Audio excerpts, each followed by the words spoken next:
We're in Saint-Jean-de-Maurienne, right in the very heart of the Alps, for the opening day of this year's Criterium du Dauphine.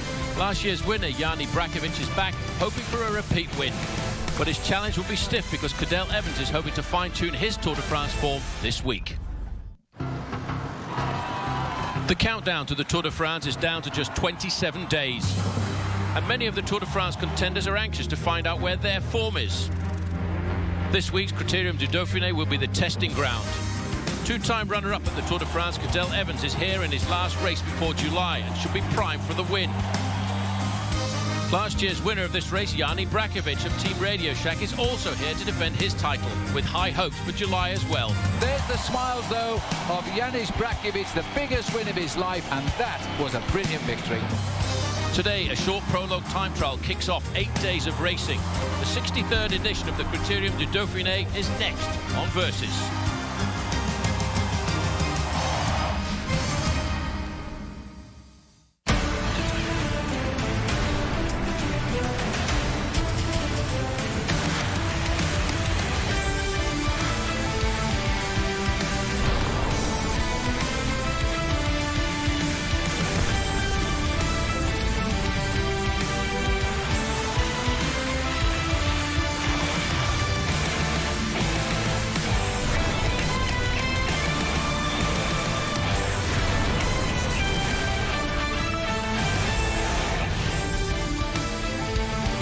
Saint-Jean-de-Maurienne has seen some magnificent battles in the past, including when Hannibal walked through here with 38 soldiers, 12,000 horsemen, and 37 elephants. Today is the start of the Dauphiné.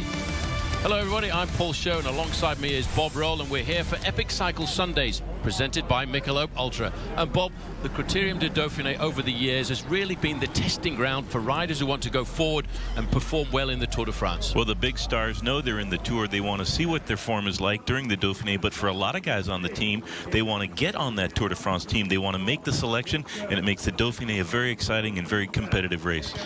It certainly does. Yanni Brakovic, I have to say, Bob, I think last year this was his come-out race, wasn't it? Because this was the race where he took on Alberto Contador. He took on Contador in the mountains where Brakovic shines, but surprisingly enough, he won the time trial also in the Dauphiné, heralding himself as a big star for the future. He had a decent Tour de France, but he had a great Dauphiné, winning the event. Well, he certainly did. I tell you what, he's up against some hard competition, though, because Cadel Evans, I think, is coming to this race to try and win it, because he's tuning himself right up for an attack at the Tour de France this year. And what about Vinokourov? Well, Alexander Vinokourov can never be counted out in a stage race. He had a decent season so far. He wants some big results here. Watch for Vino to shine in the mountains. But Ivan Basso, too, he's been fine-tuning his form in the mountains, and now he's coming back into competition here to hope to see whether or not he can be competitive running up to the Tour de France. But we start up here, Bob, with a very interesting, and I have to say very technical individual prologue time trial. 5.4 kilometers. It's a bit twisty around the center of Saint-Jean-de-Maurienne. Very technical course. It will not favor the pure power riders. You've got to have a lot of good bike handling skills to do well in today's prologue. Saint-Jean-de-Maurienne, the start and the finish. A little category 4 climb at the start, and then a couple of twists and turns, a long straightaway here, a big U-turn at the bottom of the course, and then back through a lot of traffic furniture before the finish in the same village as the start, Saint-Jean-de-Maurienne. Well, one or two of the early riders had to actually go off into rainy conditions, which made the circuit even more treacherous. The early leader, though, this man, Christophe Lemoine, recorded a time of 6 minutes and 28 seconds, 2 seconds faster than Paul Martins and Rui Costa of Spain in third place. But, Bob, this is how tricky this course has been. Ben Herman's here from Radio Shack, winner of the time trial in the 3 days of the Pana, having trouble in that corner, and barely got around there in good order. Robert Hessing, now he's actually saved himself, I think, to prepare properly for the Tour de France this year. He was on fire in the early part of this season with a crushing victory in the Tour of Oman. And here's that corner that Ben Herman's had so much trouble with. Hessing, not noted for his technical skills, but he's trying to improve on that. He's become a much better time trialist. And like you said, Paul, in Oman, he was on fire. He won the mountain stage and the time trial in that event. And he's looking to do something here in the Dauphiné also. He needs to have a good ride here. He's the type of rider, on his day, is the best in the world in the climbs. He's trying to improve in his time trial form. Well, in fact, in that Tour of Oman, he went out and he won the individual time trial ahead of a certain Fabian Cancellara. Cancellara not beaten very often in the time trials, but that man from the Rabobank squad was able to do it. Well, out on course here, there's one or two riders now starting to see just how tricky this course can be. You know, I'm a bit surprised, Bob. There is so much traffic furniture. This looks like Johan van Summeren on the front here. Johan van Summeren coming up with the biggest win of his life in Paris-Roubaix earlier in the spring. Wants to get on that Tour de France squad. A great team worker. He had the chance to win a classic, and he made maximum advantage of that. For every Belgian rider, Paris-Roubaix is an incredible dream to win, and that man right there came up with the goods, and the rest of his season is pure gravy. He's coming straight back off a very good performance in the Tour of California, where he tried to help the team, and the team just could do nothing against Team Radio Shack, who were completely dominant with Chris Horner and Levi Leipheimer. But of course, Garmin Cervelo did finish in 3rd and 4th place. Well, Christian Van de Velde had a great ride, as well as Tommy Danielson, and those two riders, along with Johan van Summeren here, will probably be on the squad for the Tour de France for the Garmin team. Always prestigious for any athlete to make the Tour de France squad. Well, the important thing is about the Criterium du Dauphine, Bob, as we said earlier, for a lot of the teams and a lot of the team management, they're looking at their riders' performance in this event to see whether or not they'll make the final 9 places. That's a good point. You bring up 25 to 30 riders on each one of these top professional team, and it's virtually impossible just to get on the Tour de France squad, and it's quite an impressive accomplishment to be on the team of any of the teams invited to the Tour. Well, we're looking here at the legs of this man, Johan van Summeren. Not one of the great individual time trialists in the world, but Bob, you asked this man to ride on the flat for the team or even in the mountains. He's a great workhorse. Great workhorse, and Christian Van de Velde and maybe even Tom Danielson will be able to use his talents later on in the Tour de France. We're still looking at the time of Christophe Lemoine. This is Xavier Zandio coming in for Sky. He's going to slip outside that time. He's still got the sweeping left-hand bend to negotiate before he comes up to the finishing line. I don't think we'll start to see these times tumble, Bob, till we get down to riders, of course, like Bradley Wiggins.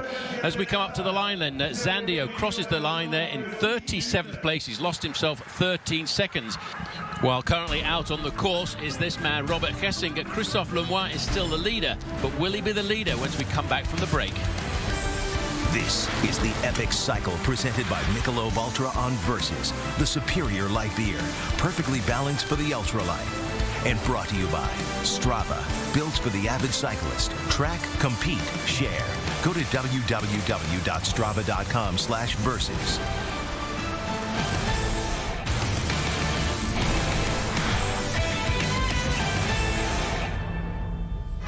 And welcome back to the Epic Cycle Sundays presented by Michelob Ultra. This is Robert Gesink, and I have to say, Bob, after a very big start to the season, now I think he's starting to ramp himself up for the Tour de France. And Rabobank, I think, have got a strong squad for this year. Most definitely. Robert Gesink promising a lot throughout his career, and he's wanting to do something big in the Tour de France. He's the type of rider that's just been on the cusp of uncorking a huge result.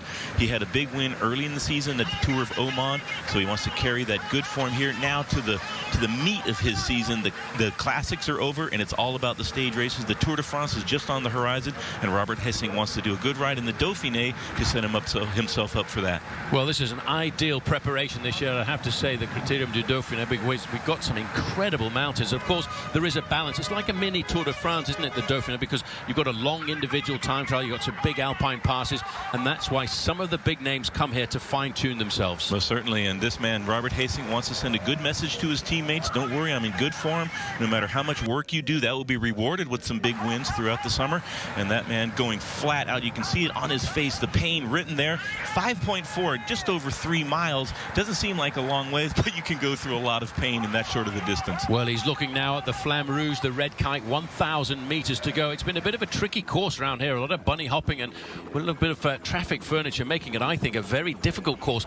As you said, maybe not the course for some of the real big specialists in the individual time trial. Somebody who has the ability to be very animated around the corners like this. Watch this now. Here comes Gesink sweeping through these corners. That's a very difficult the camber off camber there, and the radius continuing to reduce, but Gesink through there very well.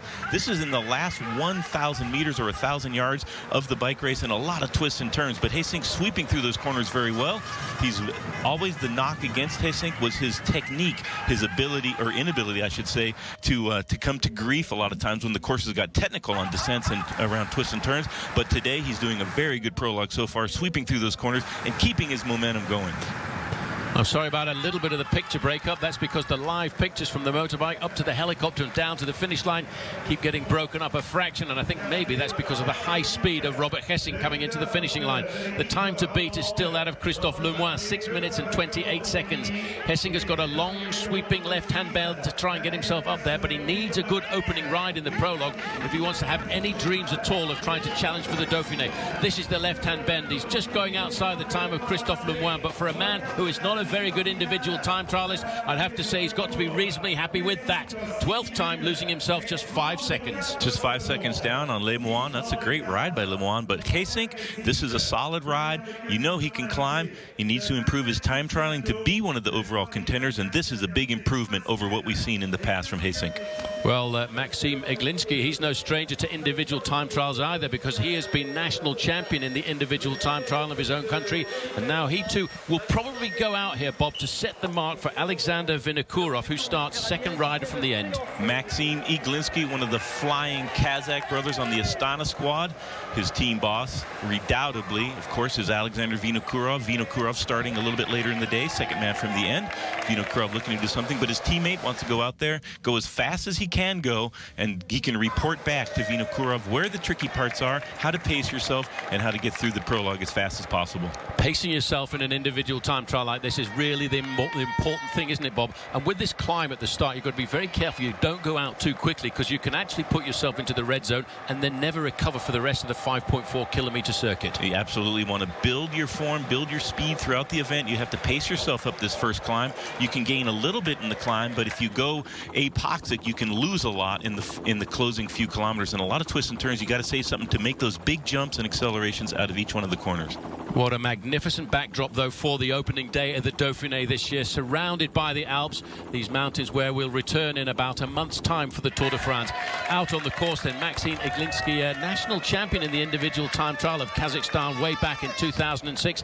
But Bob, maybe this is a little bit too violent for him. Right now, the time to beat, Christophe Lemoine, 6 minutes and 28 seconds. Biel Kadri for AG2R Le Mondial is coming into the finishing straight. He's accelerating up to the line now. Is he going to stop it? Yes, he is. This is a new best time. He's gone 2 seconds faster. Bob, this man has never really ridden a very good individual time trial in his life, but now he tops out the leaderboard at the Dauphiné. We'll take a very short break, and when we come back, we'll talk a little bit more about Yannick Brachiovic. Winning the Dauphiné was, well, I don't know how to describe it. It's very special. I was the only one to beat Alberto Contador in 2010, and that's also very special for me.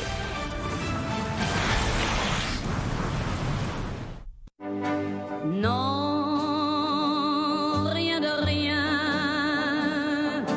Non, je ne regrette rien. C'est payé, balayé, oublié. Saturday, June the 11th, the Izod IndyCar Series continues on Versus with the Firestone Twin 275s. When the Texas sun goes down, the lights come up for back-to-back shootouts. For the first time ever, 2 champions will be crowned in one night. Saturday, June the 11th, only on Versus. And as we look at that, Bob, I have to say a bit of a drag strip race out here in Saint-Jean-de-Maurienne as well. And one man, I think, who is looking to do a very good individual prologue here this afternoon, won the time trial last year, is Yannick Brachiovic. And in fact, he was the under-23 world time trial champion. And he's our Michelob Ultra athlete profile for today.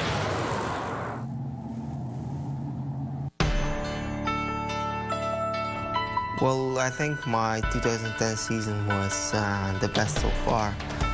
My results were really good, and I won a Pro Tour race. And as they come up towards the finishing line, watch out, I think Yannick Brachiovic, he has won the Dauphiné for Radio Shack. Winning the Dauphiné was, well, I don't know how to describe it. It's very special. I was the only one to beat Alberto Contador in 2010, and that's also very special for me. Alberto stage, I talked to Chris Horner, and I told him, Chris, today nobody's going to drop me. The climb itself started, I don't remember so much. I remember switchback number 20 and 17, and that's about it. The focus was just to follow him and not to attack him. He was trying a lot. Maybe on TV you couldn't see that much. Maybe you could see 5 or 6 attacks, but there were certainly many more attacks. Brakovic becomes the first Slovenian rider to win the Dauphiné. Well, he's been superb this week, and I think it's during this week, Phil, that he's actually laid down his foundations for a probable selection for Team Radio Shack for the Tour. After the win at Dauphiné, my confidence went so much higher, and I was ready to receive that call from Johan. The Tour is special. It's super big. It's stressful. It's not like other races, but it's the Tour. It's the best race in the world, and I really enjoyed it. To be top 5 at the Tour de France, I think I have to not go too hard in the first part of the season. Have a rest and then build up towards the Tour and be in the top shape at the right moment. So that's Jani Brakovic in our Michelob Ultra athlete profile today. Bob, this man, he's already got himself quite a solid pedigree. Look at the weight there, 127 pounds. That would suggest a pure climber. And Brakovic, one of the best in the business of the climb. You got to ask yourself, though, maybe he came on form a little bit too early this last year when he won the Dauphiné. He struggled a little bit in the Tour de France. We'll have to see what he does later on in the summer. Yeah, well, Bob, the thing is, he did use the Dauphiné to lay down the foundations for a place in the Tour de France, which has been his dream for many, many years. The man to beat at the moment is still Biel Kadri from AG2R on the finishing line. This is Hivert from France coming in.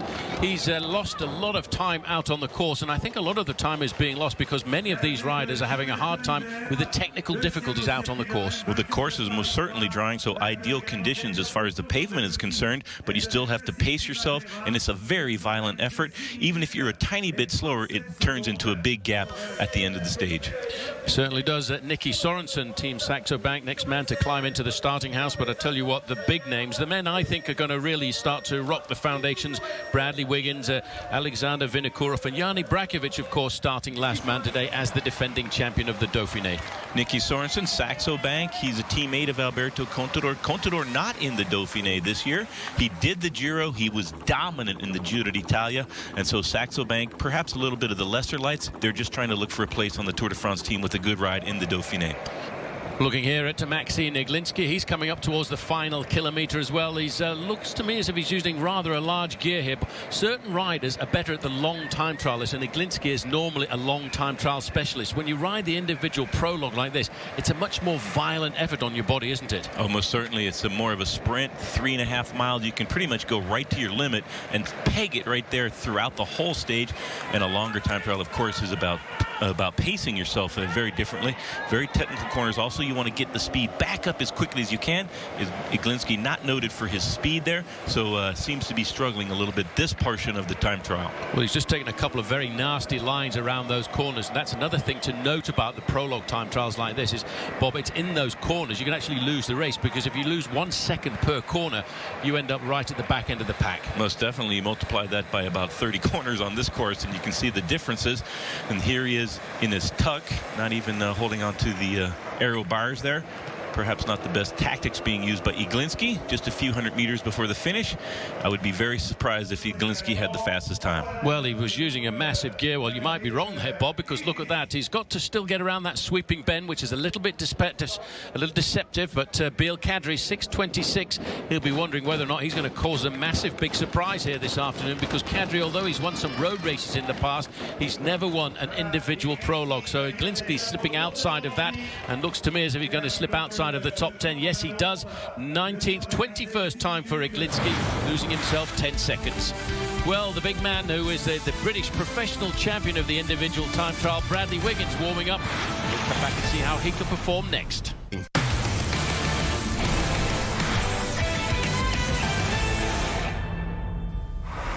Welcome back to the Criterium du Dauphine here on Versus. This is Nicky Sorensen out on course, and that's a fairly good study, Bob, of a good aerodynamic position. Perfect time trialing position. There you can see the flat back, the bars reaching forward and turning over a massive gear. Nicky Sorensen, stage winner in the Tour de France a couple of years ago, trying to do a good prologue in today's stage. Yes, he won a stage into the water town of Vittel, and Sorensen now has many riders, Bob, looking to try and get themselves a Tour de France spot.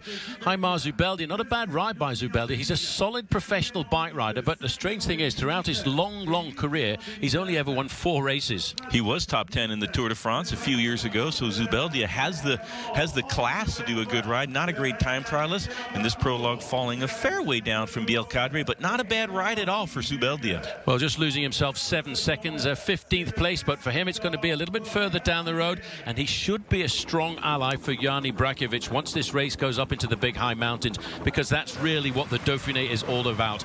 Back on course then with Nicky Sorensen wearing 191 on his back. You get a chance to see, Bob, just how fast this course is around here once you've negotiated the first part of the race, which goes up that nasty little 4th category climb. Looked like Sorensen hesitating a little bit, trying to decide which side of that traffic circle to go around. He chose left to follow the motorcycle. He started leaning towards the right, but he's now deep into the pain part of this race, and this is where the difference is made between the winners and the losers. Once you start hurting, you got to keep going deeper and deeper and keep that cadence high. The other thing as well is, although this is only 5.4 kilometers long, 3.5 miles, it's actually a very long day, the prologue time trial for the riders, because they go out for a long preparation ride in the morning. Here comes Andrei Kishakin. We haven't seen him for a while. Disgraced rider from Kazakhstan. Was on Astana. Was found to be using somebody else's blood during the Tour de France a few years ago. Now he's trying to redeem himself. Decent ride by Kishakin. He will not challenge the time, however, by Biel-Cadre. Well, Biel-Cadre has won 4 races throughout his career, and none of them really massive races, but it is a bit of a surprise to see him at the top of the leaderboard in the prologue time trial. Kishakin finishing inside of the top 20, losing himself just 8 seconds. But Biel-Cadre, the last race that he won was a year ago on the Route du Sud, and a very difficult Route du Sud, which is right down in the Pyrenees. So maybe AG2R are getting themselves back into some form for this year for the Tour de France as we go back again to Nicky Sorensen. It looks very good, but as you can see, Bob, looking at the road surface, it's quite a sketchy course around here in Saint-Jean-de-Maurienne. Well, the machines they use in the time trial, very specific for going fast in a straight line. They don't handle the twists and turns that well. Nicky Sorensen really taking some risk around that corner, and also they don't handle the bumps as well. You would never see one of these bikes in a race like Paris-Roubaix, for example, but in the prologue on those long straightaways, that's what they're made for. Nicky Sorensen, decent ride here.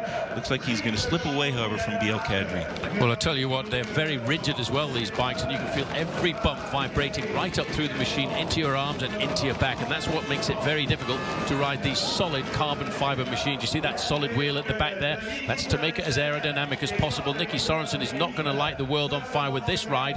37th place. He's lost 14 seconds this afternoon, but the big boys, there's still some big boys still to come, and here is one of them, one of the biggest. 3 Olympic gold medals out of Beijing, and this man now, Bradley Wiggins, is looking. He said a week ago, Bob, that he's been thinking about one thing for the last 2 weeks, and it's this prologue time trial at the Dauphiné. Bradley Wiggins has got to do a big ride here in the prologue. This is his specialty. He comes from a track background, one of the greatest pursuiters in the history of the sport. Look for Bradley Wiggins' time. It will be very important for the rest of his week. Well, this could be a good ride here, because this is Jus Postuma, rode for many years on Team Rabobank, and he's made the transfer across now to Leopard Trek, and this team is starting to be very solid. Again, a difficult team. This looks like we're going to get a new best time as he comes up to the line. No, he's just gone outside by 4 of a second. Half of a second slower for Jus Postuma. He should have thrown the bike there. He's completely gassed at this point. He knows he's on a good ride. He's trying to get the best time by Biel-Cadre and just falls a little bit short, but a good ride anyway for that man, Jus Postuma. Well, this should be a good ride. The jersey he's wearing here is the jersey of the British professional time trial champion. Bradley Wiggins has won that title before in the past, and now he's trying to get himself up to the top of this climb without asphyxiating himself. He will have ridden this course 3 or 4 times this morning. They closed the course very early on in the day, allowing the riders to get out there and have a little bit of a look at how the race is. This is what the provisional finish line looks like. Biel-Cadre with the fastest time, 1 second faster than Jus Postuma, and the early leader, Christophe Lemoine, has now been pushed down into 3rd place. Looks to me as if he's struggling a little bit with this climb, Bob. You can see the top half of his body just rolling about a fraction. There is Bradley Wiggins. He didn't do the Giro d'Italia this year. He's trying to get a Tour de France in better form, and he's using this year's Dauphiné to do that. Well, one man who's also using the Dauphiné as preparation for the Tour de France is Cadel Evans. He'll be coming up very shortly. Strava.com is a social training website where you can follow the pros, compete against local cyclists, and track your own performance. Grab your GPS device and get started at Strava.com/versus. Strava, built for cyclists. Well, I'll tell you what, Bob, you could do with a Strava, I think, in the mountains here this afternoon, because I'm not sure I would like to measure myself up against men like this, because here you can see one of the fastest men in the world at the individual time trial flying through the corners. Bradley Wiggins looking for the win. That is the way to do it, sweeping through that corner, diving in very aggressive position. You can see him leaning towards the front of the machine, and that's how you generate speed in the corners. Back into the drops, didn't hesitate 1 minute, kept pedaling all the way through that 90-degree turn there to the left. So it looks like a good ride for Bradley Wiggins so far. Well, he's slowing up a fraction here. That's just so that he can get himself around this corner. This is a very tricky bend there. You've got to get in between that traffic furniture around there, and that's why he wants to come out of the corner and immediately accelerating back up to maximum speed. We're looking around this course at an average by most of the top men of 31, 32 miles an hour. Bradley Wiggins, one of the best in the world at this discipline. He's won a number of prologues, trying to win another one today. Well, this will be an interesting ride here too, because Ivan Basso has been training a lot this year in the mountains, the high mountains of the Pyrenees and the Alps, and now he's coming up to this rendezvous to find out whether or not he's going to be in form for the upcoming Tour de France. He had a very tough crash in training, 15 stitches to the face, crashing on Mount Etna down in Sicily with his teammates. He's had a very slow recovery. He said, don't count on me in the Dauphiné, look for me in the Tour de France. He wants to get back in shape. He's going to start today. He's got some good weather, at least for today on his prologue. Well, Ivan Basso now getting himself out on course to 5.4 kilometers. A very sketchy start as well. All these riders taking a few risks. But this man now has posted the fastest time at the mid-checkpoint. Bradley Wiggins is going extremely fast. He's the time trial champion of Great Britain. He's 3 Olympic gold medals in Athens and in Beijing, and he knows exactly how to time himself to perfection. Former French national champion Pierre Fedrigo, Bob, he's not going to be too happy with this performance. Pierre Fedrigo, one of the top French riders. The French starting to come on better form here just before the Tour de France. Quite a bit slower than his countryman Biel Kadri. Maybe a little bit of disappointment here for Pierre Fedrigo. He wants to go a little bit faster than that, looking towards the Tour de France in just a few weeks. Well, Kadri, a little bit of a surprise for me still to be at the top of the leaderboard now. Lars Boom, this man has got so many world titles and national championships in the sport of cyclocross, and now he's decided in the middle part of his career, Bob, to move across to the road racing section of the sport, and a very strong squad in Rabobank.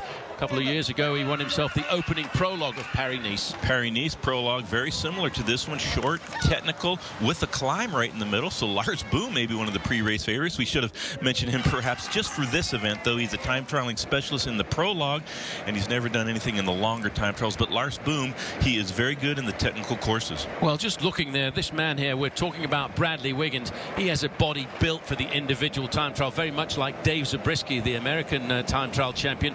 He knows exactly what he needs to do, and this man, look how he's locked solid, hardly any movement in those hands at the front of the machine. Well, incredible sweeping speed through the corners for Bradley Wiggins so far. You can just feel how he goes through there just perfectly so far. He must have done a lot of riding around this course beforehand, before the stage started, and he timed a couple of his corners absolutely perfectly. So Bradley Wiggins on a great ride today. Well, Cadel Evans is no stranger to winning the opening day at the Dauphiné, because a couple of years ago, 2009, he won the opening time trial at the Dauphiné way down in Avignon. He's out on course too, and I have a suspicion this man this year, Bob, he wants to win the Dauphiné. Well, he's on great form. He's got 2 stage wins already, Tirreno Adriatico and the Tour of Romandy, and Cadel Evans, a great climber and a solid time trialist. He kind of won the Tour of Romandy by default, because he hardly ever really attacked. He was just in the right place every day. As we now look at Christophe Kern, he's a man from the team Europe car. He's coming up to the finishing line, and he too is not going to threaten the time of Kadri at all, despite the fact that he's all over the machine, all over the road. He stops the clock just inside of the top 30, 10 seconds adrift. Christophe Kern not able to beat Biel Kadri. That would be the shock of the year if Kadri is able to win this prologue. He's held off a lot of challengers so far, and we're sitting there in the hot seat at the finish line. You're sitting on pins and needles for Biel Kadri. Well, I don't know if you saw how fast this man came around that corner. He's into the finishing straight now, because Bradley Wiggins is looking, I think, at a new best time. Look at this, Bob, the time to beat 6:26. He is the fastest to that point of the course so far. Wiggins absolutely flying here now. He has one little left-hand corner. He's down in the drops here, sprinting out.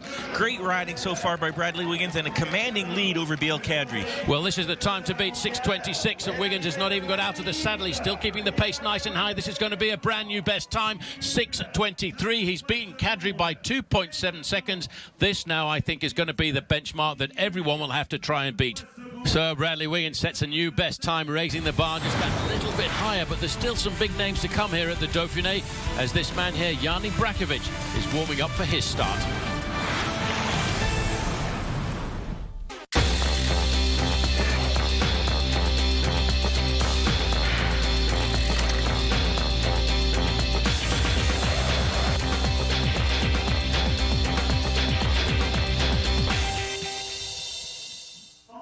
The opening day of the Criterium du Dauphine, and this man may well be a bit of a surprise here this afternoon, because Tyler Farrer's coming up to the line. Sprinters, Bob, always like to ride a fast time trial. Here's Tyler Farrer trying to come around this last corner just a few seconds slower than Bradley Wiggins. A good ride. It is a type of course that could favor a sprinter. Tyler Farrer doing a solid prologue here. He's probably got some good form in his legs after an absolutely tragic Giro d'Italia where he lost his very best friend in the world, Valto Valence. And Tyler Farrer dropped out of the Giro, but coming back into form, and that is a very good way for him to start this Dauphiné. Looking down on the red shirt there of the BMC Racing Team rider, Cadel Evans, as always looking very solid in an individual time trial. He's a hard man to beat in a race like this. Well, he has a week to prove himself. He's got 2 great stage wins so far in the season, looking for maybe his best chance to win the Tour de France in his whole career, and that gives a guy a great sense of morale. So let's see what kind of time Cadel Evans can do in the time trial here. It's only 5.4 kilometers, just over 3 miles. Not ideally suited to Cadel Evans, but he's won this before in the Dauphiné in the past, and he would like to set the tone here on today's stage. But Bobby's changed his preparation this year for the Tour de France, and I think he's got the complete backing of his team now as we go back to Sammy Sanchez. Now, Sammy Sanchez is normally a very good individual time trialist, a man who very closely to the podium in the Tour de France last year, despite a very nasty crash. He stops the line in 16th time, 9 seconds lost for him, but watch out for him a little further down the road. Well, when Sanchez is climbing well in the mountains, almost nobody can match him, and that's a very good prologue for the Spanish rider on the Euskaltel squad. Jürgen van den Broek, a revelation in the Tour de France last year for Omega Pharma Lotto, not really shown us very much this year of the form that he had last season. Well, Jürgen van den Broek will want to do a good prologue. He spent a lot of the spring helping his teammate Philippe Gilbert, who's been perhaps the most dominant rider in the world. Gilbert winning just about everything, but van den Broek helping him in a number of those victories. 2 times runner-up in the Tour de France, Cadel Evans, very aero at the front end of his machine. He's got his arms down very low there, Bob. Well, our governing body, the UCI, has changed the regulations a number of times for the bicycles and the position you can use in the time trial, but Cadel Evans has adapted very well, and he's consistently super strong in the time trials. Well, I tell you what, he's not taking any prisoners in this prologue time trial here. I'm not sure if you saw the speed that he went over that traffic furniture. Obviously, like nearly all of the riders in this race, they've been and looked at the course beforehand to see what speed they can take these corners and what line they need to take around. Well, this is not a great ride by Ivan Basso. Look at that. On the left-hand side is his position. On the right-hand side, the time. He's lost a huge chunk of time here this afternoon. He's lost himself 28 seconds. Well, Basso admittedly coming into the race a little bit underprepared, and that prologue was pretty horrible for Basso, let's be honest. Well, Bradley Wiggins has got the best time out on the course at 6:23 is the time to beat, and Lars Boom, in fact, is coming up to the line with an amazing time, because Lars Boom is going to create the big surprise here this afternoon, because Lars Boom is coming up to the line and he's going to stop the clock well inside of Wiggins' time. Look at that, 5.8 seconds. Lars Boom, last year's winner of the prologue in Paris-Nice, has just raised the bar a little higher. Well, this is a great ride by Lars Boom, using the technical portions of the course. Not oftentimes we see a cyclocross star make the transition to road racing, but he's most certainly done that here in the prologue of the Dauphiné. Wow, did you see the amount of road that was being used by Cadel Evans? He's using all of the road. He knows that every one of these corners you can each back a little second here, a little second there, and at the end of a prologue time trial, that could be the difference between the winning or losing. 2 riders left to start. Alexander Vinokourov has always ridden well at the Criterium du Dauphine, and here he's hoping to have another good week. Alexander Vinokourov, a great superstar of cycling. He has his own custom-built team in Astana. He wants to do a good prologue. He's had a bit of an up-and-down season, was the big favorite for Liège-Bastogne-Liège, did not come well there. Let's see what Vino can do in the prologue. Well, Cadel Evans is looking at the time here of Lars Boom, and he's not going to get inside of that time, but maybe he's thinking a little further down the road, because this is not a terrible time by Cadel Evans. It's not a winning time he's going to put in here, but it will keep him well up there in the rankings as he stops the clock. 4th, 5th place for Cadel Evans. He's lost himself 9 seconds. Well, Cadel won't be too worried about that at all. He will compare himself to riders like Sammy Sanchez and Robert Hasink. A solid ride by Cadel Evans. Only one man left in the starting house now. Jani Brakovic, Team Radio Shack, the winner of this race last year. This was really the race where he put himself right to the top of the sport of professional cycling. Now this year, Bob, I think he has to confirm. Well, there was only one man to beat Alberto Contador in any stage race last year, and it was this man we're looking at right here, Jani Brakovic from the Radio Shack squad, one of the big up-and-coming superstars of cycling. Well, we'll take another short break. We've got a new man at the top of the leaderboard. It's Lars Boom, but all of the riders now are out on course. This is the Epic Cycle presented by Michelob Ultra on Versus, the superior light beer, perfectly balanced for the ultralife. And brought to you by Physique. Check out Physique's new high-performance R1 and R3 road shoes at Physique.com. And by Clean Bottle, the bottle that unscrews at both ends for easy cleaning. Get yours at REI Performance Bikes or at cleanbottle.com. Well, here we are, Saint-Jean-de-Maurienne. Christopher Riblon trying to see whether or not he can go inside of the time of Lars Boom. But, Bob, I have to say, Lars Boom's time is going to be very difficult to beat. Lars Boom setting an incredible standard. Christophe Riblon trying to get close there. Good ride by the Frenchman on the AG2R team. He's falling away a little bit, and he still has a few meters to go. Well, he's coming up to the line now, and the time to beat is Lars Boom. This is actually a pretty good ride by Christophe Riblon. 6th time for him, losing 9 seconds. AG2R, I think, Bob, are of a team that is rejuvenated after great performances at the recent Giro d'Italia. Christophe Riblon here from AG2R doing a good ride. You see Vinokourov flying through those corners. Vinokourov, one of the best bike handlers in the business, and absolutely not holding anything back so far in the prologue. Looking very solid, Alexander Vinokourov here, going around these corners, using the maximum amount of pavement that he can to try and keep the speed as high as he can. The important thing, Bob, is not to touch the brakes in a time trial like this, because every time you touch the brakes, every time you lose momentum going around the corner, it's a second lost here and another second lost there. French national champion in the individual time trial, Nicolas Vaugondy. Still a long ways to go for Vaugondy. Lars Boom setting the standard. Vaugondy perhaps a little bit quicker than Riblon, but Riblon doing a great ride to finish 6th so far in the stage. Let's see how Nicolas Vaugondy, he won't have the fastest time, but let's see where he winds up. Well, he's a French national champion in the time trial, but it was in a much longer version of the event than this one as he comes up to the line. Not too bad a ride by Vaugondy as he trails in just in 27th place, losing himself 17 seconds. But what's probably more important is the time out on course by Alexander Vinokourov, because the time checks are saying that he's not far off the time of Lars Boom. Well, it was interesting to see Vinokourov going through the first couple of technical corners out on the course. Absolutely no hesitation whatsoever for Vino in those 2 very tricky corners. Well, Jürgen van den Broek, 4th overall in the Dauphiné last year. He'll be looking to confirm that performance last year and, of course, to go forward to ride well in the Tour de France. He was 7th overall in the Giro d'Italia last year. As we go back to Jérôme Coppel, a lot of riders now knowing what the time is to beat. It's the time of Lars Boom, 6:18, a man who's got so many titles in the cyclocross discipline of the sport, and I think that has actually helped him a little bit today to get himself around some of these very tricky corners. Koppel coming up. This is actually a pretty good ride by Koppel as he comes up to the line as well. Still looking at that time of 6:18. He'll stop the clock inside of the top 10 in 8th place, losing just 11 seconds. Solid ride here by the Frenchman on Saur Coppel, but he was not quite as fast as Lars Boom, 11.5 seconds slower,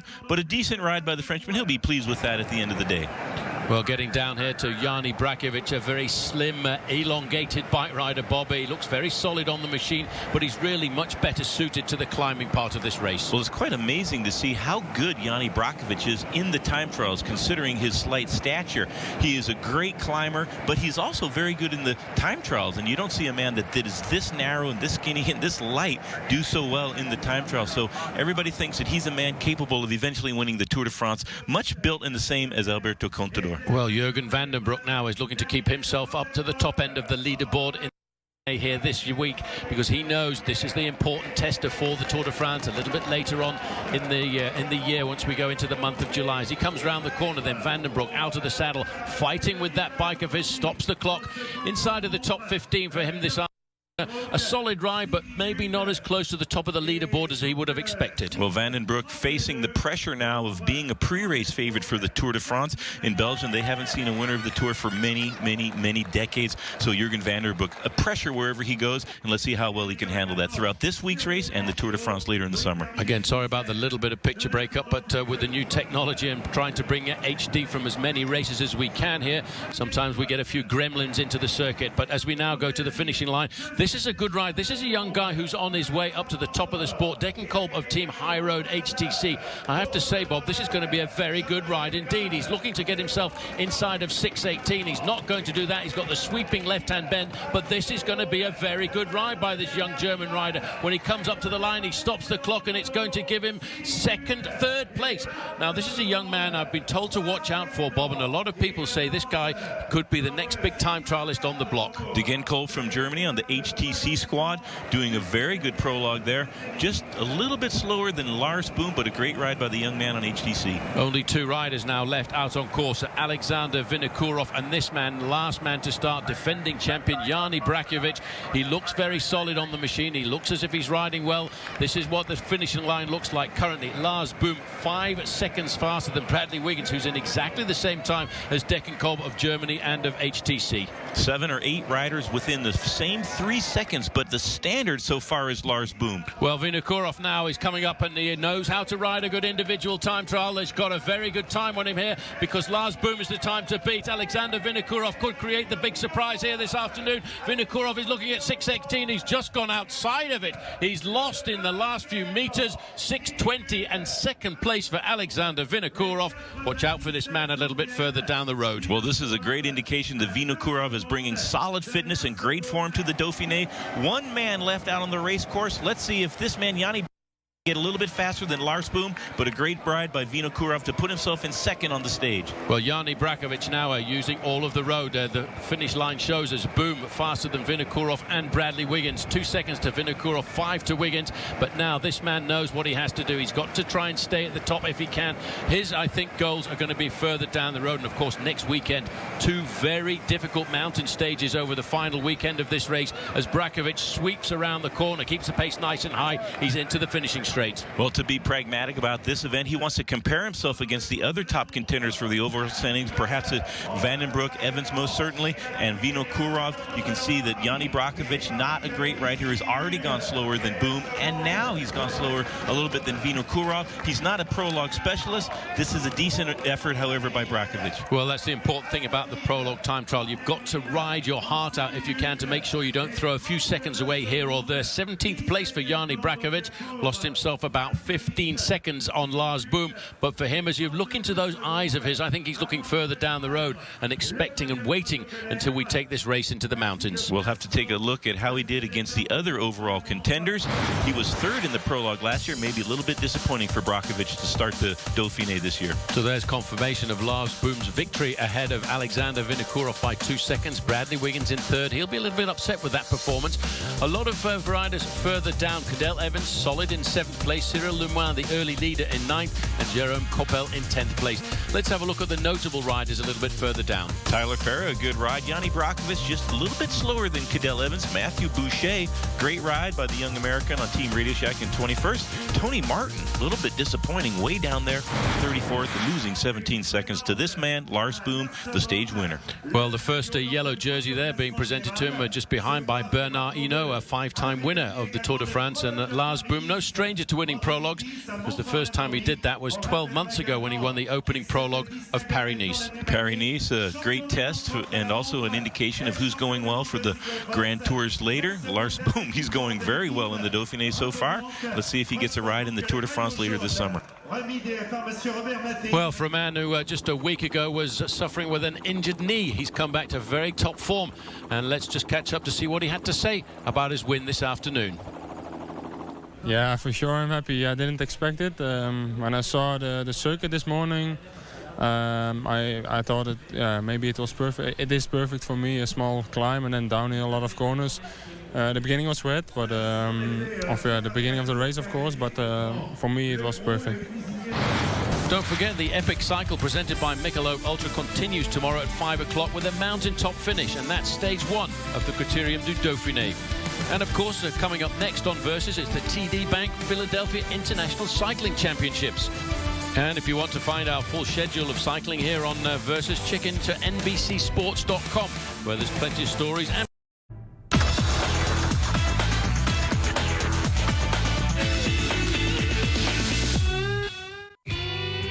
make Versus country your country. As the Criterium du Dauphine gets out onto the open road for the first time, we go right into the very heart of the Chartreuse Mountains. A high spot of the race with a second category climb to finish off. It will be a grueling day. Yesterday, the Criterium du Dauphine began with a short prologue time trial. And in a speciality he's made his own, Lars Boom conquered the course in convincing fashion. Lars Boom is going to create the big surprise here this afternoon, because he's coming up to the line and he's going to stop the clock well inside of Wiggins' time. Look at that. Today, as the peloton hit the open roads, Lars Boom wears the yellow jersey as race leader. But with 4 classified climbs and a mountaintop finish, the stage will be unpredictable.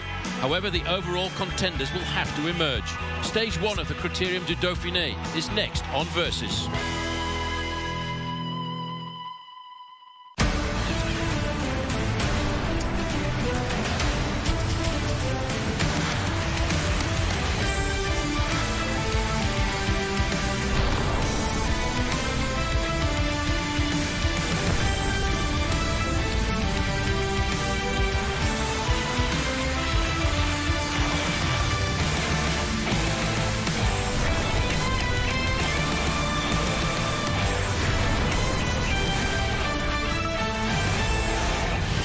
The hors d'oeuvre and the prologue is now behind us. Today we're going right into the main course, and the main course is a very hard and arduous mountain stage right through the very heart of the Alps. Hello and welcome to Epic Cycle presented by Michelob Ultra. I'm Paul Sherwen, and alongside me is Bob Roll.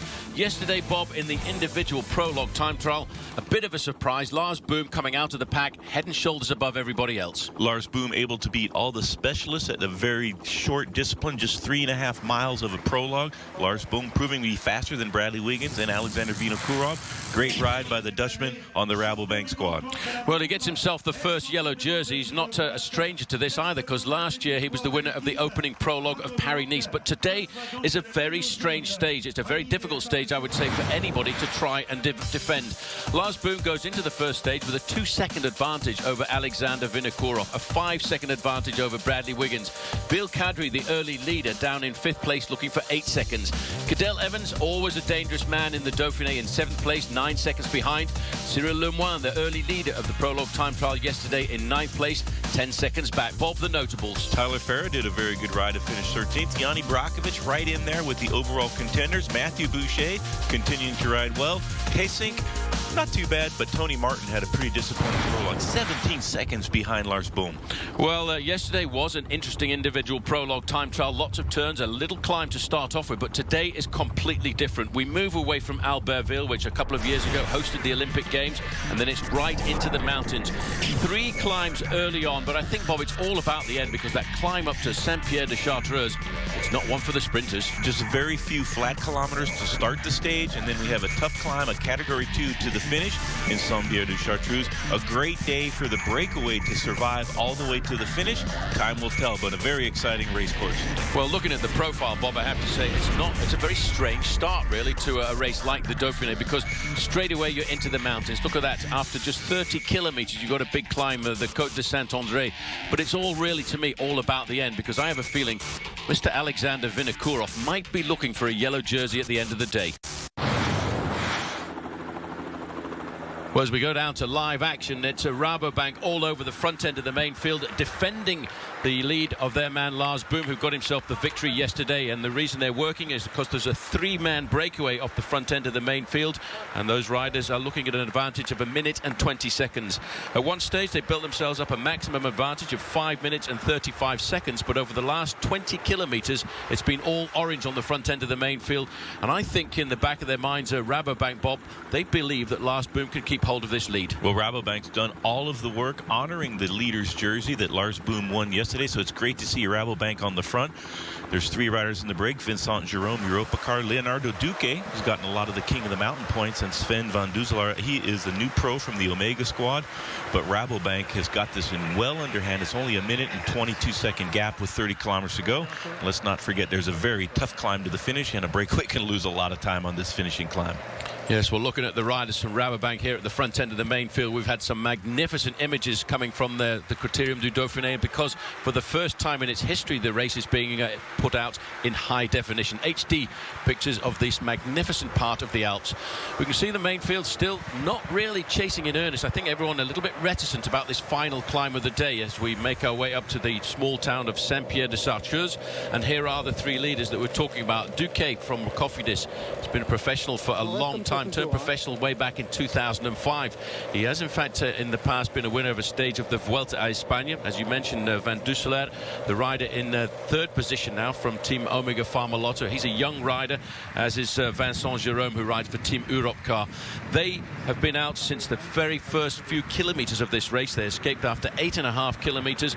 Duque has taken all of the mountain points so far. There's been 3 mountains that the riders have crossed over, so he'll be looking at trying to take himself the lead in the King of the Mountains classification at the end of today's stage.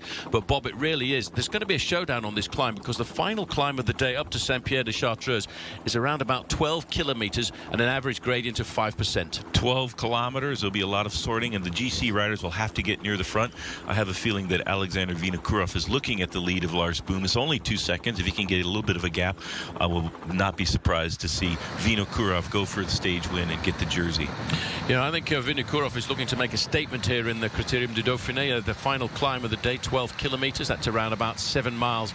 We're currently 30 kilometers to go to the finish, which is 18 miles of racing, and still a lot of serious racing to be done. Team BMC moving to the front.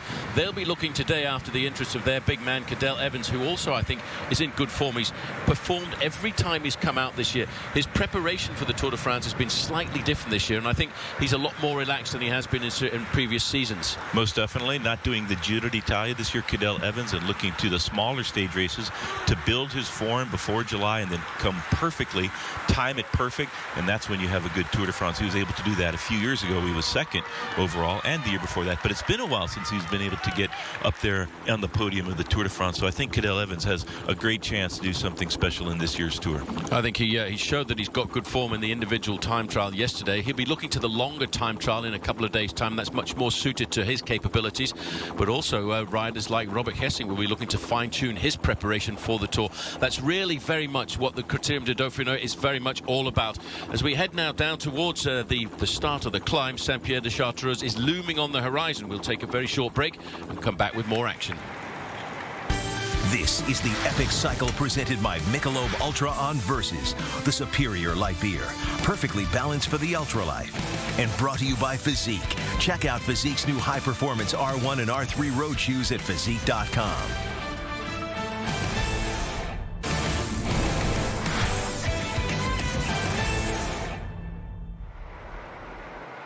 Welcome back to the opening road stage of this year's Criterium du Dauphine as we rejoin the leaders, who are now starting to lose an awful lot of their advantage. The 3 leaders, we're looking at Leonardo Duque here in the red jersey of Cofidis.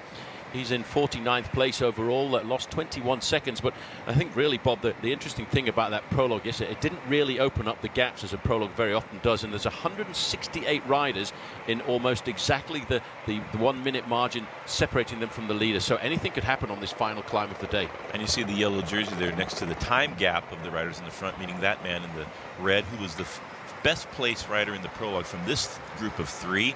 He is the provisional leader on the road, but with 25 Ks to go, I don't think Rabobank, who's on the front of the peloton and have been throughout the proceedings, will have too much trouble closing that gap down. That gives them the chance to defend the jersey of Lars Boom, but it also keeps Robert Hessing perhaps their best chance for the overall standings. Keep him in a good position, keep him out of trouble, and wait for the launch pad on the last climb to Saint-Pierre-de-Chartreuse. It's going to be a great finishing climb, and I want everybody to watch Alexander Vinokurov, the man in the light blue jersey, if he has the legs, he will be attacking on today's stage. Well, just looking at the front end of the main field, you can see the orange jerseys of Team Rabobank there defending the man who wears yellow today, and that, of course, is Lars Boom. But queuing up behind them, Bob, I could see Liquigas of Ivan Basso in the pale green jerseys there. A little bit further back, you've got the BMC racing team. They're looking after Cadel Evans, and Team Astana in a big long line as well in their turquoise jerseys. They're looking after the interests of the man you feel is going to attack on the final climb of the day, Alexander Vinokurov. Well, it's a perfect climb for Vinokurov. It's 12 kilometers long, but it's only a category 2. It's not a beyond category, not above the tree line. So in the past, it's been an ideal launch pad for the aggressive riding style of Alexander Vinokurov. He's a good climber, but he has incredible power. He's got a great kick at the end of big races like this, and he's been consistently solid throughout the season. He hasn't had a huge result yet, so I think he's looking to do something in this race, the Dauphiné, and watch for Vinokurov to use the last climb as a launch pad for something special on today's stage. Yes, everybody knows it's a very strange start to a race like the Criterium du Dauphine, with a massive big climb down towards the end. 25 kilometers to go to the finish. That's approximately 17 miles of racing. You might just notice, well, you could have noticed the red, white and blue jersey at the back of the main field. Well, that's Thomas Voeckler, who I'd have to say this year, Bob, is having one of his best ever seasons. He's won 8 races so far, and the red, white and blue jersey is an indicator that he, of course, is the French national road racing champion. Voeckler on fire so far this year. He's had great results, very consistent throughout the year. He was also a stage winner of the Tour de France last year, so we'll see if he can do something like that, replicate that. And he's become an attacker. He's doesn't worry about the overall standings anymore. He goes out and tries to win stages, and he's become a very successful professional, realizing what his limitations are in a long 3-week Grand Tour. He's been actually able to be a lot more successful in his career, so it's a good sign that Voeckler is becoming a mature professional and doing his best job. And this is our breakaway of 3. They've been out since the beginning, and now that gap is inside of 1 minute. Duque still clinging onto the yellow jersey, losing a few seconds to Lars Boom in yesterday's prologue, but I think it's going to be a reshuffling of the deck before we get to the finish line. Yeah, as we look at the 3 leaders here, maybe just a brief moment to remind ourselves that we actually started in Albertville this morning, that hosted the Olympic Games back in 1992. And there was a special presentation on the start line this morning. They gave us some replica medals to 3 gold medalists from the Olympic Games. Geraint Thomas of the United Kingdom, Bradley Wiggins, who's won 3 gold medals at the Olympic Games throughout his career, and of course the reigning Olympic champion Sammy Sanchez. Just in the distance there, you might just notice at the big mountains of the Chartreuse, and that's where we're heading to in a few moments' time, and that's when the race will start to kick up towards the high spots of today's event. So with Rabobank still firmly on the front end of the main field, we'll take a very short break. We'll be back shortly.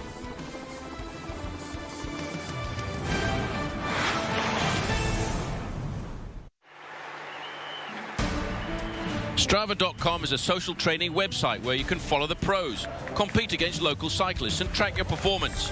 Grab your GPS device and get started at strava.com/versus. Strava, built for cyclists.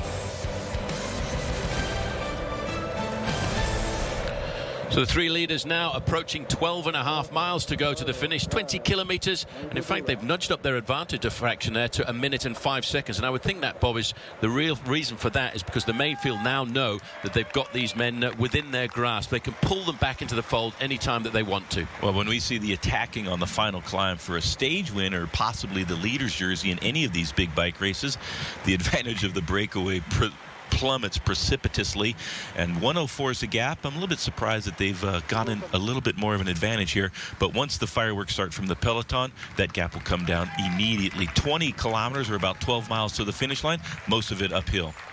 Yeah, so most of the work has been done by this team, Team Rabobank, in the orange jerseys, the Dutch team, but it's a multinational team they brought here this afternoon and to look after one man. That man there in the yellow jersey, the winner last year of the opening stage of Paris-Nice, and here the leader as we look at the green jersey on the shoulders of Alexander Vinokurov, and he's wearing the points leaders jersey for his 2nd place finish yesterday. He's only looking for 2 seconds, and I'm sure, Bob, that man is nurturing thoughts of grabbing the yellow jersey at the end of the day. Well, it wouldn't surprise me if Rabobank hadn't gone and reconned the final climb and said to Lars Boom, you have a great chance to keep the jersey for another day. We're going to do the work. We'll keep the breakaway in check, but it's up to you to defend that jersey. And I think Lars Boom hoping to keep that. He is a solid climber. It's not a above category climb, so it's not the high mountains where the pure climbers can rule. So Lars Boom with a chance, and Rabobank has done all the work, and it'll be up to Geesink to cover the moves, but Lars Boom in the last few kilometers up to himself to defend that jersey. Well, there's 20 kilometers to go to the finish now for the main field, and that's 12.5 miles of racing as we rejoin the three leaders. Just on the front here, Vincent Jérôme, the rider in the green jersey of Europcar. Well, he's only had one victory to his name this year, and that was a small race in Brittany called the Trobo-Léon.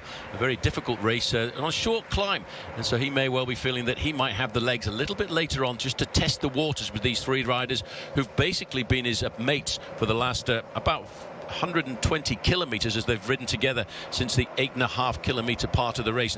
When you get into a breakaway like this, Bob, you actually have to work together as friends until it comes to the point where you have to decide, how am I going to win? Oh, it's always interesting to see when the riders' cooperation disintegrates into aggression. They start to attack each other in the end. This stage a little bit different because of the finishing climb.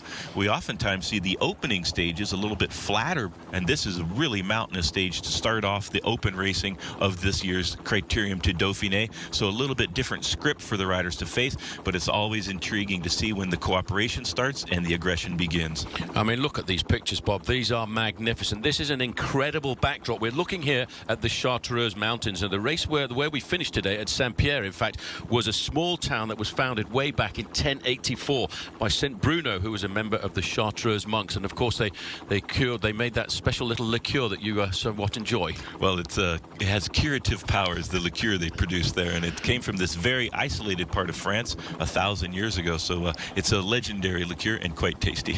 But it really is not much time for the riders to think about any of that kind of stuff. They've got to think about how they're going to get their bodies up what is going to be a rather testing climb. It's a 12-kilometer climb up to the finish. That's around about 7 miles, and it should take them, I would say, something like around about 20 minutes, because as you said, Bob, it's not a massive big mountain, and but its average gradient is around about 4.5%.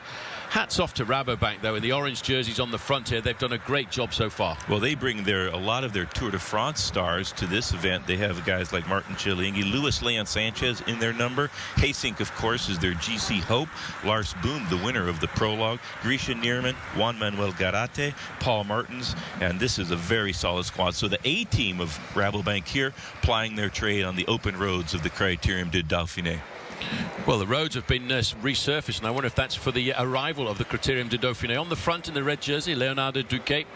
As I said before, he's been a professional since 2005. He doesn't win a lot of races, but he did win a little while back a stage of the Vuelta a España.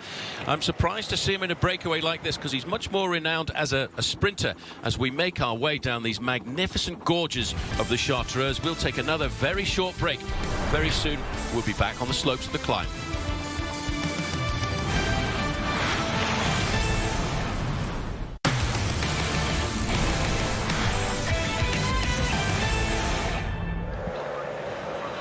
So a little shake of the hands there. The breakaway is over and out now, and they're very shortly back into the main field, and there's a different coloured jerseys on the front now. It's the red and black jerseys of BMC Racing Team from the United States.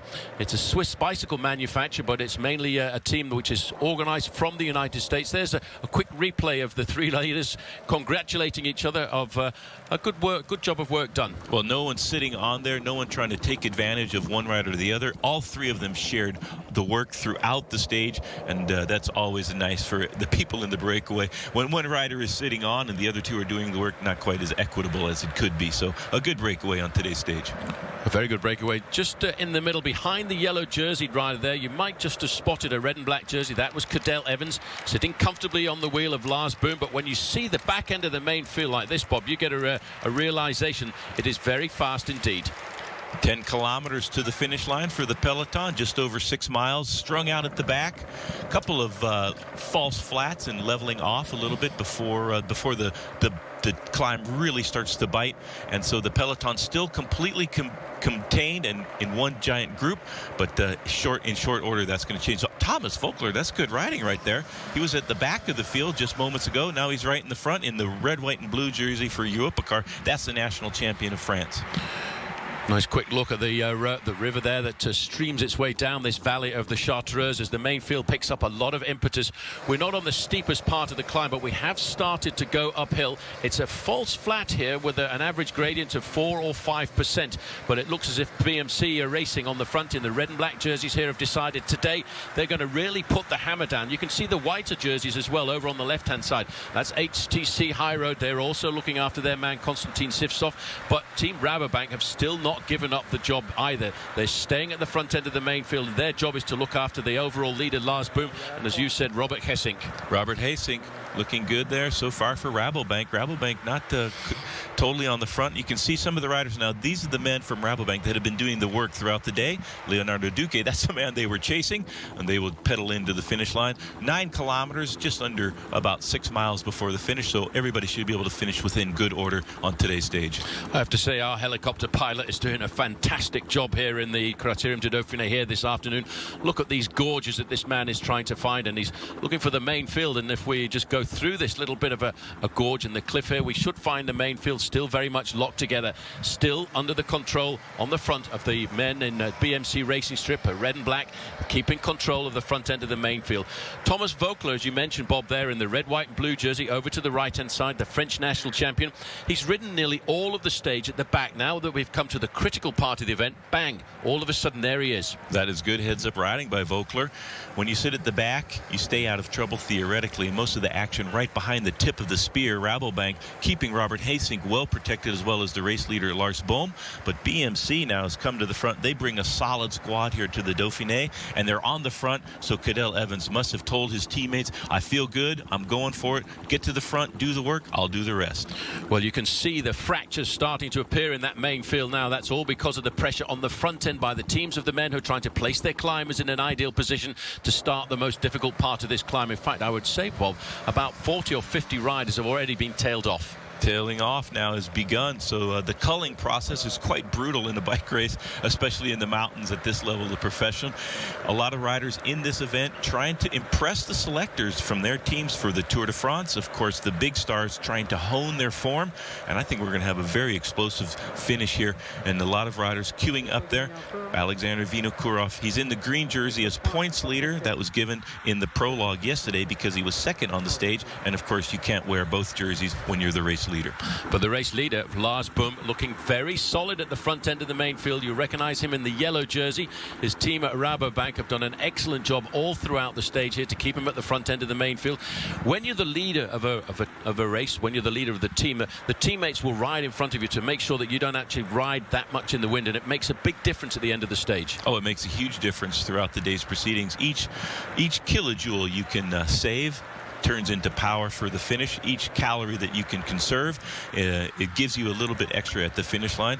The helicopter pilot threading the needle through these gorges. Absolutely beautiful day of bike racing. As the Criterium du Dauphine gets out onto the open road for the first time, we go right into the very heart of the Chartreuse Mountains. A high spot of the race with a second category climb to finish off. It will be a grueling day.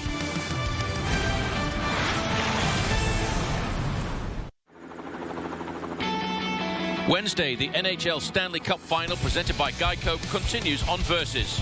At 7:30, it's Game 4 between the Canucks and the Bruins. See who takes the next step towards hockey immortality. History will be made on Versus. 7 kilometers to go. That's 4 miles of racing, and the aggression has already started. This looks like Sivtsov jumping off the front end of the main field, very quickly taken up by Omega Pharma Lotto. This is where the aggression is starting. Tony Martin, a teammate there. Here's the damage at the back of the field. A lot of riders getting tailed off there. Mikhail Golas already dropped. A lot of the BMC riders, their job is done for today. It's up to Cadel Evans, their team leader, now to stay in the front and match these accelerations. But when Zivtsov goes, great climber, you have to be able to respond to that. I'm a bit shocked to see Heimar Zubeldia going backwards there for Team Radio Shack. And one thing has been noticeable at the front end of the main field, Bob, there has been an absence of Radio Shack. And I'm surprised because Yanni Brakovic has said that he wants to ride well in this race, but he didn't have the team to pace him up to the front end of the pack. But the damage is seriously being done here. Riders dropping off all of the time, but just slipping away there. That was Ramanus Navardicus, and he's a new rider on Team Garmin Cervelo. And this is Sebastian Hino wearing the King of the Mountains jersey. His teammates had a bit of a laugh about that last night, by the way, Bob, because he's probably one of the worst climbers in the whole of the main field, but he got that points jersey in the King of the Mountains on the time trial yesterday. A little Cat 4 to start out the proceedings of yesterday's prologue, so they took the time to give the King of the Mountain for today's stage. That's going to change, though, before the end of today. That will certainly change before the end of the day. So Konstantin Sivtsov, as soon as the climb started to bite a fraction, he decided he was going to put the cat amongst the pigeons and leapt out of the front end of the main field. You can see a small splinter group now trying to get across. And this, again, looks like Chris Anker Sorensen for Team Saxo Bank. You recognise the way he nods his head there. That's a typical style of his. Team Leopard Trek trying to come across there. They have Bryce Fayou, stage winner in the Tour de France, in their numbers for this event. So Bryce Fayou may be asking his teammates to do a little bit of work and give him a chance in for the stage win. Well, Jürgen van der Broek looks to be the man who's come across here to join this two-man leading group as Chris Anker Sorensen realises this is a very dangerous part of the course. 6 kilometres to go, 4 miles of racing till we get to the summit. I have to say, Bob, it's all uphill now. It's all uphill now. Looks a little bit like Fabian Wegman from Leopard Trek. Another attack there going across. That's Thomas Vogler in the red and blue jersey trying to close that gap. So Vogler from the back of the field to off of the front now. He's chasing two very strong riders, Jürgen van den Broek and Konstantin Sivtsov. We have a bike race on our hands now. 6 kilometers to go, just under about 4 miles. Well, Thomas Vogler obviously thinks that's a very dangerous move with Sivtsov and Jürgen van den Broek getting off the front end of the main field, and it's a very difficult thing to ride across a gap of 10 to 12 seconds on a climb like this. An attempt there of a move by Alexander Vinokourov in the pale green jersey. Well, it's all coming very much closer together now, as it looks as if Vogler is almost onto the tail of the two leaders. Vogler closing the gap now. He's just tacked on to the wheel of Sivtsov. Jürgen van den Broek, a big revelation in last year's Tour de France. He was 4th here to start his momentum for last year's summer, and he is continuing to ride well in this year's edition. So watch out for Jürgen van den Broek. Well, this is the pain at the back end of the main field. And looks like Dave Zabriskie there not enjoying this climb. A little bit further up, wearing number 22. That is the man who rode a very good time trial yesterday, John Deckenkolb. I think this is a young man who's got a big future ahead of him, and he comes from a pedigree of racing on the track. And that's the white jersey, his best young rider. He's right on the wheel of Ivan Basso, continuing his struggles this year on the bike. He had a big crash in training a few weeks ago, and he obviously has still not recuperated from that. Basso trying to find form, but really struggling in the Dauphiné. Well, there's a lot of riders now finding this climb starting to bite as we move our way up towards the front. We're looking at a 3-man leading group, but they haven't got that much of an advantage, around about 10 to 15 seconds. I'm wondering, Bob, do you think this was the right time for Sivtsov to go, or should he have waited till he got a bit closer to the finish? I think that's a pretty good move there. We got 5 kilometers, just over 3 miles now to the finish. He was also joined by Vogler and van den Broek, so this is a very dangerous group. Looking over their shoulder, the other GC contenders, it's still a week racing to go, so they don't want to expend all of their energy on this climb. František Rabon is the man being reported to be in the break. We think it's Sivtsov, but maybe that's Rabon, both on the HTC High Road Squad, however. Well, the main field, I think the main field are turning off a fraction now. They're probably a little bit concerned about the severity of that attack, which came from the two riders as soon as the climb started to go uphill in earnest. And Thomas Vogler, he's very keen to make sure this breakaway succeeds. That's definitely Konstantin Sivtsov on the front end of the main field. Van den Broek in second position. Vogler. It looks as if there is no organised chase at the front end of the main field. No, good point there. They're fanned out across the road, kind of gauging each other. They still have 5 kilometers to go there, so there's quite a ways now. Radio Shack making an aggressive move there. Team Sky on the wheel. Vinokourov always in perfect position. Thomas Vogler making a good move to get across to this dangerous breakaway. Jürgen van den Broek, one of the best climbers in the business. He was criticized throughout the season by the Belgian press, saying he hadn't arrived in good shape, but now he's proving to be that for the Tour de France, he is going to be ready and willing contender in that. Well, Radio Shack, red and white jerseys sitting on the front. Now, that is obviously for their man, Jani Brakovic, and they feel that he's got the form. He's the defending champion of the Criterium du Dauphine, and as you said yesterday, Bob, the only man last year to seriously give a beating to Alberto Contador. Especially on the slopes of Alpe d'Huez, which was not included in the Tour de France. It was in the Dauphiné last year. So for Yanni Brockovich, that was a great ride. Well, there is the yellow jersey. I thought he was going to hold on to his overall lead here this afternoon, but obviously he just doesn't have the legs. He had explosive legs yesterday for that short 3-mile individual time trial, but this climb is proving to be somewhat of a beast. And these three riders are starting to open up a very serious gap, but they're being chased down by Team Radio Shack. And it looked like Zivsov in a little bit of trouble there. Jürgen Vandenbroek making the pace. Vogler able to handle that acceleration. And there's the peloton going through one of the many tunnels on this final climb. Still in a bit of a long line. This is Christophe Riblon. He's having a tough time. He's the number 68 rider there. If you go a little bit further back, we'll see our erstwhile race leader, Lars Boom, now losing that jersey. Well, it's the pressure of the chase after these riders who went out on the attack. And I have to say, Bob, I think you were right when you chose the leader of Team Rabobank as being Robert Hessing, because he is very comfortably sitting in the main part of that chase group. Robert Hessing continuing to be better and better. And the big races, Vogler now, big acceleration, putting some daylight between himself and Jürgen Vandenbroek. Zivsov back in this chase group here. But Thomas Vogler, he's had such a great season, and he continues to have good form on today's stage. He's about 4 kilometers, just a little bit more, just over 2 miles between himself and what would be an incredibly glorious stage win. Well, I'm a bit this is a bit of a shock to me, because Tony Martin is a rider I expected to be riding well here. He didn't perform in the time trial yesterday, Bob. I can only think that he must have some kind of illness. Well, Tony Martin had a very disappointing time trial. He's a great specialist in that discipline, but he lost a lot of time to the stage winner, Lars Boom. He's accustomed to dominating the time trials. That what we've seen Tony Martin able to do. He has always been good in the climbs as well. He won Paris-Nice, and it's amazing to see him struggle so hard on the opening stage of the Dauphiné. Well, Thomas Vogler has got himself some serious confidence here, Bob. He's riding away. He's now left Vandenbroek behind. Zivsov couldn't stay with him. Vogler has had his best season since he turned professional back in 2001. We all remember when he wore the leader's jersey in the Tour de France for 10 days in a row, only to have it taken off his back by Lance Armstrong after a very good defense of that position. But in recent years, he's ridden better and better and improved as a professional bike rider. He's won 8 races so far this season, including starting off in the Tour of the Mediterranean, but more recently in May he won himself the 4 days of Dunkirk after winning one of the very difficult stages there. And 2 stage wins in Paris-Nice, the only rider able to do that on this year's edition. So Thomas Vogler, perhaps the top professional in French cycling. Vandenbroek clawing his way back up to getting in front of Vogler now, but the peloton hot on his heels.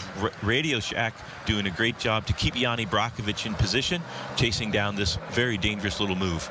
Well, I noticed one of the riders in that group behind Bob in the dark blue jersey of Team Sky, Bradley Wiggins. You'd mentioned yesterday in the time trial you thought he was looking very lean and mean, as if he's really prepared himself properly for the Dauphiné and of course to go on to the Tour de France. Well, no stress for Bradley Wiggins in the races leading up to the Tour. He didn't do the Giro d'Italia this year. He's changed his preparation for the Tour, and he's coming into this race with some very good form, and I'm certain he wants to carry that through to the Tour. Well, there's a lot of damage being done at the back, because number 81, Robert Hessing, is also in difficulty here in the Criterium Dauphiné, and I have to say there's some big boys that are getting themselves a real hard ride up this climb. We're going to take another very short break. We've got one lone leader with lots of attacks coming behind.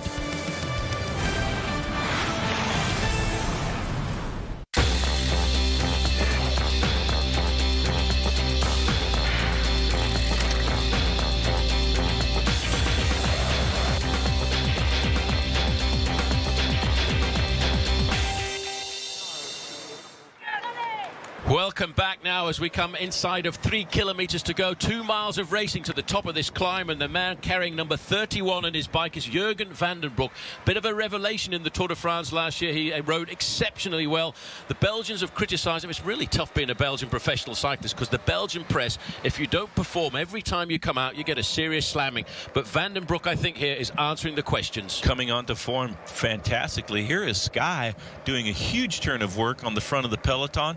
Cadel Evans, third wheel in the black and red jersey, in perfect position. So Cadel continuing to ride well. Robert Hasink, it's very surprising to see him in so much trouble towards the end of this climb. Well, this looks like Bosenhagen on the front. He's doing the pacemaking for Bradley Wiggins, who I think is in great form. Let's not forget, in a couple of days' time, Bob, around Grenoble, there's a very long individual time trial, and that will give some of the guys in this breakaway here a chance to reshuffle the top end of the overall leaderboard. But if they want to do that, they've got to do one thing, and that's pull this man back into the fold. He looks good, and he doesn't look like a man who's weakening. Inside 2 kilometers, you've got clear daylight. You can't see the group behind, and he'll get the red kite here with 1 kilometer to go, about 600 yards before the finish line.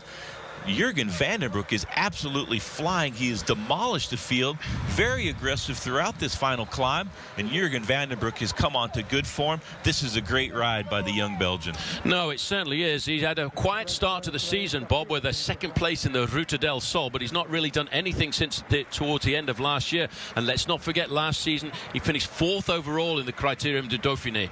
Very select group here, small group. There's Yanni Brakovic, the defending champion from Team Radio Shack. And this is a very small group. 1 rider still left. That looks like Zivsov from HTC. So good riding. He was aggressive early in the climb, and he's been able to find the back of this field and give him a chance to at least stay within striking distance of this man, Jurgen van den Broek, the race leader. Well, he keeps looking around the corner, hoping to see the Flamme Rouge, the red kite, which will indicate, there it is, 1,000 meters to go. And this man now, he's coming up to the really steep part of the climb. He's got to keep this rhythm going. He's got his jersey flapping in the wind. That's not very aerodynamic, but he doesn't seem to be too concerned. Concentrated, looks good. Really quick cadence there, turning the gear over out of the saddle and doing a sprint here. Now it's starting to kick. This is the steepest part of the climb so far, but Jurgen van den Broek continuing to turn that gear over. Little chaser here right behind, trying to come back across. So great stage so far. Christophe Cairn, I think, is the rider from Europcar in the green and black. Yep, he's in second position out on the road now. Jurgen van den Broek needs a bit of time because he lost a fair amount of time in the prologue yesterday. He finished 15th and lost himself 14 seconds on Lars Boom, but only 12 seconds off Alexander Vinokourov. Vinokourov will be wondering whether or not it's time for him to try and make a move out of this pack, but I don't think anybody's going to see Jurgen van den Broek again here this afternoon. Great pedaling cadence here for van den Broek, streaking to the finish line. A quick look over his left shoulder to see where the finish line is. Now he's starting to struggle a little bit, and this is where it gets steep and hard, but van den Broek looking really, really strong so far. Paco Rodriguez coming out of the front there now. That is a good move, and he came in at the very last moment as a last-minute leader of Team Katusha. But now on the front in the green jersey, this is the move we were expecting from Alexander Vinokourov. There's a good crowd here to the top of this climb to Saint-Pierre-de-Chartreuse. We're looking at about 500 meters still to go. Seems an awful long kilometer, this, Bob. Joaquin Rodriguez, he's got an explosive acceleration on a climb like this, especially for the finish. And there he is in the middle of the screen there in the white and blue jerseys there of the Katusha squad. In third wheel there in the green jersey was Vinokourov trying to come across with, it looked like Bradley Wiggins. It looked very much like the shape of the British rider Bradley Wiggins trying to get himself across the gap, and he realizes this is important. But Rodriguez, as you've said, is explosive on a climb like this. He's an extremely good climber. Now it's starting to get a bit grippy for Jurgen van den Broek. This is the moment when all of a sudden those legs say, please stop hurting. Yes, stop hurting. And Joaquin Rodriguez in the meantime is already caught Christophe Cairn. So Rodriguez streaking across now. Let's see if van den Broek can dig deep and try to keep his lead. 200 meters to go now for the chase group.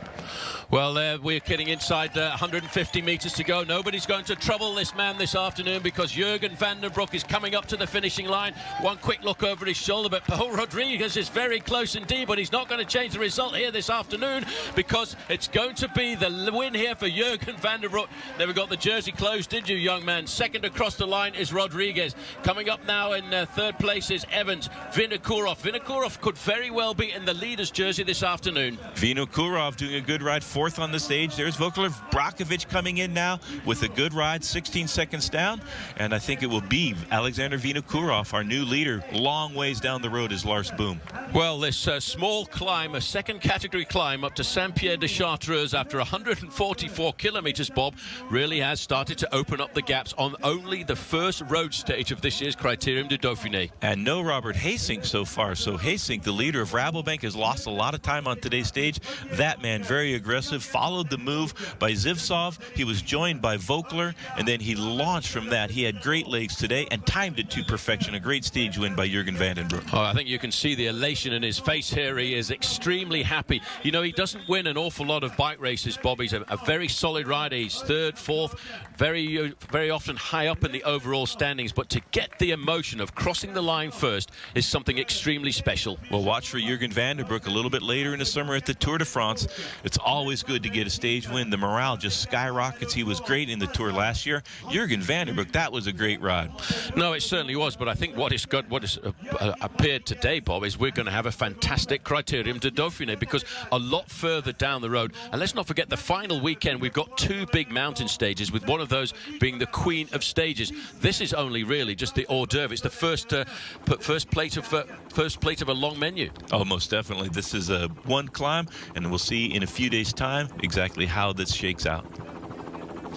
Well, coming across the line there was the man who started in the yellow jersey, Lars Boom. He's lost 2.5 minutes and any hope of staying in the overall lead tonight, and it's not been a great day for Team Rabobank. So as we look at Jurgen van den Broek coming up to the finish line, what a great win that was for him, perfectly timed. We'll take another short break, and when we come back, we'll be with the presentation, the overall standings and the podiums. This is the Epic Cycle presented by Michelob Ultra on Versus, the superior light beer, perfectly balanced for the ultralife. And brought to you by Strava, built for the avid cyclist. Track, compete, share. Go to www.strava.com/versus. And by Clean Bottle, the bottle that unscrews at both ends for easy cleaning. Get yours at REI Performance Bikes or at cleanbottle.com. Clean Bottle, ride clean. Welcome back to Saint-Pierre-de-Chartreuse. I have to say that was a very dramatic last-minute attack by Jurgen van den Broek, Bob. When he came up to the line, though, he really was excited. Jurgen van den Broek showing the joy of what it means to win a stage. Very few wins to his credit. A great bike racer from Belgium, facing a lot of pressure from the press at home, but delivering big on the goods here in the Dauphiné on stage number 1. Yeah, so let's have a look at the results of the stage. First of all, Jurgen van den Broek getting that victory 6 seconds ahead of Joachim Rodriguez, who really did make a final dash to the line. Cadel Evans in 3rd place, Nicholas Roach in 5th. A little bit further down there, Edward Bosenhagen in 6th place. Further back, 9th for Thomas Vogler, and Jani Brakovic just creeping inside of the top 10. So I don't think the Michelob Ultra Ride of the day can go to anybody else other than the man who won the stage, Bob, Jurgen van den Broek. What a good move. Great move by van den Broek, being able to hold off the charging peloton for the last few kilometers.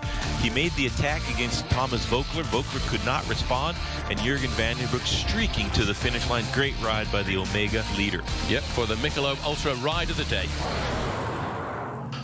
Well, climbing onto the top step of the podium, most of his victories in the past, Bob, have been in small Kermesse races in Belgium, circuit races, but I think this will probably be one that he really cherishes. Well, this is a great result for Jurgen van den Broek. The pressure for Belgian riders is incredible, and the Belgian press can be very critical, so a lot of times you see as much relief on the face of the Belgian athletes when they win a race as joy for the victory, and now the relief is starting to be replaced by joy. A great result for Jurgen van den Broek. Well, he's going to have to sit in the main field tomorrow and try and recuperate from that ride, because the day after tomorrow there's a very important individual time trial around Grenoble. But for the moment, I think Jurgen van den Broek is just going to savor the moment.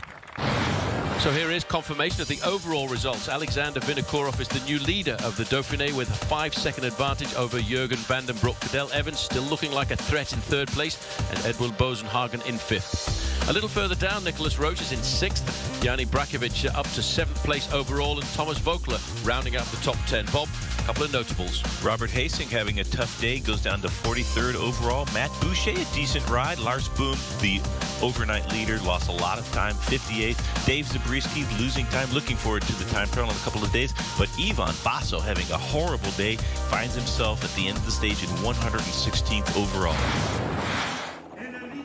Well, one of the older ambassadors to the sport at 37 years of age, Alexander Vinokourov. We knew, Bob, in the back of our minds that he was looking for this yellow jersey today. Had a great prologue, so the legs are there.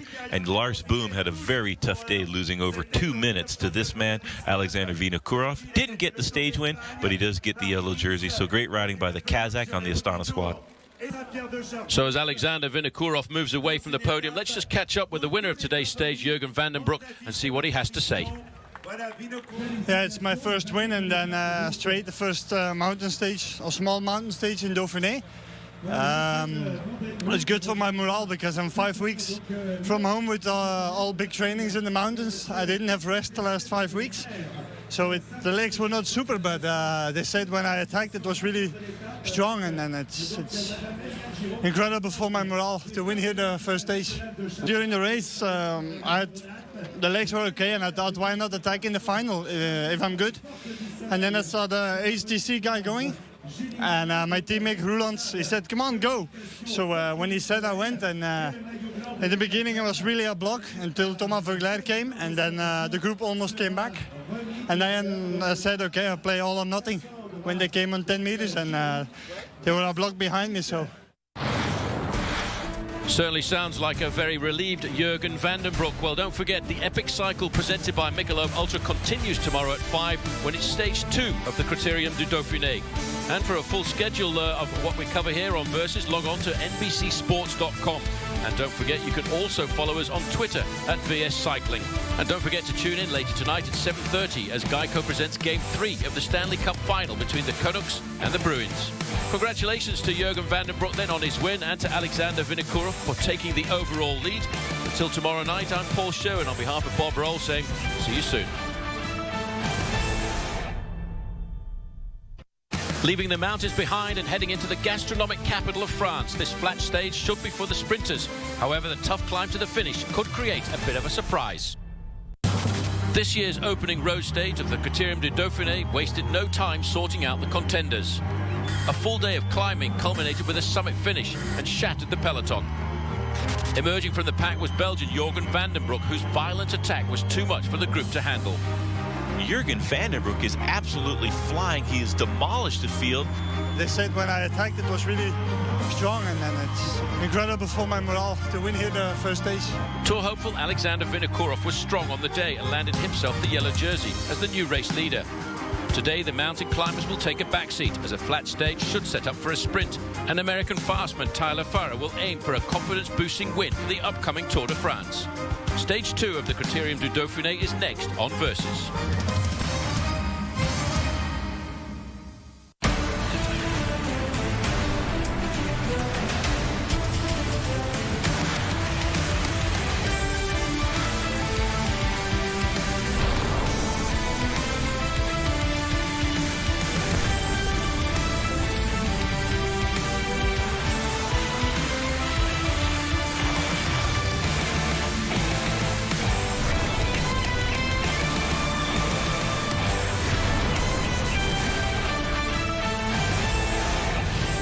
Today we leave the Chartreuse and the Alps behind us as we move in a westerly direction towards Lyon and the home of some of the best cuisine in the world.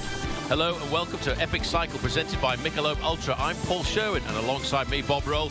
Bob, I have to say, yesterday with a first mountaintop finish in the Dauphiné, we learned a lot of things. Well, we learned that some riders are not ready for the Dauphiné. Gesink and Basso got dropped, but Jürgen van den Broek had a great ride, winning the stage. He was 5th in last year's Tour de France, and he's on form to do that or better in this year's Tour. And another man who's on form, of course, is Alexander Vinokourov, because he reported present and correct at the top of the climb to take the overall lead at the end of stage 1. Alexander Vinokourov, one of the veterans of the sport at 37 years of age, is actually starting to look rather fresh.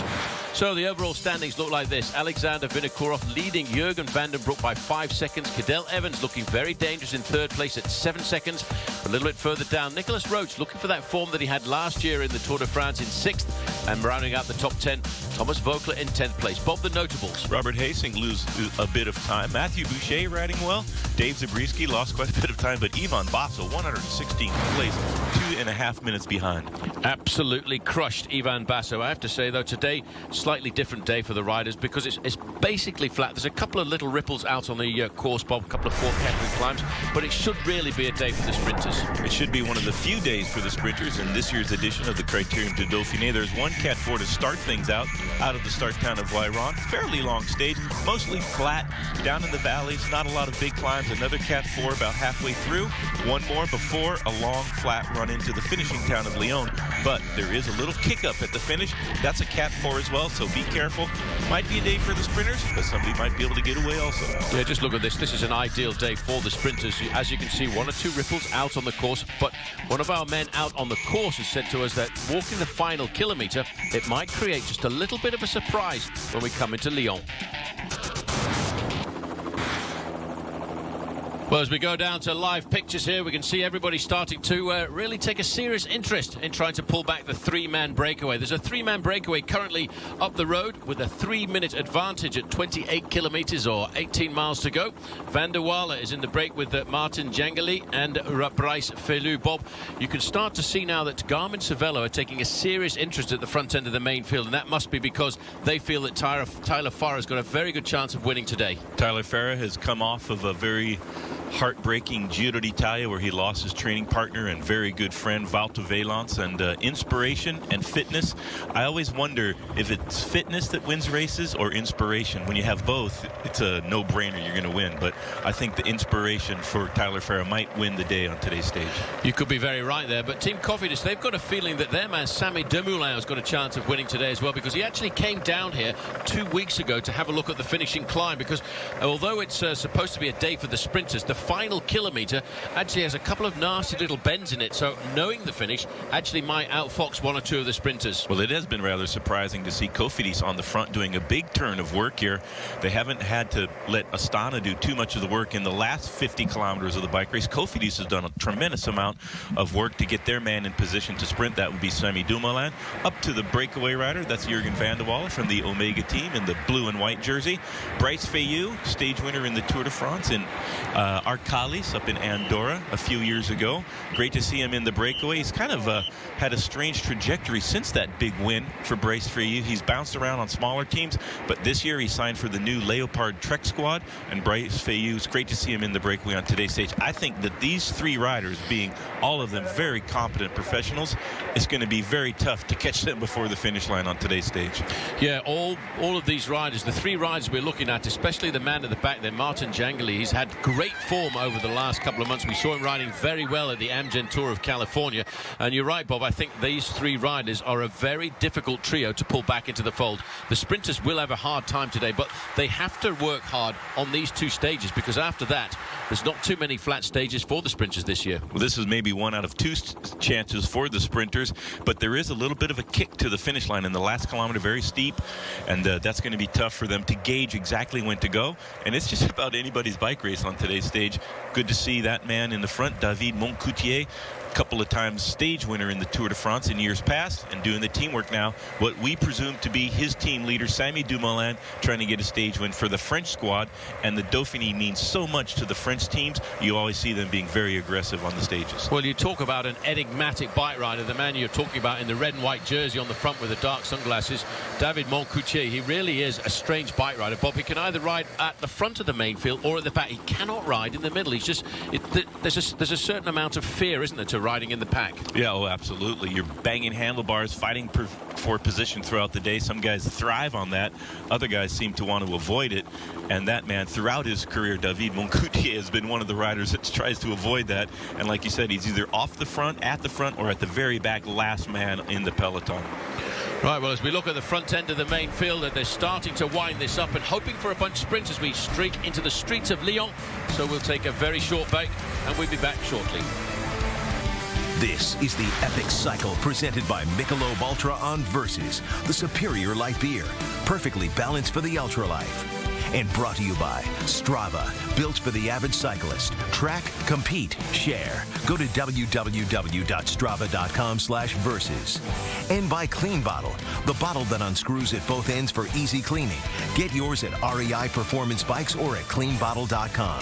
Clean Bottle, ride clean. Hi, I'm David Miller. I ride for Garmin Cervelo and I chose SRAM. Ciao, sono Ivan Basso, corro per la Liquigas Cannondale e ho scelto di correre con SRAM.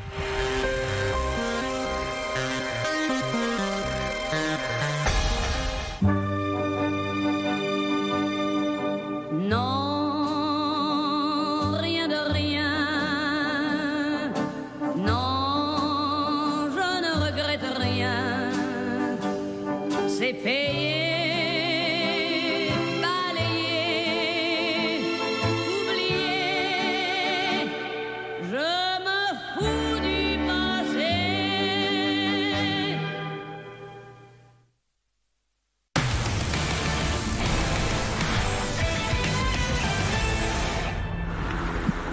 So looking down at the main field, you can see the dark blue jerseys at the front there, black and blue jerseys, I should say. Garmin Cervelo, they're thinking about the big American sprinter, Tyler Farrar, who I think, Bob, will be inspired to try and get himself a victory here this afternoon. And, of course, the finish is not exactly a pure sprinter's finish. It's a strongman's finish, and that's what Tyler Farrar has turned out to be over the last couple of seasons. Oh, most certainly. He pushed Cavendish so close on a very similar finish in the Tour de France a couple of years ago.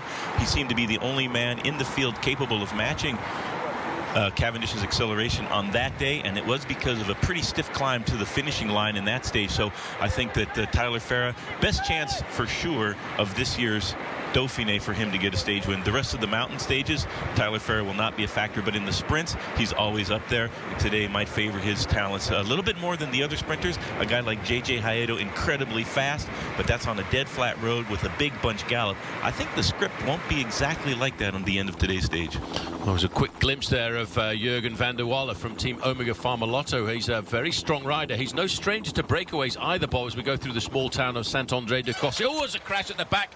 This is what always happens if you're not aware coming into town and you don't pay attention. All of a sudden, it looks to me as if the man who went down there very hard indeed was Julien Vermote from Team Quick Step. A lot of traffic, furniture there and that, and when the whole peloton stops, I think Julien Vermote more discouraged with himself than actually injured on that. Everybody slamming on the brakes, and when the rider stops in front of you and you're not ready for it, that's what happens, right down on the ground. And another Liquigas rider also on the deck there. Just that's what happens. You see one long line, Indian file of the whole peloton with Johan van Sumeren on the front. When you come into a little village and everybody slams on your brakes and the accordion effect, the riders in the back always have trouble negotiating those. Sometimes you fall down and get hurt. I don't think there was any injuries on that crash, but that's why it's so important to stay in the front of these very, very testing, turning, twisting, dangerous roads. I always have to say, Bob, it always cracks me up when the race referees say un chute sans gravité, a crash without any incidents. And I tell you what, any time that you do fall down, it absolutely hurts. But look at the pressure that's starting to appear at the front end of the main field now, because all of a sudden, from a bunched main pack across the road, you've got a long line. This line of riders is not very far off, being a kilometre long, and that's because of the speed. At 25 kilometres to go, 18 miles of racing left. We are looking now at speeds approaching 35 miles an hour. Oh yeah, the peloton all in one long, and now there's some splits even coming across here. Looks like Nicky Sorensen, the man in the black shorts and red jersey, with that gap trying to close it down. That's a pretty desperate situation, but this breakaway, so high powered, such high class riders up in the front, a real desperate chase now before the finishing town of Lyon. No, it certainly is. I think somebody's just raised the flag there to say, right, this is the real start of the race. About 6 kilometres ago, Bob, as we look at the damage at the back here, 6 kilometres ago, we looked at a time gap of 3 minutes. And in just 6 kilometres, they've wiped off a minute off the advantage of the three-man breakaway. Well, this is quite amazing. I wouldn't be surprised if there's a little bit of a crosswind blowing from the left-hand side of the riders. You can see him trailed off into the right-hand gutter, so the indication would be that the bit of a wind battle here shaping up in the finale, and you can see the gaps in the peloton. That's because of the pressure of the Garmin-Cervelo squad at the front, and they're really doing a hard turn of work to get Tyler Ferry in position to win the stage. Well, I hope he was in position, Bob, because if you were in the wrong position at this time, you will have got really seriously caught out. This is the kind of damage that happens when all of a sudden a team goes to the front and really starts to put the hammer down. It looks like Danny Pate of HTC High Road there. He'd been caught out as well by being in the wrong place at the wrong time. You have to ride, and I always say this, Bob, you've got to ride in the first 15 to 20 positions all of the time. Then you don't have the possibility of getting caught out. Well, good ride there by the Saxo Bank man. Just tacked onto the back. That was Nicky Sorensen. There is a bigger group up in the front. You see just at the top of your screen. That's where you want to be. You want to be in that circle of riders just at the top of the screen. The chasing groups, when you have to keep on closing those gaps, it's very tough. Well, Rain Tarame, one of the riders who knows exactly how to ride in the big mountains, he's got a little bit caught out here as well, as we also look at the rider there from Movistar, and that's Bernat Inosti from Spain. And this is a real panic situation for a lot of riders now as they start to realize this race is seriously splitting up. This is the second main field we're looking at here. It's split up because of the acceleration of Team Garmin-Cervelo at the front end of the main field, and there is a serious amount of daylight, Bob, between the second group and the leading group of riders. Look at those riders straggling halfway across the gap. They're in no man's land. That is not where you want to be. That's the Sky team on the front. They're trying to close down. That's Geraint Thomas, and that is Edvald Bohasen Hagen in the white jersey. We thought he might have a chance to win the stage, but they are chasing the leaders. That's Bradley Wiggins now. Desperate situation for the Sky team. Got to say, Bob, they were in the wrong place. They should have realized the wind was going to start to come across, and they should have been riding a little bit closer to the front. They should have been paying attention, and Team Sky now are on the back foot. But as we have a look at the leading group of three riders, that gap is tumbling dramatically. It's now down to 1.5 minutes, but the main field is splintering because of the pressure that's come on the front from Team Garmin-Cervelo. I wonder if it'll all come back together. We'll find out after the break.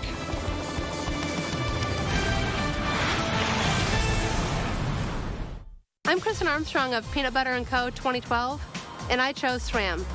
Jeg Tor Hushovd, sykler for Garmin-Cervelo. Jeg velger SRAM.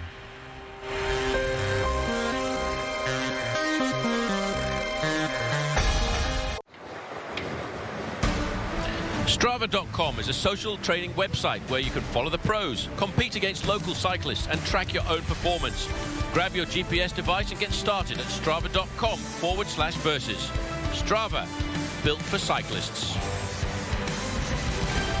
Well, looking down again at the main field, they really have turned the race on fire here this afternoon. The long line of the main peloton is under serious pressure.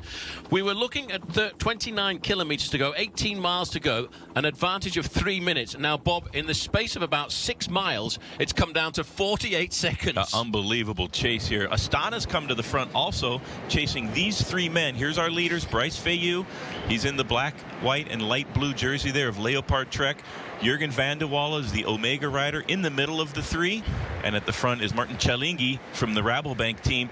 I thought they had a decent chance to fight out for the stage win because of the high quality of these athletes, but because of the pressure and the gaps that opened up in the peloton, and I think it was the Garmin team that realized they had a chance to isolate their sprinter Tyler Ferret, and they really went to the front, put the hammer down, and put pressure on a lot of the GC riders as well. Sky team not paying attention, were caught out. Astana realized that, and they've come to the front also, so they're putting a lot of pressure on all of the other GC contenders. Now we're looking here at the second main field here, and I have a funny feeling, Bob, as we look in there, we can see Alexander Vinokourov. There's only about 35 riders left in this group, but you can just see a group coming back onto the rear end of the main field. Two big names caught out. Bradley Wiggins was caught out in the split there, and of course Cadell Evans, one of the massive big pre-race favourites. But look at the damage that Garmin-Cervelo have done to this bike race. There will be some sore legs on a flat stage. It shouldn't have disrupted things too much. Less than 20 kilometers, less than 12 miles of racing, and the peloton absolutely flying across these roads. There's going to have to be some regrouping, but there's a big group of riders that have been tailed off the back because of the pressure of Garmin and now Astana. And I have to say that's a serious mistake by Cadel Evans and his team BMC, because he should have been more attentive. That's not normally the way that Cadel Evans rides. He's normally right up at the front end of the main field, a couple of teammates around him to pace him into the right position. But a lot of big names have been caught out by this move. Tony Martin as well, finding himself in a very desperate situation. He didn't have a great climb to finish off yesterday's stage. And here's an attack on the front. That is Chillingi going away from his two companions. Well, I tell you what, they've looked over their shoulders. They know that the main field is coming back, and they felt the viciousness of that attack by Chillingi, so they've said, right, we'll go back to the main field this afternoon because he ain't going nowhere. They know what's going on in this bike race, but that was a very clever move. Just look at that ideal position, Bob, straight out of the handbook, third position, looks at the other two riders, one's boxed in, bang, down the left-hand side. Chillingi, that's a good move. If they catch the two riders that he used to be with, he would just left behind and ease up and wait for a regrouping of the peloton. Well, a solid chance still, but I don't think that any of the sprinters teams, if they come back together, are going to let that happen. Look at the riders bunny hopping that traffic furniture just behind the spear, the tip of the spear here. Astana putting the hammer down, realizing they have a gap on some of Alexander Vinokurov's rival, and there is no rest for the wicked on today's stage. Let's see if Garmin-Cervelo continues to race aggressively. Well, I'm sure they will. Team Astana have realized this is a very crucial moment. Just goes to show, Bob, what we say all of the time. You have to be attentive, even on the flat stages of a bike race, because you never know what can happen when you go around a corner. Bit of chaos there. You can see the two riders there have been about caught. The main field, I think the referees have been caught out by the sheer acceleration of the main field, and there's a bit of chaos there for them to sort out. A little bit of congestion in this little village before we get into the final 6 or 7 miles of the bike race, and all of the officials' cars that were following the breakaway didn't have time to get out of the way because the peloton is catching the break so quickly. Wow, this is serious business here we're looking at now, because we've got a real alarm bells ringing in the groups of second and third on the road behind. Now we've seen a massive big split in the peloton. The gap to the leaders is down to 10 seconds. This is Jürgen van der Watt. Get the motorbikes out of the way, please, because this is chaos. This is a bit of fun this afternoon, Bob. You remember when we used to get to the front and get into the motorbikes, and it was all chaos, was going crazy. Absolutely. This is an amazing stage. We didn't think a lot would happen until the finishing sprint, but it's been incredibly thrilling. Because of this gap created by the aggression of the Garmin team, they're really desperate for a stage win today. I have a feeling that Tyler Farah is feeling good, and he's going to try to win today's stage. Well, there's only one man at the front of the bike race currently, Martin Chillingi. There's the race referee getting himself to a bit of safety. We'll take a bit of a break. When we come back, let's hope it comes back to normal.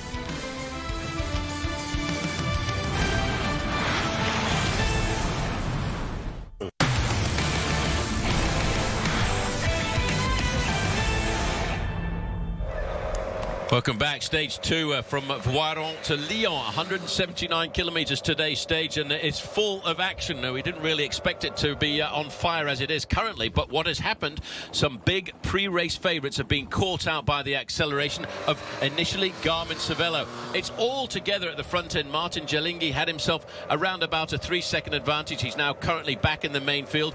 Team Astana in the turquoise and yellow jerseys. The team of the leader, Alexander Vinokurov, is just over there to the right-hand side in the yellow jersey. All of a sudden, this has turned out to be a very important tactical maneuver. Interesting to see AG Tuhar here come to the front. I think they have a feeling that because of the split here, that their riders have a chance to move up in the overall standings. And there's Cadel Evans in the green jersey with the red shorts on the wheel of Bradley Wiggins. Sky in an absolutely desperate situation. They missed out on that split, and now they're chasing as hard as they can. They are a ways off the back, and that gap is continuing to grow. And the Wigginator there as well in second position. He's also been caught out. Bradley Wiggins high up in the overall standings, riding in front of Cadel Evans in the green jersey. This again, Bob, it's not a very big peloton. We've got the first group of around about 30 riders. Here, there's only about 35 riders in this group. This race has been split to pieces, and that all happened at 12 miles to go. Well, this is a terrible situation for Cadel Evans to be in. If he has to start doing work here, and there's Bradley Wiggins with a flick of the elbow, please come through, give me a hand. There's Bo Hagen in the white jersey, also in trouble.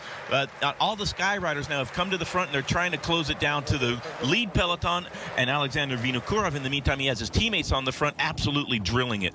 They are drilling it, as you put it, Bob, and that's the reason why there's such a big gap starting to appear.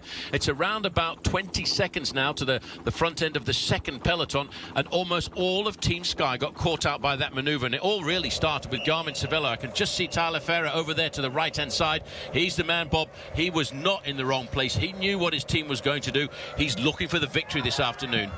Europa car coming through there, realizing that they have a big advantage here to this group. You can see these riders are absolutely sprinting. Christian Knies there in the white jersey for the Sky team is champion of Germany, trying to do what he can to bring their team leader, Bradley Wiggins, back into the front. Well, it's all together here because Martin Gillinge has been pulled back into the fold. This is the front end of the main field, and you can see, if you look at the faces of these guys, it's an absolute urgency appearing on the front of everybody there. Remy de Gregorio, the Astana rider, over to the left-hand side there.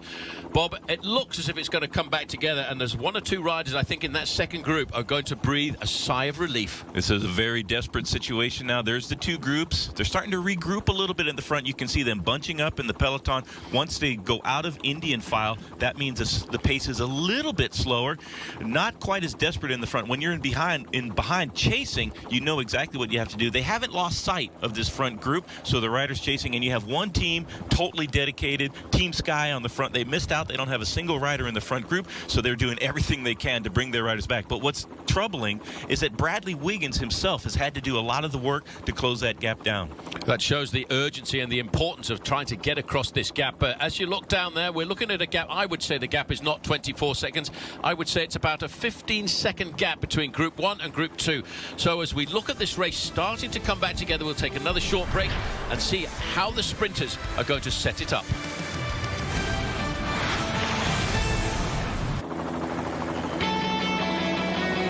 Tomorrow, the NHL Stanley Cup Final, presented by Geico, continues on Versus. At 7:30, it's Game 4 between the Canucks and the Bruins. See who takes their next step towards hockey immortality. History will be made on Versus.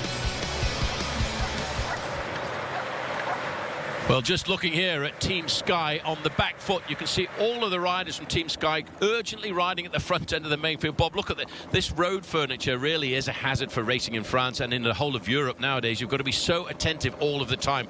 The gap, a mere 15 seconds. But when you're in a situation like this, everybody's absolutely on the rivet. It looks as if you can just close that gap down easily, but sometimes the last 15 seconds is the hardest. Yeah, absolutely. And when you have a big time trial on tomorrow's stage, you want to conserve as much energy as possible. You do not want to be caught behind doing this absolutely flat-out chase. Here's the front group. AG2R doing a lot of work, and Movistar has come to the front also. Garmin was the team that did the damage. Johan van Sumerman right in the middle of your screen, you can see, and just on his wheel looking very dangerous is Tyler Ferrer.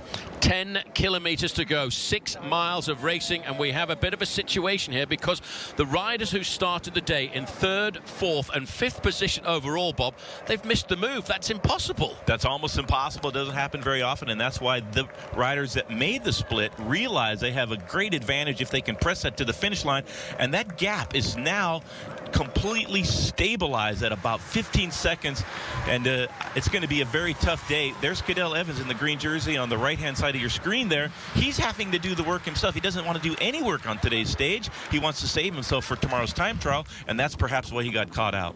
Yep, sitting a little bit too far back in the main field alongside the Bradley Wiggins and Edvald Bosenhagen. I'm surprised because Bosenhagen's a young rider. He would more than likely have been sitting towards the front end of the peloton. Just a little bit too relaxed. Comes this crosswind, splits the race up, and all of a sudden we've got big Johan van Summeren on the front here, over on the left-hand side with the blue helmet, black and white jersey, Garmin Cervelo.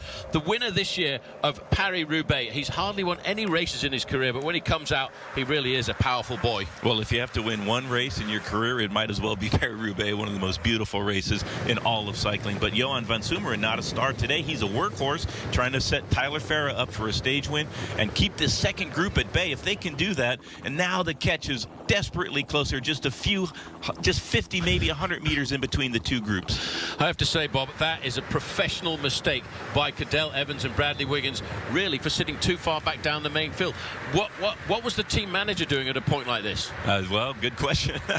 They were sitting a little bit too far back, and when a split happens and you get caught behind it, you have to regroup, get your teammates in the front to do the work, but it was such a dangerous situation that the team leaders actually had to do a lot of the work themselves. Bradley Wiggins as well as Cadell Evans on the front doing the tempo.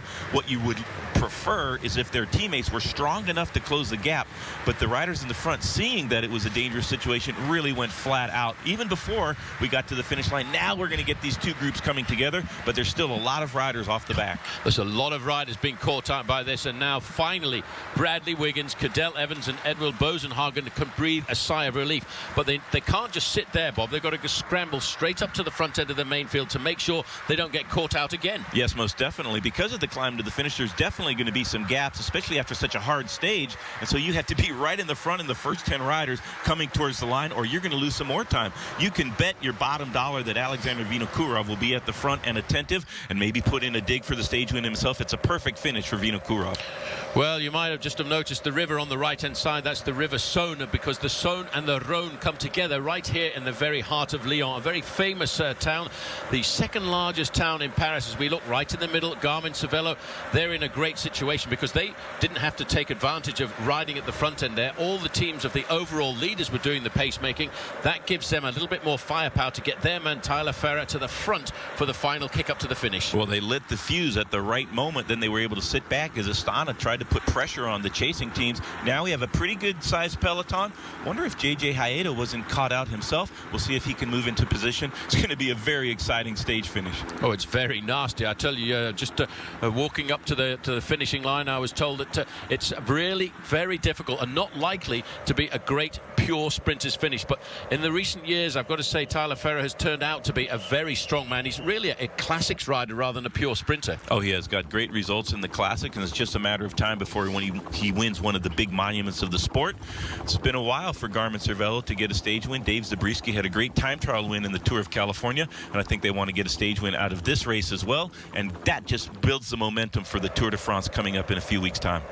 Well, you can see a little bit more organization now starting to come to the front end. 6.8 kilometers to go to the finish, as the main field has fortunately come back together.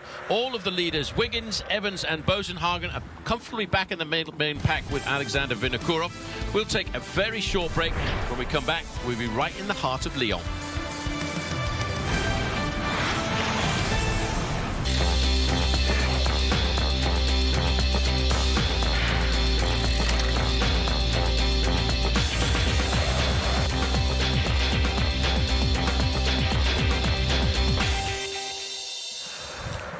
Welcome back. We're now getting right down to the nitty-gritty here at 6.5 kilometers to go. I have to tell you, Bob, all of a sudden, who's going to take care of this race to the finish? Red, white and blue jersey just over there on the right-hand side. Little Tommy Voeckler. We can't call him Little Tommy Voeckler anymore because he's a man who's building himself a big reputation. Yes, top pro now, looking for a stage win. He has two teammates in the green jerseys and the black shorts from Rioja Car right in front of him. This is a perfect finish for Voeckler as well, and he is on the form of his life. He's having a great season. He'd like to keep his name in the headlines, and a stage win here at the Dauphiné would go a long ways in doing that. Well, that's the backdrop of Lyon, right? Many people regard this as the gastronomic capital of France. It certainly is a great place for cuisine. And at one time, one of the most famous restaurants in the world was right here in the heart of Lyon. The great, the Golden Lion, it was called. Cofidis at the front end of the main field. Bob, do you think Samy Dumoulin's got a chance this afternoon? He has come and had a look at the race, and he is a very explosive sprinter. Samy Dumoulin has a great chance to win the stage here today. He's a sprinter, but not in the pure mode. He also has some pretty good climbing legs on his day, and it's a perfect finish for Dumoulin, and maybe his only chance to actually legitimately have a chance to win a stage. And Cofidis would dearly love to get a stage win in the Dauphiné. Well, they're looking over their shoulders. They're keeping themselves organized. The turquoise jerseys of Team Astana, they're riding at the front, not really thinking about winning the stage here this afternoon, but protecting the position of their man, Alexander Vinokurov, right up at the front end of the main field. I almost got caught out there, by the way, because you might have noticed the King of the Mountains jersey. That's today on the shoulders of Jurgen van der Walle, the winner of yesterday's stage. Jurgen van der Walle continuing his good form, made the split there in the polka dot jersey. Jurgen Vandenbroek is the Omega rider. rider in the polka dot jersey, winner of yesterday's stage, and moved himself into second place. And overall, that's a very dangerous situation right there. That traffic island just coming out of nowhere. And if the rider in front of you doesn't point that out, it's easy to plow into that. And that's when we see the big accidents happen in professional cycling nowadays. Yeah, too many Vanders, I think, on Team Omega Pharma Lotto, Bob, because, yes, Jürgen van den Broek is wearing the King of the Mountains jersey here this afternoon. At the back end of the main field, you might just notice there number 81. Well, that's Robert Hessink. A little bit smarting, I think, because of his performance yesterday. We expected a lot more to come from him and, of course, from Team Rabobank. Well, he did a good prologue, so if he can do a good time trial, usually you're in really good shape. But I think the big mountaintop on the first stage caught Robert Hessink a little bit unawares, and he lost over 2 minutes on yesterday's stage, and now he finds himself at the back. He's going to need to move up a little bit, because inevitably there's going to be some gaps leading up to the finish line, and you don't want to have to keep closing those gaps. So a bit of a disappointment so far for Robert Hessink in the Dauphiné. Well, Vacon Soleil are on the front now in the black and yellow jersey. They're trying to keep themselves organized at just 4 kilometers to go, 2.5 miles to the finish line. This is the nervous time. There's big Johan van Summeren out of the saddle there in the black shorts at the back. He's done all of his pacemaking to set this race up for his man Tyler Farrar, who hopefully this afternoon is going to come up with the goods. BMC here on the front. Cadel Evans now, that's where he needed to be a little while ago. There's Matthew Boucher in the red, white, and blue jersey with the yellow stripe, and that's the recently crowned professional road racing champion of the United States. A great sprint by Matthew Boucher, just getting the better of big George Hincapie. Well, he's in fine form, and he put in a very good sprint there just to nick George Hincapie on the line in Greenville, South Carolina. He could well be riding on the crest of a wave after a very successful Amgen Tour of California.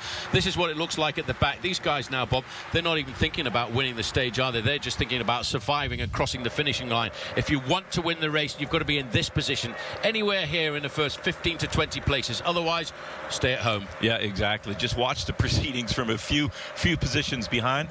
BMC on the front now. They don't want to make the same mistake twice, so Cadel Evans has his teammates on the front, not hoping for a stage win, but they do have to protect Cadel Evans. That was a desperate chase. 3 kilometers now to the finish line, just over 1.5 miles.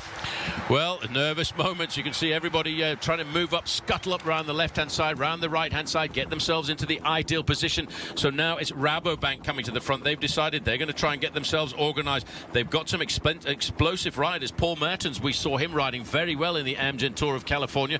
He would like a mountaintop finish like this. Well, a hilltop finish, really. And maybe Luis Leon Sanchez as well. The Spaniards come over to the Rabobank squad. See if he can go for perhaps a stage win on today's stage. Also, got to keep Robert Hessink out of danger and keep him from losing any more time. He could make that deficit up in the mountains.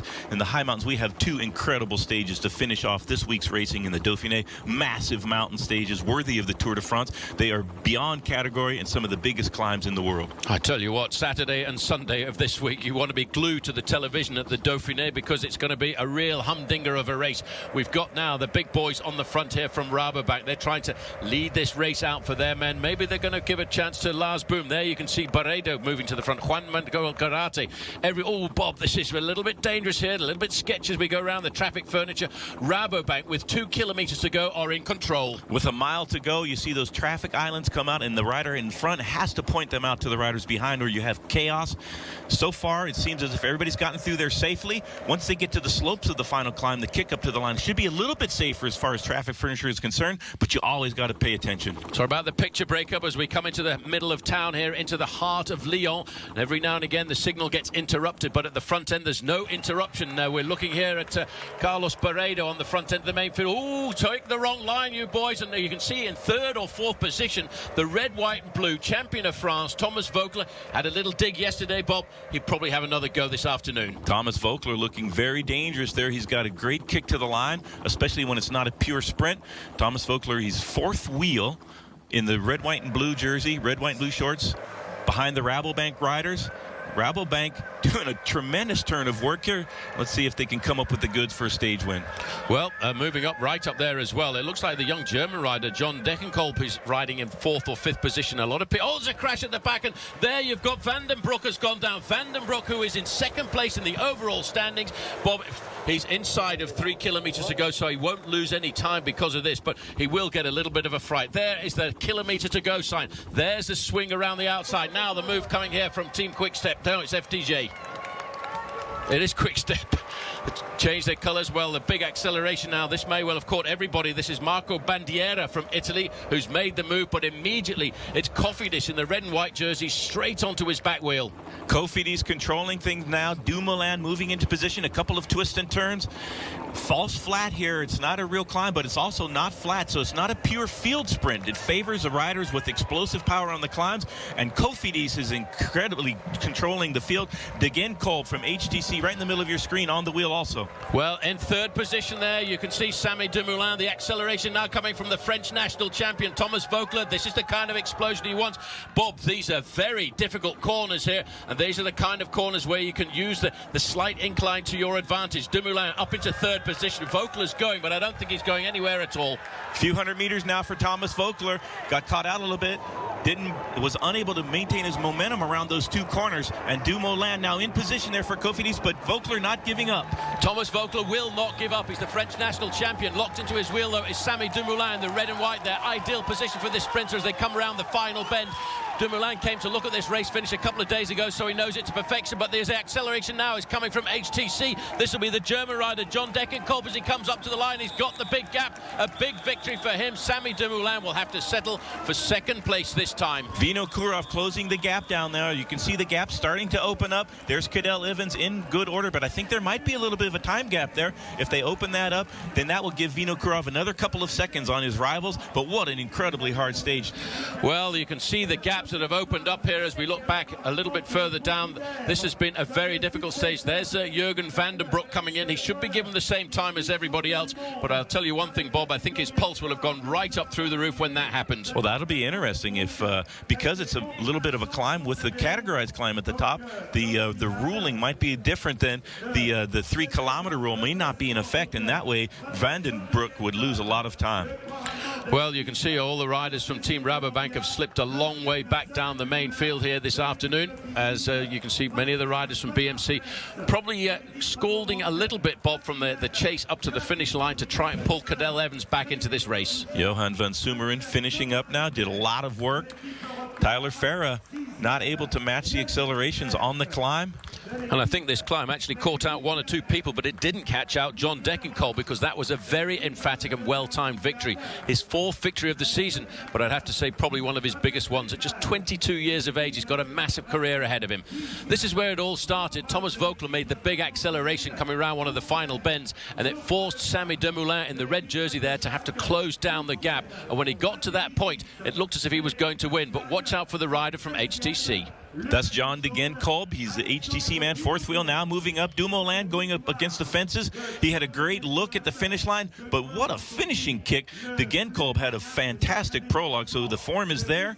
He goes for the stage win. Very surprising victory, vanquishing all of the sprinters. Great ride by Degenkolb. Well, as he looks over his shoulders there, he gets himself a very easy victory. We'll take a very short break, and when we come back, we'll go to the podium and get the overall results.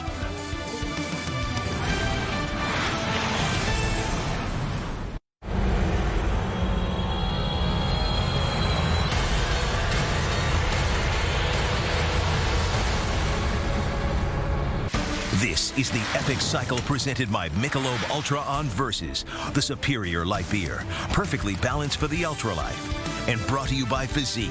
Check out Physique's new high-performance R1 and R3 road shoes at Physique.com. Welcome back to the Criterium du Dauphine and the finish in Lyon, where John Degenkolb has just scored a very, very emphatic victory. Coming from a long way back in the charge up towards the line, he jumped from about 6th position to eventually cross the line in 1st place. A magnificent performance by him and really putting to rout Team Cofidis and, of course, Samy Dumoulin, who crossed the line in 2nd place. So let's get confirmation of those results a little bit further down. Let's look at the win by John Degenkolb ahead of Samy Dumoulin. Sébastien Hinault of France up there in 3rd place, and creeping into the top 5, Joachim Rodriguez of Team Katusha. A bit further down, the man who really put the cat amongst the pigeons, Thomas Voeckler in 6th place. Further back, Nicholas Roach in 9th, and Fabian Wegman up there in 10th. So the Michelob Ultra ride of the day, Bob, I think it has to go to the winner of the stage, John Degenkolb. What a great win. Well, Sammy Dumoulin had the perfect trajectory and the solid lead out from his teammates. The Cofidis rider was able to only get second because this acceleration by John Degenkolb, impossible to match. Great stage win for HTC High Road. So that's why he earns himself the Michelob Ultra ride of the day. Well, at 22 years of age, John Degenkolb has come to the top step of the podium here. He's won 3 times before this year. In fact, he won a very good race in Frankfurt in the month of May. But, Bob, that was a very dramatic sprint win. Great win by Degenkolb there from HTC. They continue their winning ways. They seem to find a way for all of the riders on their team to come with the goods, and that is a sign of one of the top professional teams in the world. They have the fastest sprinter, Mark Cavendish. It would be easy to just lay low, let Cavendish take all the glory, but this team continues to win. They're very successful, and the latest is this man right here, John Degenkolb. So a great win by him and his team, HTC. Here's confirmation now of the overall standings. Then there was definitely a 6-second gap between Alexander Vinokourov and everybody else, so he now leads this race ahead of Jurgen van den Broek by 11 seconds. Wiggins is in 3rd place, Cadel Evans 4th, and Nicholas Roach looking very solid in 5th. Moving further down, then, Joachim Rodriguez is in 6th. Yanni Brachevich still silently sitting there in 7th place. And, of course, the Frenchman Thomas Voeckler climbing up into 8th position. Looking a little further down at the notables, pre-race favourite Robert Gesink is lying a lowly 47th. Matty Boucher, 56th. Ivan Basso, I would think, very disappointed in 92nd. And the American sprinter Tyler Farrar in 142nd place. Well, a very, very clever and astute ride to the finish there by Alexander Vinokourov. He had a feeling, I think, Bob, in the back of his mind there was going to be a slight time split on the run-up to the line, and he's extended his lead in the overall standings. He has gained a few seconds there because of the gaps opening up. He realized that the finale, the last 50 kilometers, was very tough, so that there might be a chance. Very heads-up riding. You almost never catch that man out as far as tactics are concerned, and when he has the legs, he has a great chance to defend his jersey. Tomorrow is the time trial. We'll see what he can do in that, but a great ride today and got a few seconds on his rivals. So after a very good win there by John Degenkolb, let's just go around the back of the podiums to see what he has to say about his victory this afternoon. Yeah, it was a good stage for me. We saw it before the race and said, yeah, today it can something for me, and yeah, I'm so happy. My first World Tour race win, and yeah, I'm absolutely happy. Yeah, I'm a young rider. It's my first year as a pro rider, and yeah, it's a super start this year. I had not only this victory, I had 4 victories before, and yeah, super season for me, super start for the pro, and I'm so happy. So, Bob, I have to say, at 22 years of age, a very confident young man getting his first really big victory. Well, Tony Martin not riding well right now. That gave Degenkolb a chance to go for the stage win, and he did not let his team down. A great stage win for the American HTC High Road squad. So that just about wraps it up. And don't forget, tomorrow, the epic cycle presented by Michelob Ultra continues at 5 with stage 3 of the Criterium du Dauphine, and it's an extremely important individual time trial. It's almost exactly the same route as the Tour de France will use in July, so don't miss it. And if you want a full schedule, log on to our website at nbcsport.com, and you can follow us on Twitter at VS Cycling. And tune in tomorrow at 7:30 as Geico presents Game 4 of the NHL Stanley Cup Final between the Canucks and the Bruins. Congratulations to a new rising star, I have to say, from HTC High. The city of Grenoble today is the host of the individual time trial at the Dauphiné. The race of truth should redefine the serious contenders as it sorts out the men from the boys. So far this year, Criterium du Dauphine has not only been exciting, but it's been really tough. After Lars Boom won the opening prologue time trial, the fireworks exploded on the first 2 road stages. Van den Broek is absolutely flying. He has demolished the field. The acceleration now is coming from HTC. This will be the German rider John Degenkolb as he comes up to the line. He's got the big gap. A big victory for him. Astana rider Alexander Vinokourov has emerged from the smoke and is wearing the yellow jersey as race leader. But today, the race of truth could alter the standings. Today's individual time trial in Grenoble mimics the course that will be used in the Tour de France in July. And overall contenders such as Cadel Evans and Bradley Wiggins will go full on today to try and gauge their fitness. It's stage 3 of the Criterium du Dauphine next on Versus.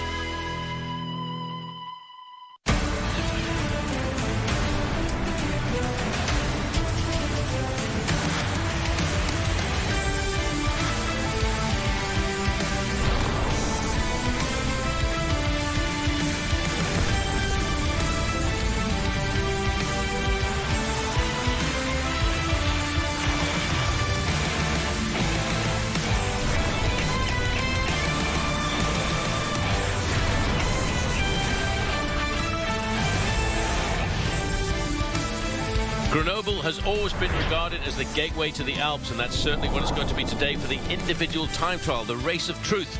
Hello, this is the Epic Cycle presented by Michelob Ultra. I'm Paul Sherwen, alongside me Bob Roll. And Bob, this is a very interesting and difficult individual time trial. Well, it's critical for success in this year's Dauphiné. Obviously, Vinokourov leading Jürgen Vandenbroek by 11 seconds, as well as Bradley Wiggins. But also, as an added little bit of suspense, it's a virtually identical course to what they're going to see on July 23rd, the second to last day of the Tour de France. Yes, Alexander Vinokourov, very clever, very astute yesterday, getting himself an extra 6 seconds advantage on everybody else, extending his lead in the overall classification. Great tactics employed by the Kazakh at the finish of yesterday's stage. Certainly extending his lead to 11 seconds over Jürgen Vandenbroek and Bradley Wiggins, and the same time in third place. Nicholas Roach up there in fifth, and looking a little bit further down, we've got Joachim Rodriguez in sixth, Yanni Brakovic still haunting there everybody in seventh place, and Rui Costa in 10th. Robert Haysink still a little bit behind, 2.5 minutes down. Matthew Boucher riding well. Ivan Basso having a disastrous Dauphiné so far, 4 minutes 47 seconds behind. Yeah, but as we look at Grenoble, Grenoble is nestled right in the heart of the Alps, right into the gateway, into the big mountains. You know, stories like Alpe d'Huez, it all starts from Grenoble, but this, Bob, I have to say, is a very interesting individual time trial, and everybody knows it's going to be extremely testing. A very testing course, a lot of twists and turns, quite technical. Also, it's not flat by any stretch of the imagination. Undulating, lots of climbs out on the course, and a lot of tricky descents also. So the riders will not only have to produce the power, they'll also have to have the technique as well. Yeah, as they start from Grenoble, go out to Vizille and then back again. There's a very nasty little lump right in the middle of the course. As you see right to the start there at Brie-et-Agnon, there's a very difficult climb up to 465 meters down into the town of Vizille, and then on the way back to the finish towards Saint-Martin, it's a very difficult climb. This should be extremely testing. It's a really good course for a time trialist.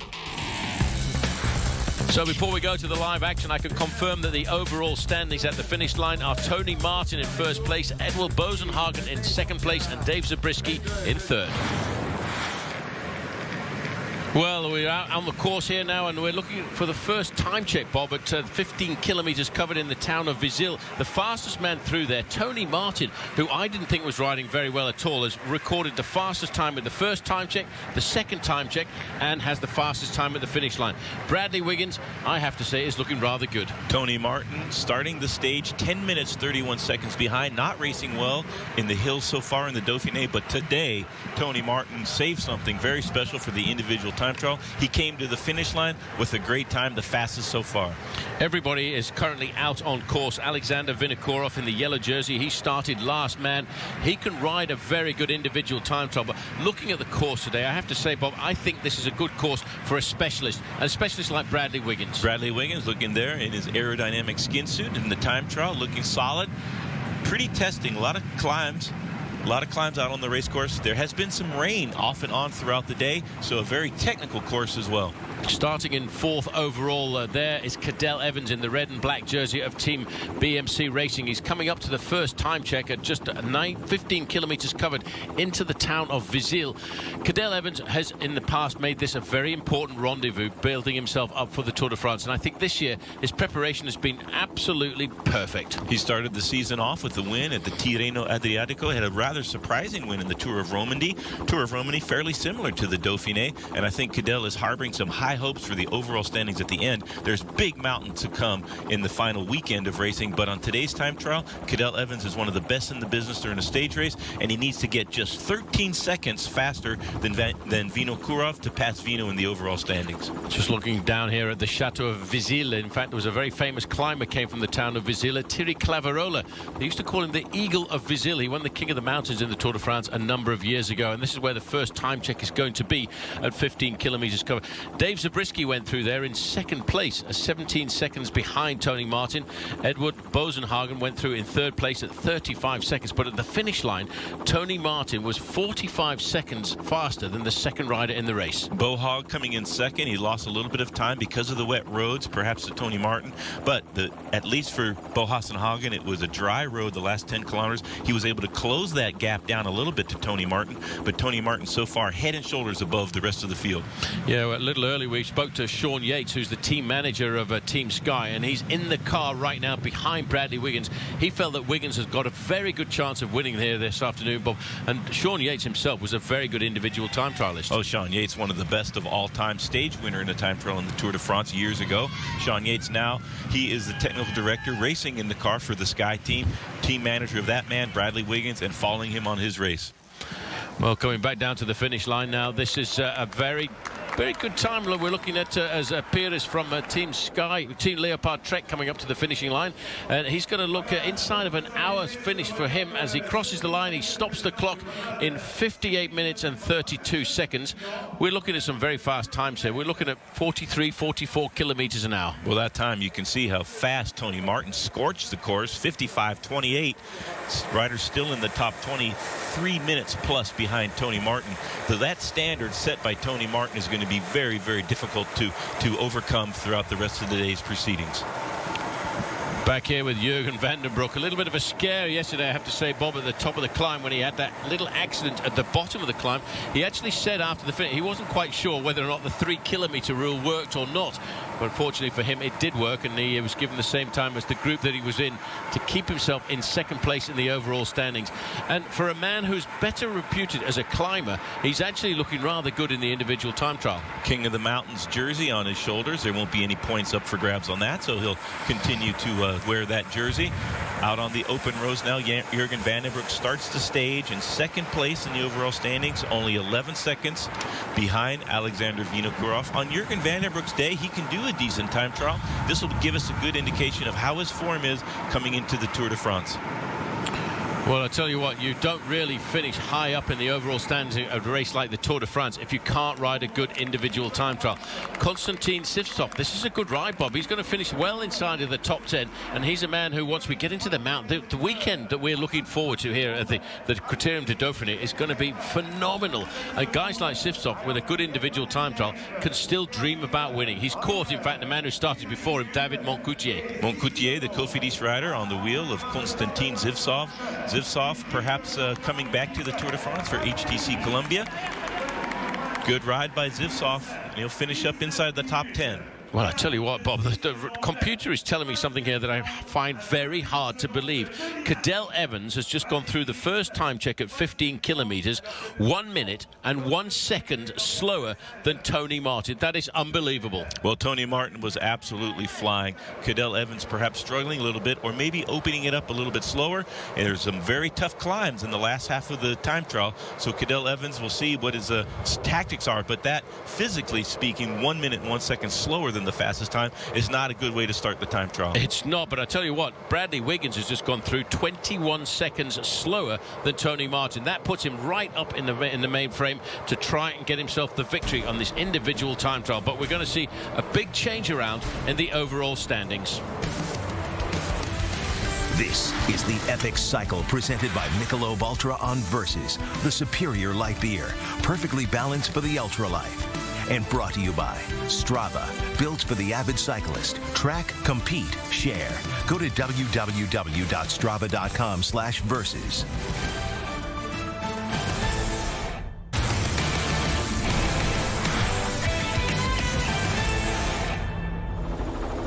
Welcome back to the individual time trial here at the Criterium du Dauphine. We're looking at the Chateau of Vizille and the first time check, and we're looking down there onto the shoulders of Alexander Vinokourov. He's the last rider to start. He wears the yellow jersey, leads this race by 11 seconds. And Bob, I have to say, it's going to be extremely important the time that he records when he goes through the first time check.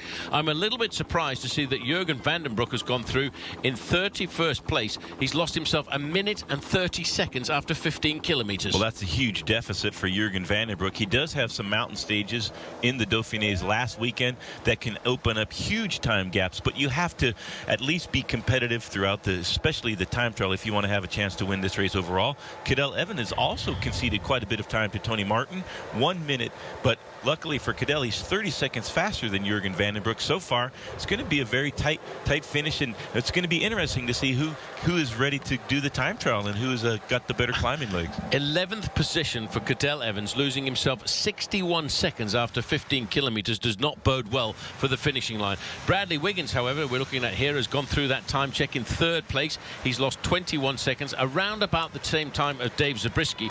But the man who is setting the fastest pace out on the course, Tony Martin. Bob, over the last couple of days, the Prologue Martin did not look good. The mountaintop finish, he didn't look good. But all of a sudden, when you're an individual time trialist, you can raise yourself up to the bar. As Alexander Vinokourov goes through, he also has lost a massive amount, 1 minute and 21 seconds. Well, more importantly, a minute behind Bradley Wiggins so far. So Wiggins, at the moment, has taken over the yellow jersey from Alexander Vinokourov.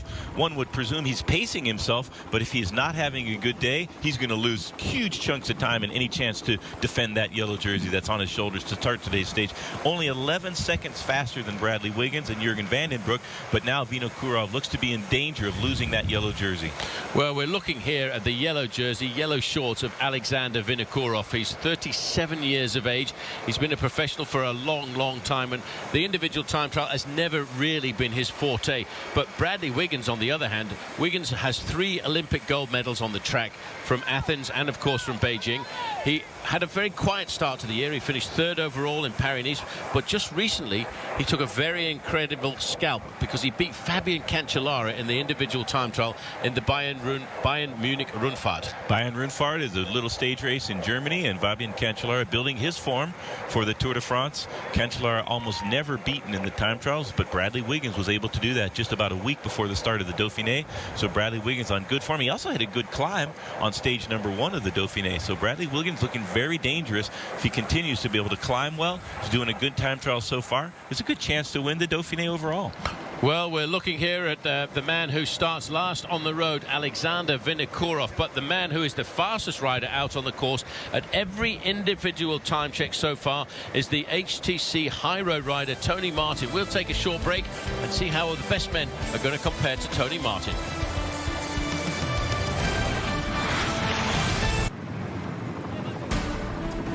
Strava.com is a social training website where you can follow the pros, compete against local cyclists and track your own performance. Grab your GPS device and get started at strava.com/versus. Strava, built for cyclists.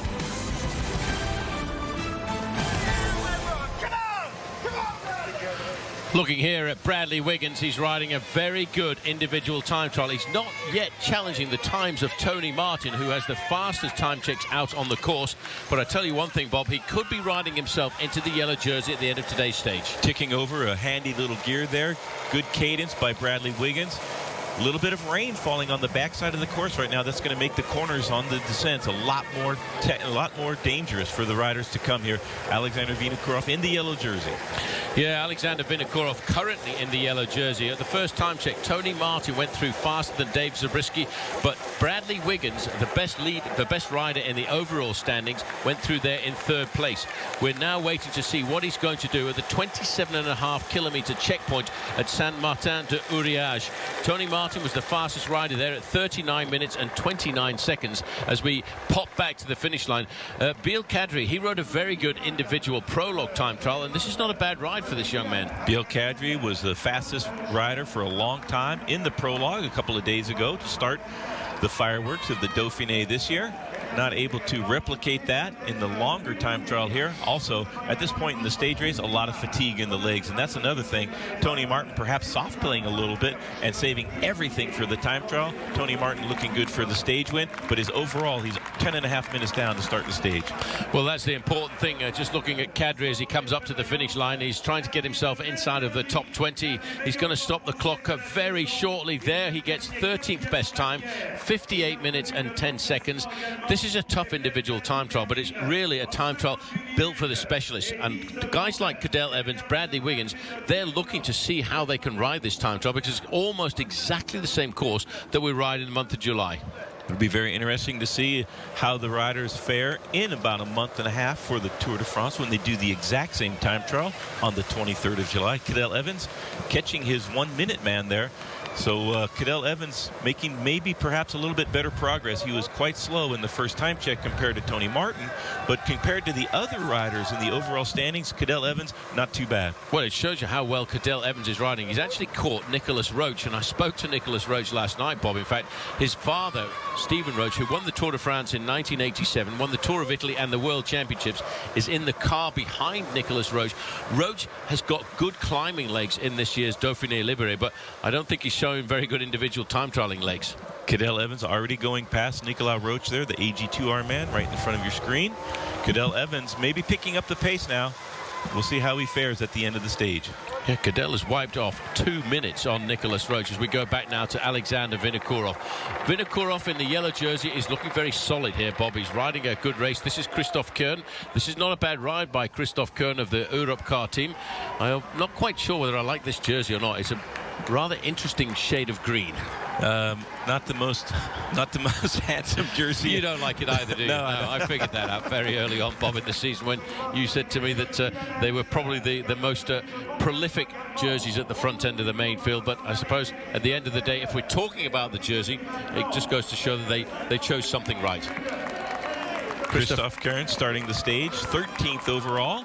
Should be able to hold his position, maybe even tickle into the top 10 in the overall standings at the end of the time trial. Decent ride by Christophe Kern for Europcar. Yep, comes across the line in 14th place there, but look at the average speed, 43.8 kilometers an hour. I have to say that Tony Martin's time at almost 46 kilometers an hour over this course is a very impressive time. Martin was the fastest rider out on the course at all of the individual time checks. He was first through 15 kilometers, first through 27 kilometers, and he has the fastest time on the finish line. For this 42.5 kilometer individual time trial of 55.5 minutes, that's pretty fast. So, looking down here on Alexander Vinokourov, he is not having the best bike ride of his life here this afternoon. He looks so strong, so fast, but right now he's starting to crumble. We'll take a very short break and come back and see just how well Bradley Wiggins and the rest of the time trialists are doing.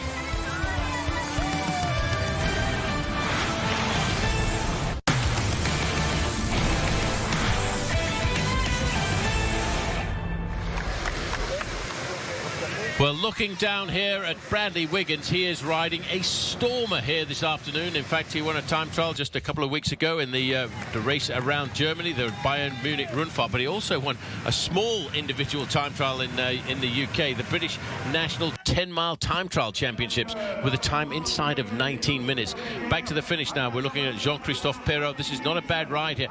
AG2R are putting a lot of riders to the top end of this overall standings. And Bob, we're going to have some aggressive riding down towards the weekend. Last couple of days of the Dauphiné, incredibly mountain, as hard as any stage in the Tour de France for the last weekend. One more day perhaps for the sprinters before then, and so the GC is still up for grabs, anybody's race, but like you said, AG2R being very aggressive throughout the Dauphiné so far.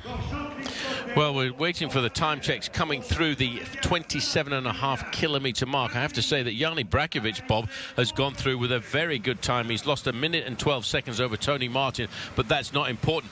But at 27.5 kilometers, the fastest rider, new best time coming through, Bradley Wiggins, 39.29.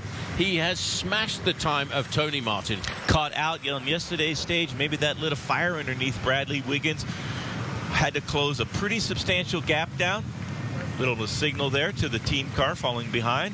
I'm going to have to make a couple of tricky little transitions here, but Bradley Wiggins getting around these corners, very technical course, and made much more dangerous by these slick roads.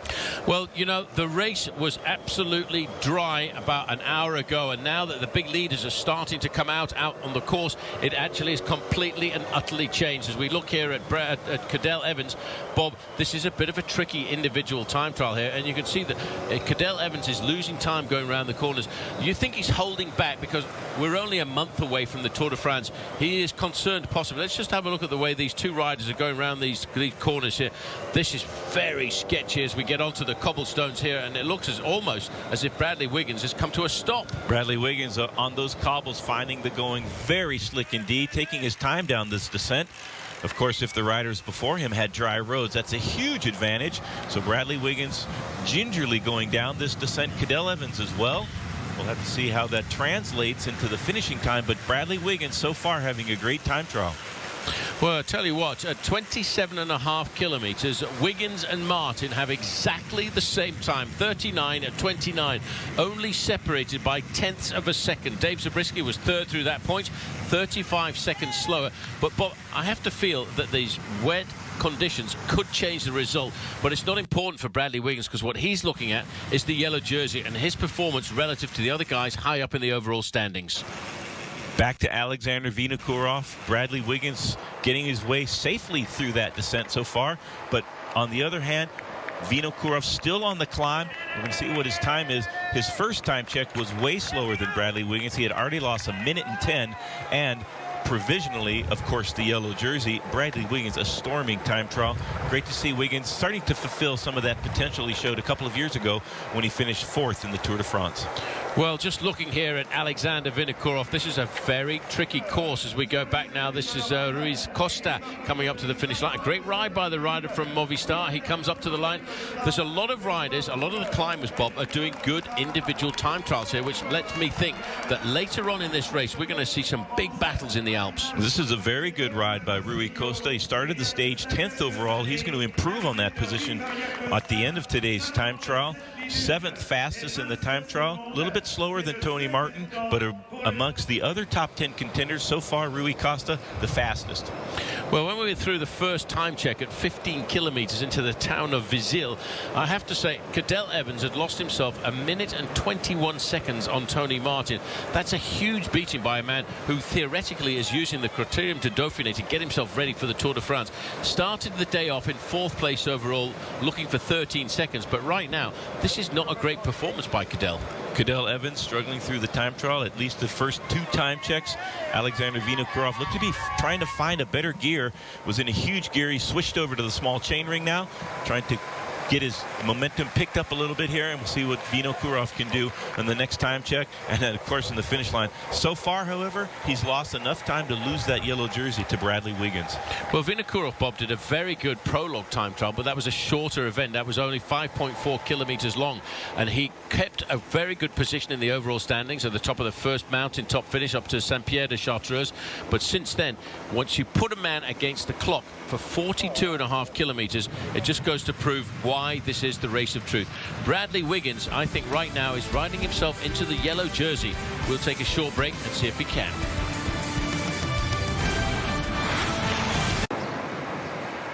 Tonight, the NHL Stanley Cup Final presented by Geico continues on Versus. At 7:30, it's Game 4 between the Canucks and the Bruins. See who takes their next step towards hockey's immortality. History will be made on Versus.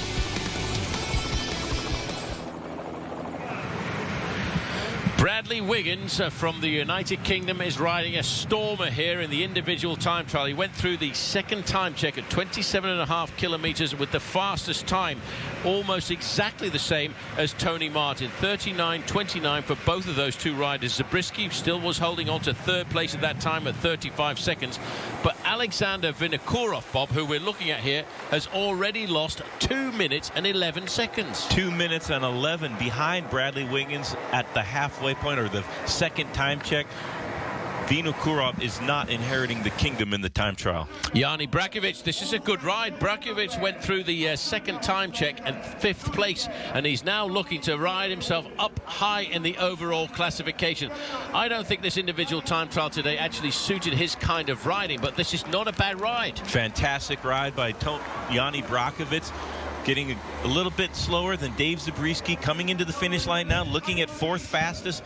But amongst the overall contenders, this is a great ride by Yanni Brakovic. He won the individual time trial in last year's Dauphiné, and he's doing a great ride here today also. Well, you might just spot the rider behind him there. He's caught and passed Thomas Vogler for 2 minutes in the individual time trial, and he's going to stop the clock there in 4th best time. He's lost 1 minute and 16 over Tony Martin, but he's one of the riders who hasn't lost very much time in the overall standings so far. So that's going to put him, Bob, in a very good stead. That will give Yanni Brockovich some great momentum coming into the last two mountain stages on the final weekend of the Dauphiné. Watch for Yanni Brockovich to wipe out that deficit to anybody in front of him in the climbs. Well, he's lost a lot of time, in fact, on Bradley Wiggins. I'm sorry about that little bit of picture breakup. That's because these are live pictures. That was Alexander Vinokourov, but this is Cadel Evans, who looks good, Bob. He looks as if he's riding a good individual time trial, but the clock tells the truth in the time trial, and he's not riding well. A little bit of a new position for Cadel Evans. He has his arms very low on the machine. That gives him a more aerodynamic profile.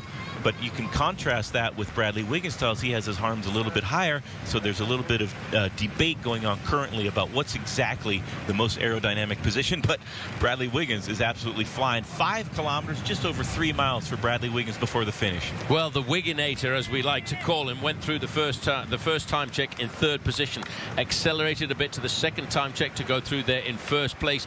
Now it's all about what he can do on the finishing line. The fastest time so far at the finish line after 42.5 kilometers is Tony Martin, 55 minutes and 28 seconds. But Wiggins now, Bob, is back on the dry part of the course. This could come to his advantage. And looking at his body, he's not moving at all. The top half of his body is rock solid. I think he's in great form. Yes, perfect time trialing position for Bradley Wiggins there.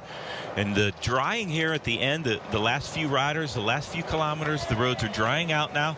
There is Bradley Wiggins, just about the same exact time as Tony Martin in the last time check, just a few kilometers before the finish line. Separated by 2 minutes out on the open road from Cadel Evans. Evans not riding a stormer here this afternoon. The last man out on the course in the yellow jersey, Alexander Vinokourov. He is not enjoying his individual time trial here, but through his history, Bob, he's never really been a great time trialist. More of an attacking rider. He likes to look in the eyes of his competitors and put in those vicious attacks that have given him so many wins during his career. The time trial, an individual effort, a very specialized discipline, and this man right here, one of the best in the world on his day. He is the fastest time trial on earth, and he's having a great day so far in the Dauphiné on this stage. Bradley Wiggins, whose father was a very good track cyclist, rode on this 6-day circuit in Europe. In fact, one time was the European Madison champion. But Bradley, I think, has gone a lot further than his father ever possibly could, taking himself 3 gold medals at the Olympic Games, and now he's proving to be a very serious contender for the Tour de France. It's as if when he was riding for Garmin Transitions, as they were called at the time, he clicked into the role of a team leader at the Tour de France. Something happened in his psyche, and all of a sudden, this man who we knew as a time trialist learned to climb. He has become a great climber to go along with his incredible time trialing skills. He has used the Giro d'Italia to prepare the Tour de France and not been very successful with that. He's gone back to his previous program that brought him such good success in the Tour de France, which includes racing at the Dauphiné, and he is taking this opportunity to really stomp his authority all over this time trial course. Great riding by Bradley Wiggins, just a few kilometers now, or a couple of miles before the finish line. Yes, certainly. He is rock solid on that machine. We go back a little bit further here to look at Cadel Evans. Cadel looks very solid. The top part of his body is lock solid on the machine, but his position, Bob, I know it's been studied in the wind tunnel during the winter months to get himself to be as aerodynamic position as possible, but he does not look comfortable.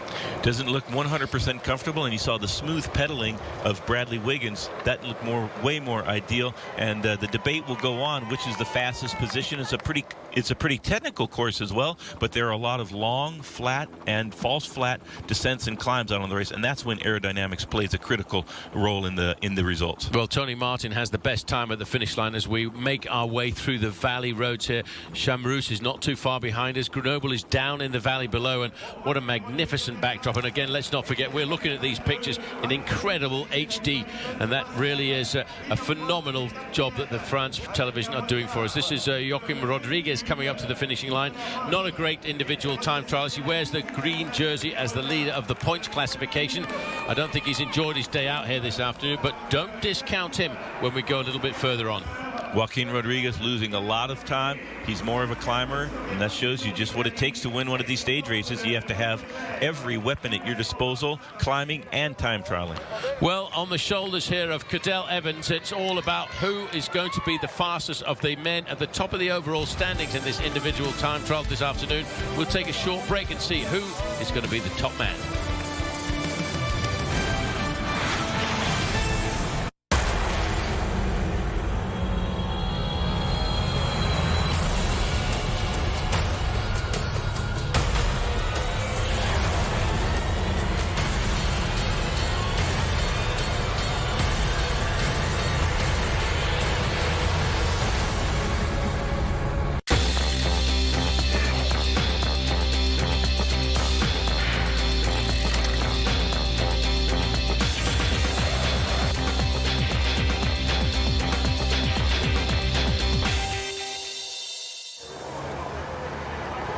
Welcome back to the individual time trial around the streets of Grenoble. 42.5 kilometres, 25 miles of racing. Cadel Evans is looking to challenge the time of Dave Zabriskie, and Bob, I don't think he's going to do it. Cadel Evans fighting his way back into the upper bracket here. 4th fastest right now. He might slip a little bit behind Yanni Brakovic. Very slow start to this time trial by Cadel Evans. Perhaps those were good tactics, because now he's dragged himself back into contention. No, he certainly has. He's looking to challenge the time of Yanni Brakovic, and as he goes over the line there, Cadel Evans stops the clock in 5th place. He's lost 1 minute and 19 seconds over Tony Martin, and in fact I have to say Cadel Evans improved over the last part of the course. This is Nicholas Roach coming up to the line, and he has lost himself a good couple of minutes there as he crosses the line just outside the top 40. Nicholas Roach 3.5 minutes slower than Tony Martin. He might fall out of the top 10 in the overall standings. And here is Bradley Wiggins coming into the finishing straightaway now. It's going to be very, very close indeed. The time to beat Tony Martin from Germany, HTC High Road, 55.27. Wiggins went out very fast indeed. He had the fastest time at 27.5 kilometres, but he's just slipped away from the time of Tony Martin. He wanted to win the individual time trial here this afternoon. He's not going to do that, but I think, Bob, with his performance here from Bradley Wiggins, 2nd over the line, losing himself 10 seconds, he is going to inherit the yellow jersey at the end of today's time trial. Bradley Wiggins, this is a fantastic effort, only 10 seconds slower than Tony Martin. Tony Martin starting the day 10.5 minutes behind Alexander Vinokourov, the race leader, but Bradley Wiggins started the day only 11 seconds slower than the yellow jersey of Alexander Vinokourov, and Alexander Vinokourov really struggling on today's stage. Well, there are only 2 riders now left out on course. Jürgen van der Broek started penultimate position for him, leader of the King of the Mountains classification, and of course Alexander Vinokourov. Bob, just looking at Vinokourov's position there, his body is quite high up there. He's taking a lot of wind into his shoulders. He doesn't have a great aerodynamic position. Well, Bradley Wiggins, one of the best specialists at this discipline, the individual time trial, and a lot goes into it. Aerodynamic position, the machine you use, the choices you make with all of your equipment, and Alexander Vinokourov honestly doesn't put that much effort into it. He's more interested in the winds out on the open road, but in order to win a stage race, you have to be able to do every discipline well. You do. You have to be able to time trial, you have to be able to ride in the mountains, and of course you've got to be able to mix it a little bit with the sprinters on the flat stages too. Alexander Vinokourov is an aggressive bike rider, but today he's losing a huge chunks of time. When he went through the first time check, Bob, he was 1 minute and 20 seconds down already on Tony Martin, and he was 1 minute down on Bradley Wiggins. Going around this corner here, he probably knows now that he's lost any chance of keeping the overall lead at the end of today's stage, but this is not the kind of rider to give up. He will look for breaks, he will look for moves and escapes as we go down to the weekend. The weekend, Bob, is going to be unbelievable. Even to the very last climb of the Dauphiné, up to La Toussuirel on Sunday, it's still going to be a lot of time to win or lose, and so the top 10, that is most certainly not set in stone after the time trial stage. Vinokourov will look for some other stages in the mountains to perhaps get a little bit of this time back from Bradley Wiggins. It's going to be at least 2 minutes, maybe 2.5, even close to 3 minutes of a deficit in the overall standings to Bradley Wiggins at the end of the stage, unless Vinokourov can find something incredibly special to do in the closing kilometers, last couple of miles of the race. I'm not sure that's going to happen, Bob, because this man has consistently lost time. He's not even in the top 5 at the second time check at 27.5 kilometers covered. He'd already at the second time check at 27.5 kilometers lost himself 2 minutes and 11 seconds. That's about 2 minutes over Bradley Wiggins. Wiggins will be looking extremely solid at the top of the leaderboard tonight, but that doesn't mean that he's going to ride away with the win here this afternoon, because for him, he's got to defend right the way through into the Alps. The question mark that I put on Bradley Wiggins is his ability to get over the mountains and handle the pressure of being the race leader. Cadel Evans will be queued up to start his attacking. Yanni Brakovic looking very solid in the time trial as well, so a lot of work still to be done for Bradley Wiggins, but that's a huge step forward. Cadel Evans clawed his way back into the competitive part of the overall standing because Cadel Evans is such a brilliant climber, and when he has a good day in the mountains, he could wipe out any advantage that Bradley Wiggins might have. Yeah, well, when you look at those two races at the weekend, Bob, Saturday and Sunday, we are looking at monstrous mountainous stages. And the fact is, this race will go down to the line on Sunday, because the finishing line up at La Toussuirel is a long, hard finishing climb of around about 12 kilometers of climbing. If you have a bad day on Sunday, you can forget about the individual time trial. Everything's gone out the window. Most certainly you can forget about having a chance to win. You have to be able to defend the jersey. Alexander Vinokourov has not been able to do that in the time trial. He has a couple of stages to fight back, but Bradley Wiggins has done so in the time trial, and that's the place of the race where he needs to find the maximum advantage over his rivals. And if he has a solid cushion, he can do a climb. He can climb pretty well on his day. So Bradley Wiggins looking great for the rest of the Dauphiné. Team Sky would love to get a big result, and a win at the Dauphiné would go a long ways in legitimizing their program. Well, certainly they are a team that have been built around Bradley Wiggins. As we go back now, the penultimate rider out on course, Jürgen van den Broek.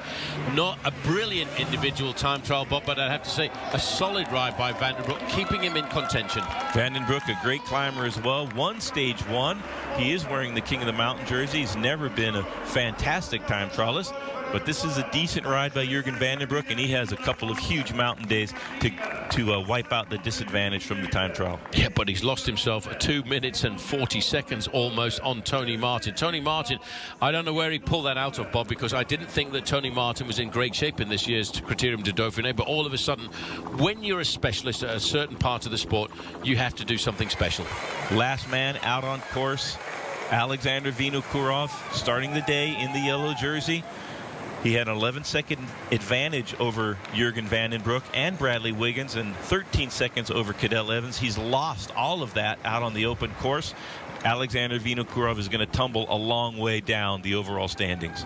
Well, just looking at the climb up to the Col de la Bastille, this is a very impressive citadel just on the outskirts here of Grenoble. Grenoble right down in the bottom, nestled in the valley, which leads right into the famed climbs of the Col de Galibier, the Col de Alpe d'Huez, and the Col de la Croix de Fer. Grenoble today being the host to a very impressive individual time trial. Last man out on course, having a very difficult day. But you know what? If you look at the position that Alexander Vinokourov finds himself in, Bob, it's not too bad. It's not the end of the world for Vinokourov, struggling to the finish line now, falling outside of the top 10 riders on the stage. He did have a pretty handy cushion at the beginning of the day, and we'll see if he can continue to stay in the top 10 overall at the end of the time trial. Well, we had said that the individual time trial here around Grenoble was going to be decisive. It certainly has been that. Tony Martin is going to run out the overall winner. Wiggins is going to inherit the yellow jersey from Alexander Vinokourov, who stops the clock in 14th place, but the time gaps are huge. Alexander Vinokourov has lost himself more than 2¼ minutes in 25 miles. To Bradley Wiggins, that is a big deficit. Bradley Wiggins is going to get the yellow jersey. That's a great ride. Bradley Wiggins has got to be proud of that effort in the individual time trial. So with the last man crossing the line there, Alexander Vinokourov, we'll take a very short break, and when we come back we'll have the podium and we'll look at the overall standings, which will be completely different to the ones from last night.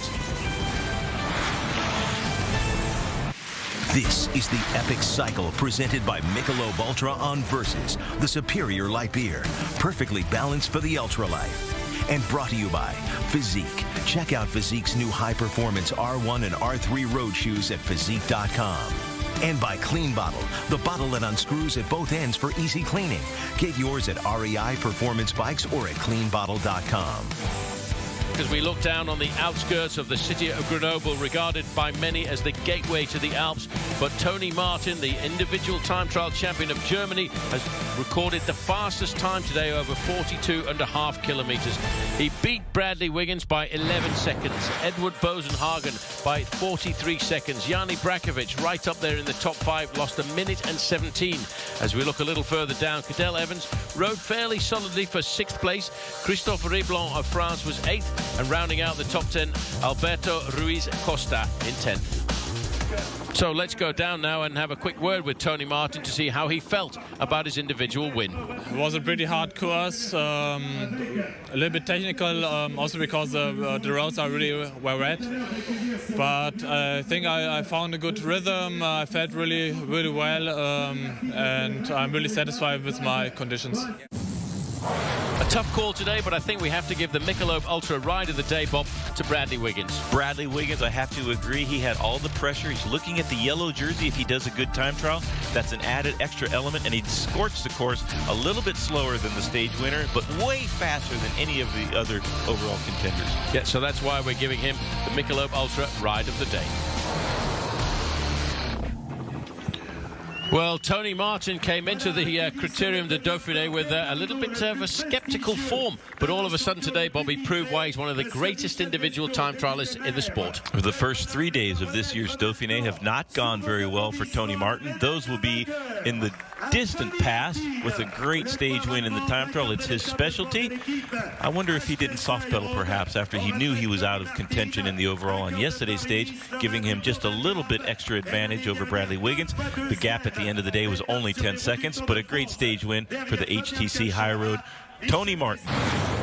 So look at the overall standings. Bradley Wiggins, the new leader, by 1 minute and 11 seconds from Cadel Evans. Yanni Brakovic up into third place. Alexander Vinokourov down into fourth. A bit further down, Geraint Thomas from Team Sky is looking very solid in sixth place. Jurgen van den Broek down to seventh place. Rounding out the top 10, Jerome Koppel. Bob, look at the notables. Robert Hasing moving back up into the frame. Now he's 28th overall. He started the day 47th overall. Matthew Boucher moves up into 31st. That's a good ride by the young American. Tony Martin moves 41 places forward from 131st to 90th. Still rather lowly. Danny Pate, a good ride, 103rd place overall.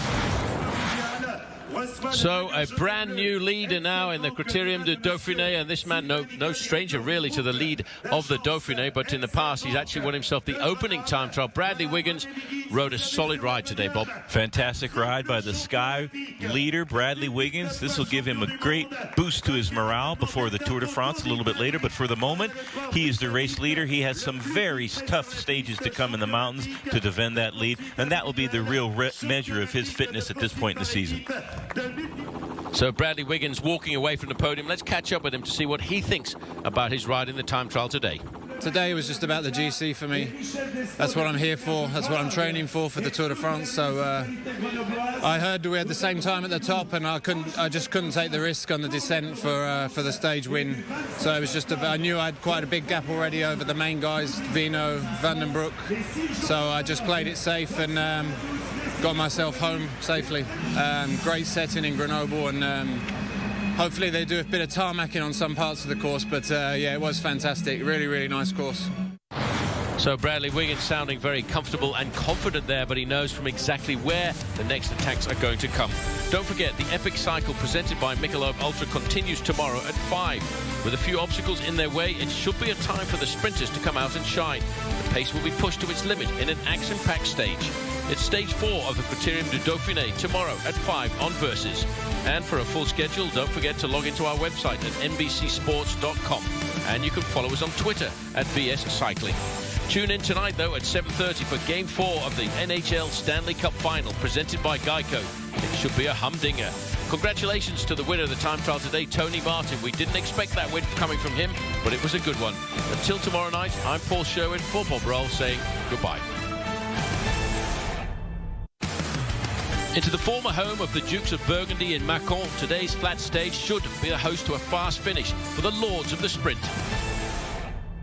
Yesterday, the individual time trial provided a serious reshuffling to the top of the overall standings in this year's Criterium du Dauphiné. Time trial specialist Tony Martin set a blistering time which no one could top. But the real battle was for the yellow jersey. Stepping up to the plate was Bradley Wiggins. No slouch in the time trial himself, the Sky Rider finished second on the day. But more importantly, a disappointing ride by Alexander Vinokourov put Wiggins into the overall lead. Today, the yellow jersey contenders should take a back seat to the sprinters, as a flat route should give American Tyler Ferrer a chance to flex his speed one final time before the Tour de France. Stage 4 of the Criterium du Dauphiné is next on Versus.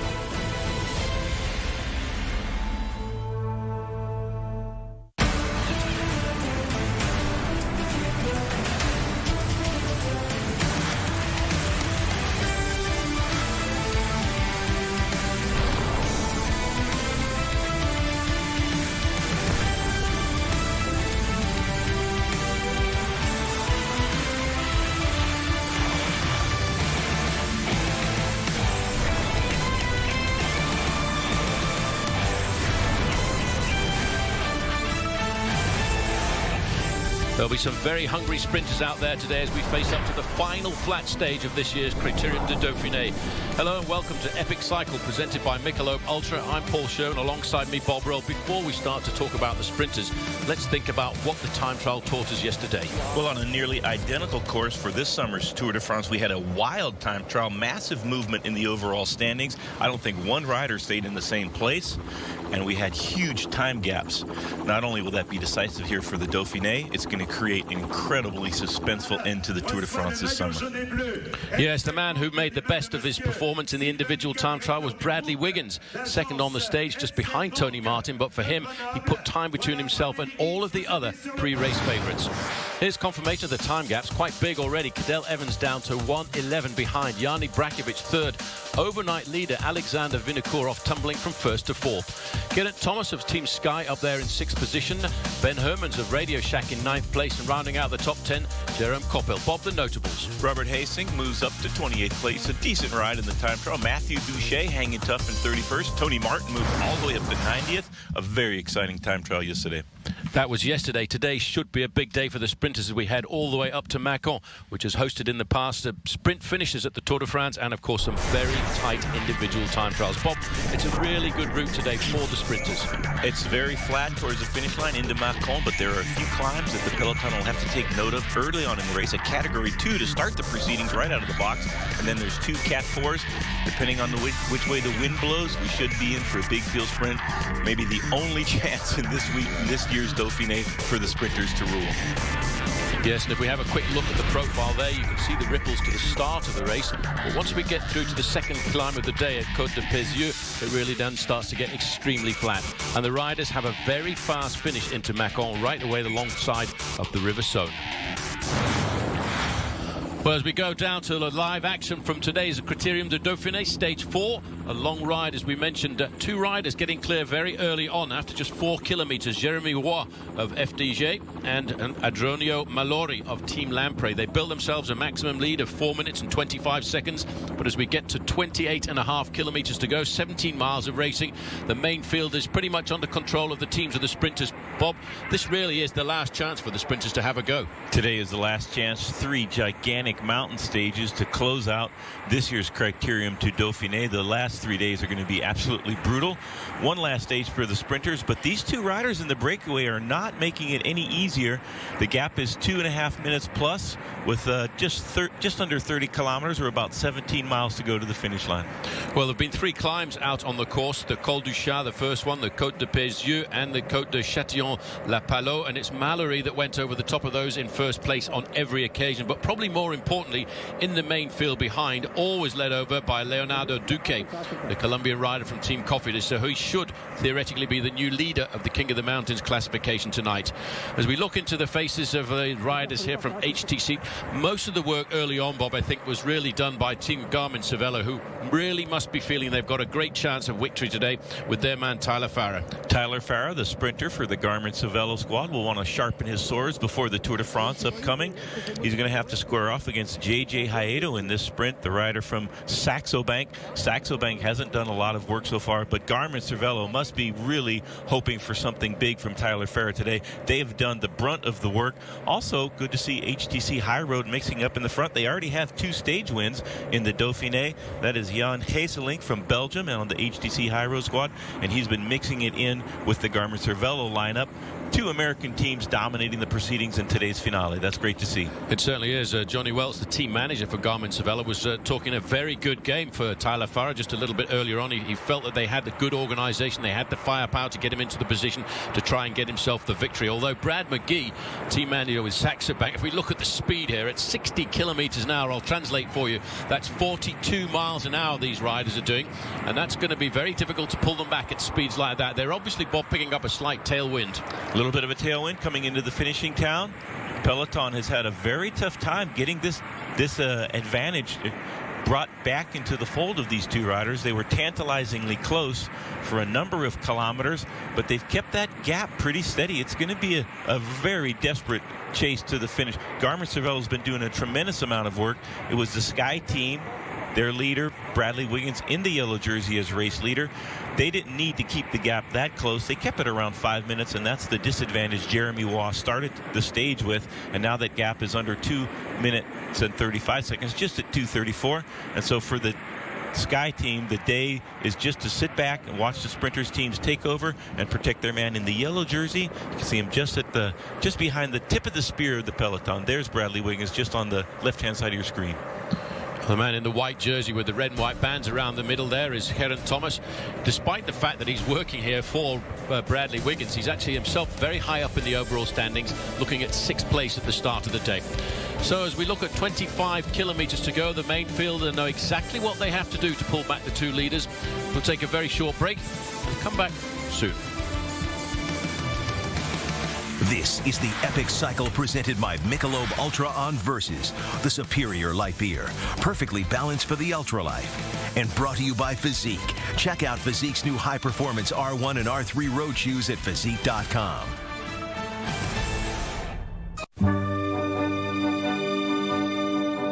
Non, rien de rien.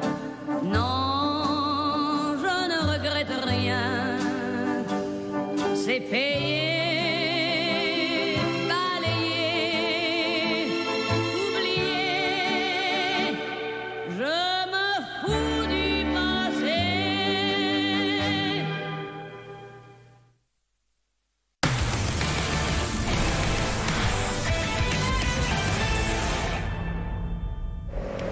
Welcome back as we just see the banner indicating 25 kilometers to go to the finish line. These are the 2 leaders still holding on to just inside of a 2.5 minute advantage. The rider on the front there in the pink and blue jersey of Team Lamprey is Adriano Malori. He's a very young rider, just 22 years of age, part of the Renaissance, I'd have to say. But in 2008, he was the world time trial champion of the under-23 discipline of the sport. Joined here by the white jersey Jeremy Waugh, who earlier this season, Bob, got himself a very good victory in the opening event of the year, the Grand Prix Marseillaise. Jeremy Waugh, Frenchman, on the FDJ squad, will be looking for the Tour de France in a couple of weeks, starting in the far northwestern corner of the country. And all the French riders very aggressive. They don't have a big sprinter on that team, so they need to go in the breakaways. Adriano Malori, a young rider, would be good to see him in the breakaway. Great time trialist, and he's been using those skills throughout today's proceedings. Yes, well, there's a lot of work being done by HTC, Bob. As you mentioned, the Belgian rider, Jan Hesselink, he's the one in the white jersey on the front now doing a lot of the pacemaking. But look at the organised line out behind him. Second in the line there, that's Dan, I've forgotten his name, Dan Lloyd. Too many Dans on this team. Dan Lloyd, Dan Martin.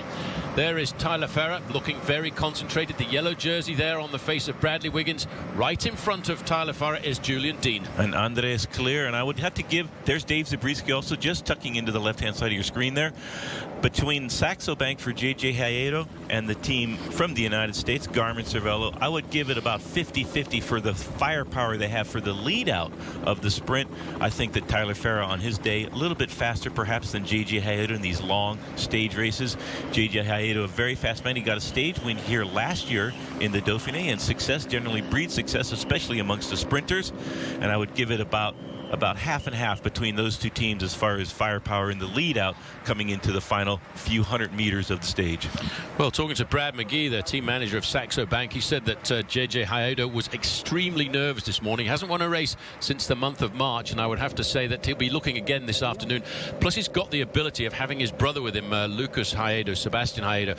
They can work together on the running towards a finish, and the one of them that feels the best can lead out the other guy. And watch for Brian Van Borg from Saxo Bank to do maybe the last couple of kilometers before the real hairy-carry business starts, before the final kilometer of the bike race and the field sprint. Well, in fact, Johnny Welch was also saying that he felt one of the biggest challenges for Tyler Ferrer in the sprint coming down the finishing line was the man who won 2 days ago, John Degenkolb, because they are talking about him being possibly the next Eric Zabel. Well, Degenkolb had a great stage win out on stage number 2.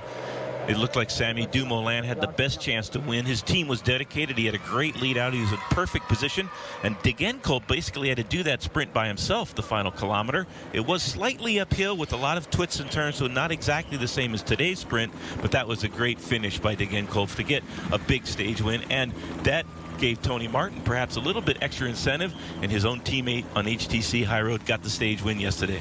It's interesting you mentioned Tony Martin there. We were a little bit surprised by his lack of form in the first couple of stages, especially the mountaintop finish, but he explained it all after the time trial yesterday when he said, well, basically I've been a long way away from the sport. I've been having a little bit of downtime, starting to build myself up to the Tour de France in July, and that's why I wasn't so good. But now you can see I've got the legs and got the form, and he honestly believes with that ride in the individual time trial yesterday, he could be looking at a top 10 position in the Tour de France this year. Well, he started out the Tour de France 37th overall in 2009. He slipped quite a ways down, 35th. He was 137th in last year's Tour de France, but he was second in the final time trial to none other than Fabien Cancellara, and that was a very, very exciting stage. Well, if you can see the length of the main field here, Bob, that's an indication that there's a lot of pressure at the front end of the main field now. You don't want to be riding at the back, especially as you're going through the outskirts here of Mâcon, because it can be extremely dangerous. We've seen one or two little crashes so far this afternoon, as these two riders now, they've lifted their pace at the same time as the main field lifted their pace, and they're going to be quite difficult to catch, especially with the fact that you know that Adriano Malori has been a very good time trialist in his career. He's still got a lot of firepower under his belt. Well, very clever tactics being employed by the two men in the breakaway. They never got that huge advantage that sets off big alarms in the peloton. The Sky team did a great job to keep Bradley Wiggins just there within about a 5-minute gap, but then right when the peloton started to accelerate, so did the breakaway. They have a very good chance to stay away. They might get caught within the last couple of 100 meters of this bike race. Well, you know, the thing is about the teams like Garmin-Cervelo, they know just exactly what amount of pressure they have to put on the front end of the main field to catch the two breakaways. For the moment, we're getting closer and closer to the outskirts of Mâcon. We'll take a very short break. Come back soon.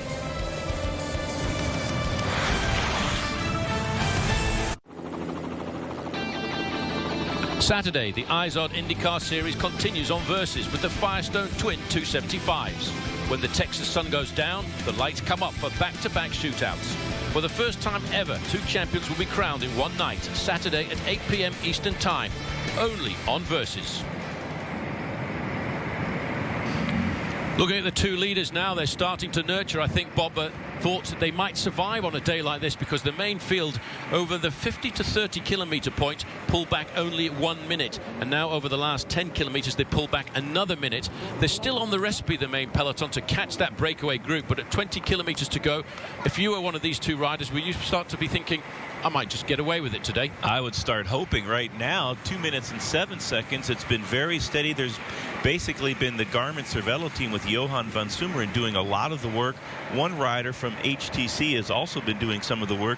That's Jan Geeselink from Belgium. But these two riders, the gap is starting to creep up a little bit. That's quite amazing with under 20 kilometers to go, 12 miles to go in the bike race, and we're right there at that magic, the equation that we use, 1 minute per 10 kilometers of advantage. You need to stay away. That's when you're by yourself. When you have a comrade in arms here like Jeremy Waugh and Adriano Malori do have with each other, there is a decent chance that they could stay away. I would give them about a 30% chance. Oh, I think I'd give it 10% actually, Bob. But look at this now. You can see the big organization coming. There's two big teams at the front, HTC High Road, and they're very keen to work hard at the front. And Garmin-Cervelo, they know today that their man Tyler Farré is going to be really looking for the win. And the man on the front is the American time trial champion, Dave Zabriskie. Dave Zabriskie deep into that aerodynamic tuck. He's trying to close this gap down. They've brought the big guns out now, and they must be very worried that the breakaway might not get caught.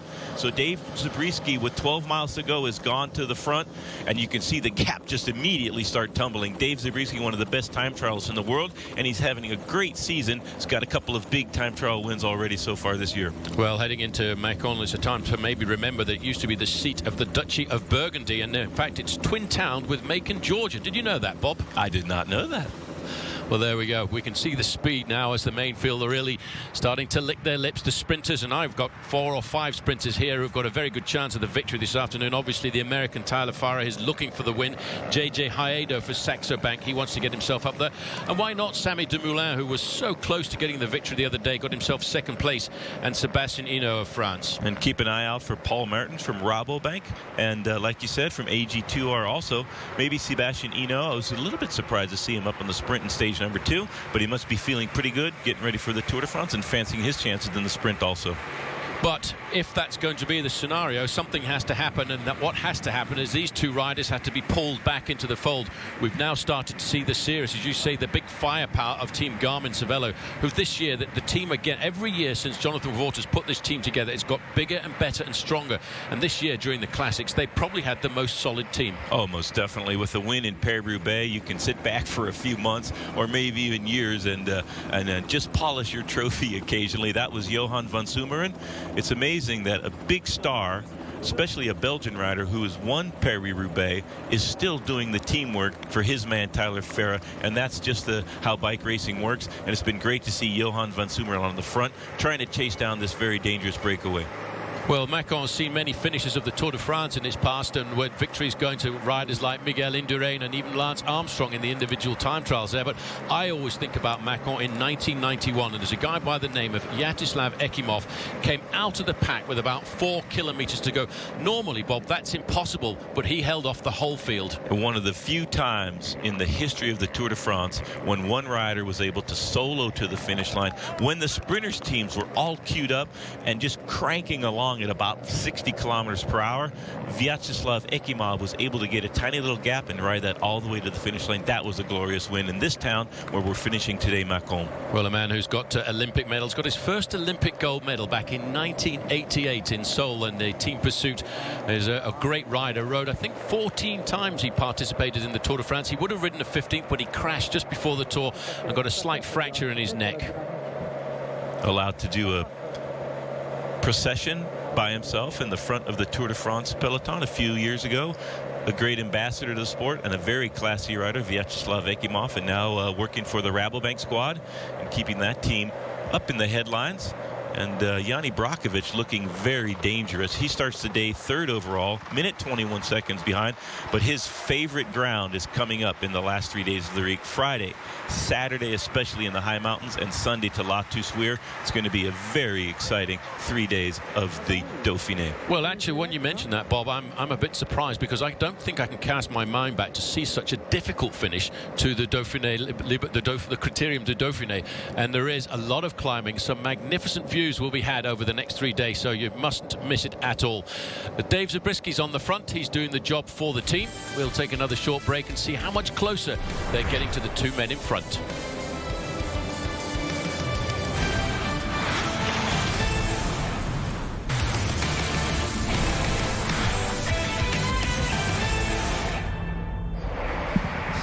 So welcome back. 15 kilometers to go, and look at the speeds that we're recording out on the Criterium du Dauphine this afternoon. That's 65 kilometers now, Bob. So almost 45 miles an hour in the main pack. Well, the peloton is absolutely flying. The Garmin-Cervelo team has been doing the brunt of the work. They must believe strongly in Tyler Farah. Tyler Farah looking to deliver on the goods here today. The one real chance for the pure sprinters on today's stage, we have a few of them here in the Criterium du Dauphine. Most of the teams not bringing their big sprinters because of such a mountainous profile in this year's edition of the Criterium du Dauphine. Well, the riders at the front end of the main field have been really ticking away at that advantage. It's been slicing it slowly but surely from the 4 minutes it was when they started the chase, and it's now down to 1 minute and 20 seconds. And it's all really because of the work of two big, powerful teams on the front who both think their sprinters are going to get the victory this afternoon. It's Garmin-Cervelo for Tyler Farah, and of course it's HTC for John Degenkolb. John Degenkolb, surprising win perhaps. A young rider, just 22 years of age, from Germany. Stage number 2, getting a great stage win. He was absolutely thrilled to be able to do that. He's got one teammate out on the front mixing it with the team Garmin-Cervelo, and Dave Zabriskie is down in the aerodynamic position, absolutely flying across these roads. 60 kilometers an hour. That's going to be a tough closing 15 kilometers, just under 10 miles to go. Well, just inside of 10 miles to go for the main field, and you can see the urgency of the pedaling of these riders at the back end of the main field. And Bob, there's a little bit of moisture starting to appear on the road. I wonder if that was just a late spring shower that's come down here. And there's a good study there of the TGV, the Train Grand Vitesse. It's the high-speed train in France that travels at an average speed of 180 miles an hour. But it actually did a world record a couple of years ago, and it was recorded at 518 kilometers an hour. You wouldn't want to be a fly hitting that, would you? No, most certainly not. think the peloton rivaling the speed of the TGV here on the finishing run into the town in Mâcon. We're just in the outskirts of town. Dave Zabriskie has been doing incredible turns at the front. Daniel Lloyd has also been doing the hard work, and great to see Johan van Zumeren recently crowned the champion of Paris-Roubaix this year. It's not his time, it's not his day, so he's doing the work. When you have this esprit de corps, that translates into big wins. A lot of teams are less willing to do that, are much more reluctant, and the riders that can work together, they can get lots of wins from a variety of riders, and those are the most successful teams in cycling now, and that was introduced by the American squads, and they're continuing to dominate the proceedings in the finale of today's stage. Well, Tony Martin, Bob, he said that he wanted to reference how good he rode in the individual time trial yesterday, and he used Dave Zabriskie as a marker. Zabriskie just recently crowned the American National Time Trial champion. Tony Martin beat him by 58 seconds. That's a fair ride. That is a great ride by Tony Martin. 4 weeks out of competition leading into the Dauphiné, so Tony Martin could be excused for not being on perfect form the first couple of days, but now obviously Tony Martin starting to fire on all cylinders. If he does a Tour de France, he's looking for a top 10 in the Tour. That's not totally impossible. We'll have to keep a close eye on Tony Martin in the closing 3 stages here in the high mountains of the Dauphiné.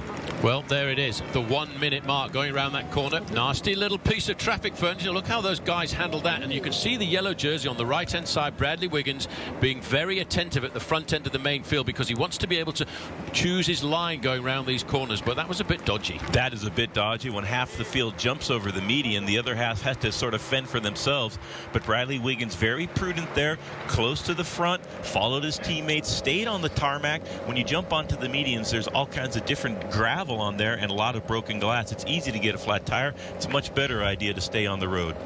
Well, that's why Johan van Zumeren's come to the front, and he's stamping out a very vicious pace. But Team Garmin-Cervelo are extremely well organized. But when we go to the victories, Bob, where we take a couple of sprinters, Tyler Farrer's had 3 wins so far this year, but young John Degenkolb, at 22 years of age, he's already had 5 wins so far this season. 5 wins, and not looking for the Tour de France this year from Degenkolb, but in the years to come, I'm most certain he will be up there. And in the sprints, Tyler Farrer starting to become a bit of a veteran in the sprints now, and he is getting into the very absolute best part of his career, and he is at the top of his game when he's firing. You might just have noticed the 2 team cars stopped at the right-hand side of the road. Now, they will have been stopped by the race referees. The race referees obviously believe that the race is starting to come back together very quickly indeed. But these 2 will not give up at all until they've got the wheels of the main field right behind them. Again, look at that. Again, a little bit of sketchy traffic furniture, Bob. You've got to be so attentive in this day and age. Well, when the field hits those I guess you could see emergency markers for that dangerous corner, and the 2 guys no problem to get through there. We'll have to hope that the peloton can get around those safely. But you know as well as I do that the riders in the professional peloton, they actually communicate, and they communicate to the guys behind them, especially when something dangerous comes up. You got a point just to the side. Wherever you go around an obstacle, you point it out so the rider behind you, who can't really see that well in front because he's sitting on the wheel, has a chance to avoid it also. Here it is for the peloton. Let's hope they can get through there. That's why it's so important to stay in the front if you want to win one of these big bike races. And it's also important, isn't it, Bob, to make sure that you keep a main field fast on the running towards the finish, because the faster it is, the more stretch out it is, the more alert riders are and the less chance of crashes. Yeah, that's a good point also. And you can see the riders twisting and turning, weaving through there, jumping out of the way of these cones. It looks like everybody made it through. I'm surprised they left those in the road. They maybe should have taken them out before the peloton got there. Well, as we come now down to 10 kilometers to go, 6 miles of racing, the gap is starting to plummet. These 2 riders are hoping to survive all the way onto the roads of Mâcon.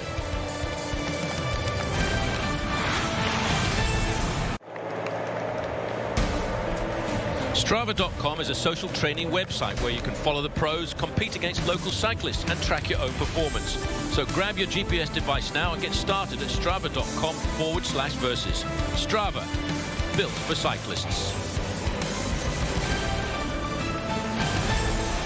10 kilometers to go, 6 miles of racing for the 2 survivors of the very early morning breakaway, because these 2 riders escaped after just 4 kilometers.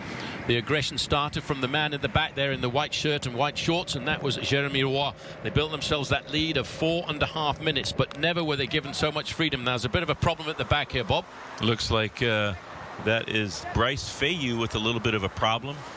He's going to need, there's Fabian Weckman perhaps coming back to help, or they might be waiting for one of their teammates.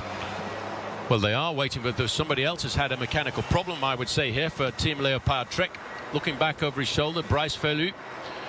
He's finally managed to get himself onto a top team, hasn't he, Bob, having missed out on selection for the Tour de France over the last couple of seasons by not really being on one of the top squads. Well, it's very surprising for a Frenchman. He won a stage up into Andorra. That was a spectacular stage win as a very young professional, and he struggled with smaller teams and lacking that invite to the Tour de France, but he's on Leopard Trek now, and of course we have two of the very best bike racers in the world on that team, Frank and Andy Schleck.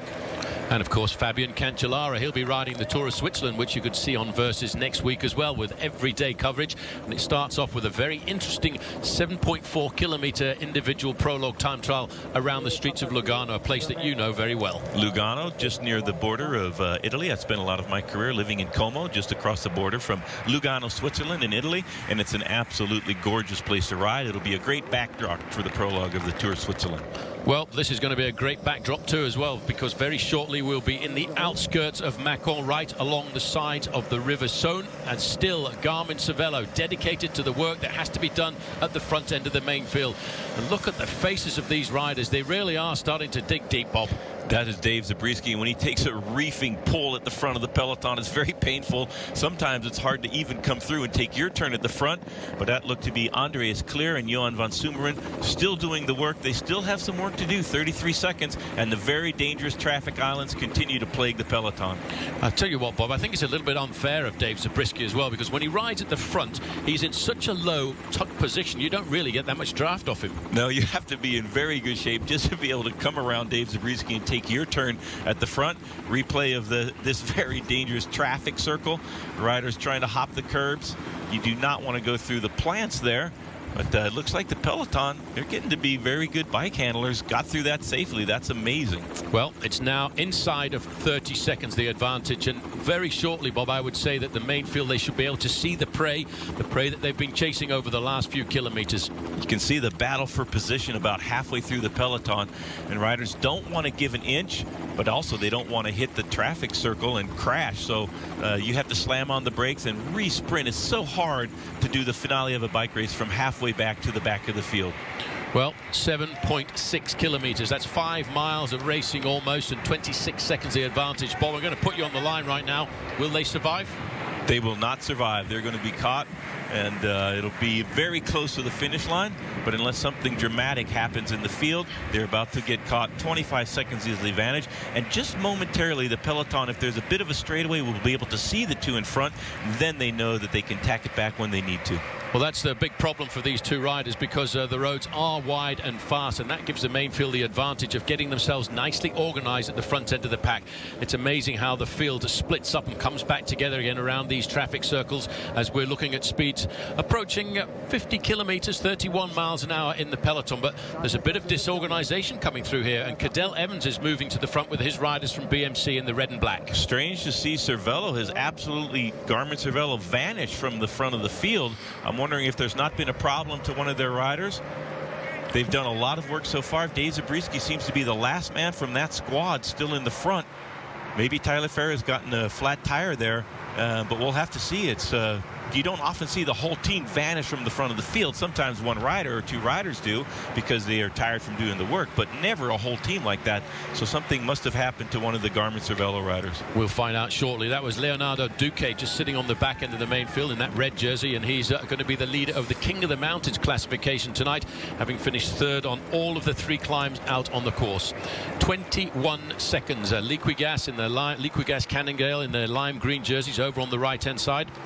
But there's a bit of panic on board here now, Bob, as we get closer and closer towards the finishing line. Well, these twists and turns and technical corners will give the advantage to the two riders in the front, especially since we don't see a big organization now. We're getting close to 5 kilometers to go, and that gap is stabilized at 21 seconds. Well, as we look at the two leaders looking over their shoulders now, they can almost feel the breath of the main field on the back of their necks. We're looking at 4 miles to go. We'll take a very short break and line up for the streets of Mâcon next.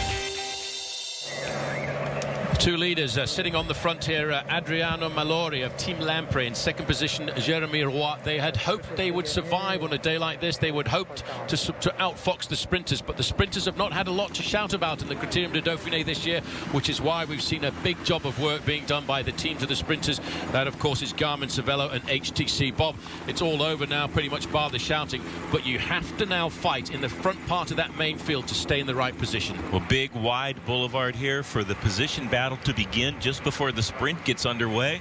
Riders getting into position now, teams trying to move their sprinters up. Julian Dean did not do a lot of work. He's the lead out man for Tyler Farah in that chase, but that was a very tough chase for Garmin Cervelo, and one has to wonder if they have enough firepower left to do an adequate lead out for Tyler Farah. Well, Tyler Farah and, of course, Julian Dean get on extremely well together. You have to, when you're a sprinter, have a great pilot fish to lead you and put you into the right position at the right time to try and come up with the win. Those two riders there, they will not give up at all, but there's a complete change to the front end of the main field now, Bob, because we got Kazakhstan's Astana on the left-hand side in the turquoise. I think they're just protecting the position of Alexander Vinokurov, but the team making the lead out is the white jersey train of HTC High Road. HTC High Road timing this perfectly inside of 5 kilometers, less than 3 miles to the finish line. They've come to the front.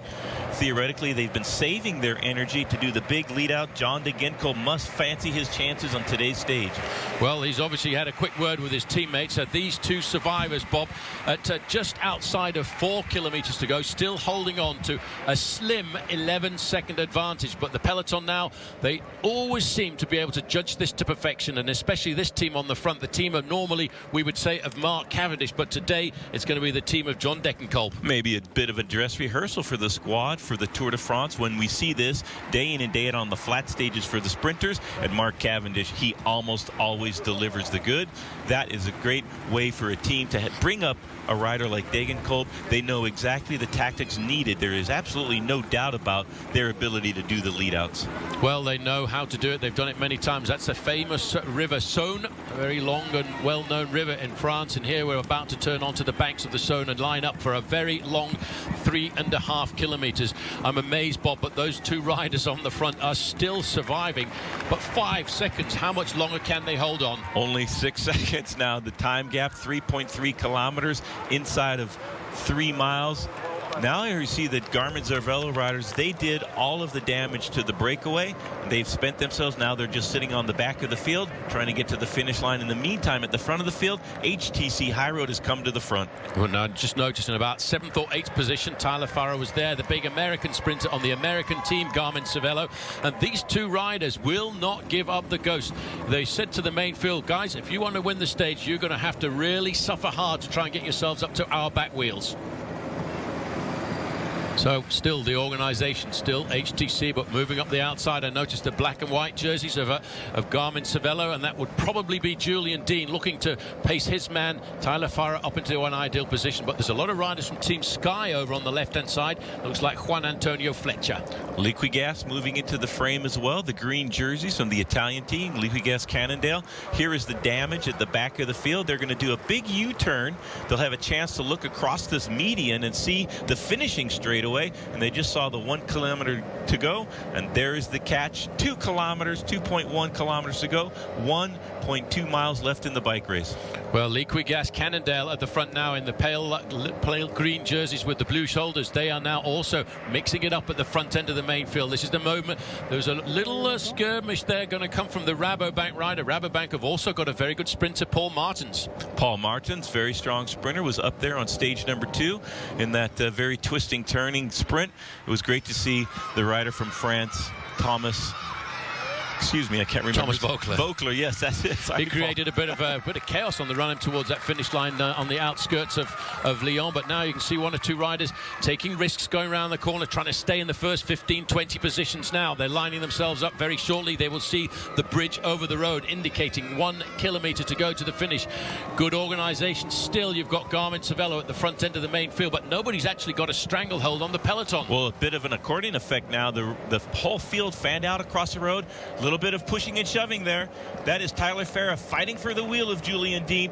Tony Martin there on the front of the field. This is great riding here. Tyler Farah fighting for that wheel. Now he's in 4th wheel, just behind the rider from the Rabobank squad. And Degenkolb right onto the wheel of the American there. They're all waiting. They're all looking across their shoulders. This is really a nervous moment when you're a sprinter. Julian Dean is right up at the front end. Looks as if Farah's up into 2nd place. He's a little bit too close to the front for the moment, but they're getting swapped. There's an organisation on the right-hand side. Geraint Thomas, the British national champion, he's trying to lead out. Maybe they're going to do the lead out today for Bosenhagen. Bosenhagen there just on the left-hand side of the road, getting on the wheel of Geraint Thomas. This is going to be a long, hard sprint for the riders from the Garmin-Cervelo squad. Julian Dean coming to the front, a little bit too far from the finish line, half a mile to go. Well, Geraint Thomas now 6th overall, but he's very happy and prepared to work for his teammates in a movement like this. You can see Omega Pharma Lotta trying to move up on the outside, but when Geraint Thomas gets to the front, Bob, he really can turn a really mean speed. He's done some great lead outs throughout the season. They've come up with a lot of good stage wins.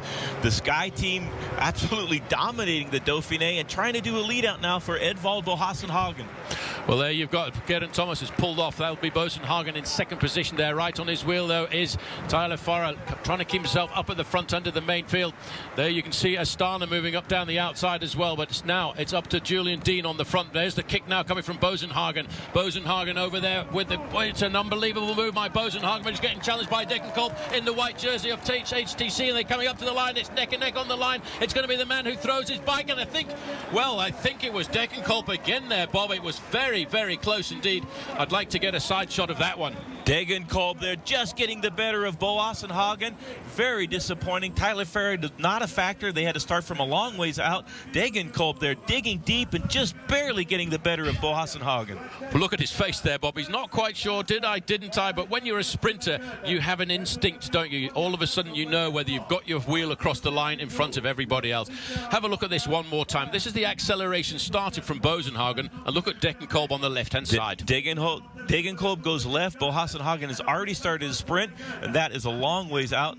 You can see Tyler Farah right in the middle of your screen in the black and white jersey. Not quite with the high-end speed needed for today's sprint. He's going to fade a little bit there, but Degenkolb now just barely getting the better of Boasson-Hagen in the last 50 meters of the bike race. And right up as well, one of the Haedo brothers goes across the line there in 3rd place. I think that was JJ. Well, a great win. This man, he came out, and let's not forget, this is the 3rd win in a row for HTC High Road, the American team from San Luis Obispo. Replay here. Well, looking at this is Boasson-Hagen. At this moment, he thought he'd got it, but just look at the power in Degenkolb, the German rider. He really digs deep. He's got a fine acceleration over that last 30 to 40 meters, and I think once again, Bob, HTC have got themselves another sprinter. Another sprinter on the block for the HTC High Road squad. Bradley Wiggins, a solid defense of the jersey. I'll tell you, Sky has come hungry and ready to race in the Dauphiné, even mixing it in the sprints for Boasson-Hagen, and a great defense of the yellow jersey for Bradley Wiggins. So John Degenkolb, who gets a 2nd win at the Criterium du Dauphine, 6th win of the year. We'll take another short break. When we come back, we'll be on the podium and get an interview with the winner. This is the Epic Cycle presented by Michelob Ultra on Versus, the superior light beer, perfectly balanced for the ultralife. And brought to you by Strava, built for the avid cyclist. Track, compete, share. Go to www.strava.com/versus. And by Clean Bottle, the bottle that unscrews at both ends for easy cleaning. Get yours at REI Performance Bikes or at cleanbottle.com. Clean Bottle, ride clean. Welcome back to Mâcon on the banks of the River Saône, where we've just witnessed a very fast finishing sprint by John Degenkolb. I have to say, Bob, with 50 metres to go, I didn't think he was going to get it. Well, the German speedster digging deep there in the final kick to the line for the American HTC High Road squad. They always find the fast sprinter on that team. They certainly do. So here's confirmation of those results then. Degenkolb getting himself the victory just ahead of Edward Bosenhagen. JJ Haeda was right up there in third place and inside of the top 5 at William Bonnet. Looking further down, a bit of a surprise really. Tyler Farah in 6th place, Sammy Dumoulin in 8th, and Kenny de Hayes of Belgium in 10th. So the Michelob Ultra Ride of the day today has to go to John Degenkolb with a fine last 50 metres. John Degenkolb sprinting around a bunch of traffic just in front of him. Didn't have a real lead out at the end. He managed to sprint himself, and he was able to just barely get the better of Boassenhagen, who had a great lead out from his teammate Geraint Thomas. But you got to hand it to Degenkolb, one of the big names to be reckoned with in the sprints in the years to come. Yes, that's why we've given him the Michelob Ultra Ride of the day. Well, for the third time in as many days, an HTC High Road rider climbing onto the top step of the podium. But for this man, Bob, it's the second time he's done it this week. Second time. I'm not sure if he's more pleased with this win than the win on stage number 2. But in any way, shape, or form, no matter how you slice it, that's a great stage win, vanquishing the entire field in the bunch gallop into Mâcon. And I think was what a lot of people have said. We could very well be looking at a new Eric Zabel for Germany here. But his name is John Degenkolb. So let's get confirmation. No real change in the overall standings. Bradley Wiggins still leads this race by 1 minute and 11 seconds from Cadel Evans. Jani Brakovic still there in 3rd place. Alexander Vinokourov holding on to 4th. A little bit further down, Geraint Thomas is riding exceptionally well in 6th place. Jürgen Vandenbroek happy to go back into the mountains in 7th. And Jerome Kapol rounds out the top 10. We find Robert Hasink in 28th place. Matthew Boucher riding strongly in 31st. Those two riders will look to the mountains on the last 3 days of the Dauphiné to continue moving up and riding well. Way down in 104th, Dave Zabriskie doing a tremendous amount of work for his team, Garmin Cervelo. Well, here's Bradley Wiggins from the British team Sky, climbing onto the top step of the podium. Fairly normal day for him today, Bob. Very regular defense of the yellow jersey. His teammates did the work throughout the proceedings of the stage to keep the breakaway pretty close, within 3 or 4 minutes, and then the sprinters teams took over. So for Team Sky, a great defense of the yellow jersey, but tomorrow the real work begins. So with that second victory, John Degenkolb has also got himself the lead in the green jersey points classification. Let's catch up with him to hear what he thinks about his second win at the Dauphiné. Today was a good day. My team worked very hard, and it's a good motivation to go in a sprint. And so at the moment, I'm not in the worst shape, I think. And yeah, no, I'm feeling really good. And I had the punch today. It was a big fight against Bosenhagen, and at least I beat better. My position was not the best, but I had enough punch to stay in the front and to win this race. Yeah? For a rider like me, that's a dream to take the green jersey. It's like a feeling. It's a dream of every rider here to have a jersey in a race like this. And yeah, that's fine. It feels really good. Well, a confident young man at just 22 years of age. 6th victory of the season for him. And don't forget, the epic cycle presented by Michelob Ultra continues tomorrow at 8 p.m. Eastern Time. An arduous day of riding with high mountain passes that will test the resolve of even the most seasoned climber. It's stage 5 of the Criterium du Dauphine. And for a full schedule, log on to our website at nbcsports.com. You can also follow us on Twitter at VS Cycling and find us on Facebook at Versus Cycling, where you'll find stage predictions from Bob and myself every day. Tomorrow, Versus brings you unprecedented coverage of the Belmont Stakes beginning at 4 p.m. Eastern Time with the Belmont Classics. Congratulations then to John Degenkolb for his second win at the Dauphiné and to HTC for their third win in 3 days. Until tomorrow night, on behalf of Bob Roll, I'm Paul Sherwen saying goodbye. The mountaintop finish in the Alpine ski resort of Les Gets is the first in a trilogy of such finishes in the Alps. These 3 days will be the final testing ground for many Tour de France favourites, a test that no one wants to fail. Just 3 stages remain in this year's Criterium du Dauphine, but they will be the hardest. The peloton will be forced to suffer through non-stop alpine mountain ascents, starting today with the summit finish at Ligier. Team Sky's Bradley Wiggins is currently dressed in yellow as the race leader, but his lead is far from safe, with some heavy hitters lined up to go on the offensive. A dangerous trio of Cadel Evans, Yanni Brackovic and Alexander Vinokourov are ready to flex their climbing legs and attack at the first smell of blood. The mountain men will come out for stage 5 of the Criterium du Dauphine, next on Versus.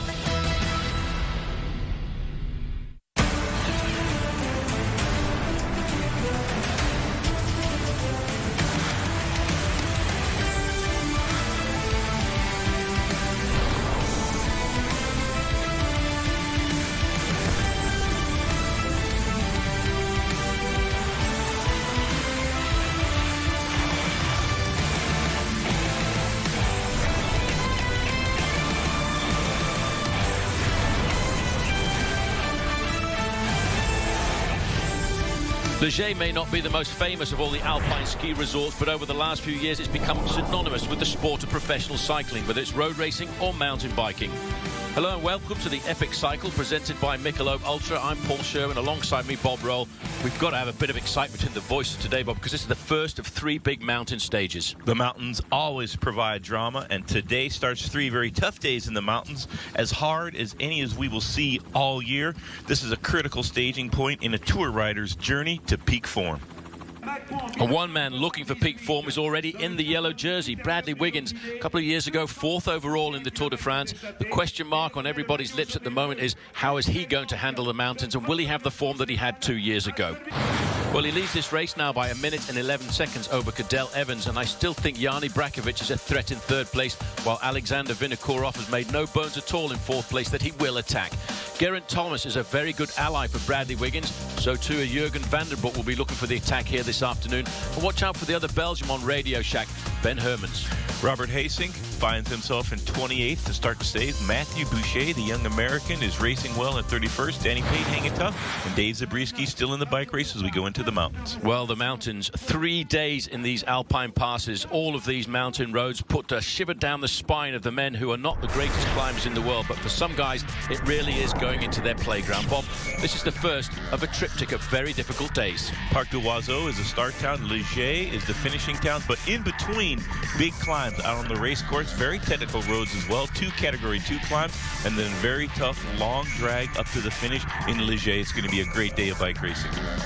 It certainly will be a great day of bike racing, especially when you look at the profile here this afternoon, because it is certainly extremely lumpy. Moving away from Parc de Oiseaux, it's a long stage at 210 kilometres. You've got 2 second category climbs out on the course, but what this day is all about is that final 10 kilometres up to the mountaintop finish in Ligier.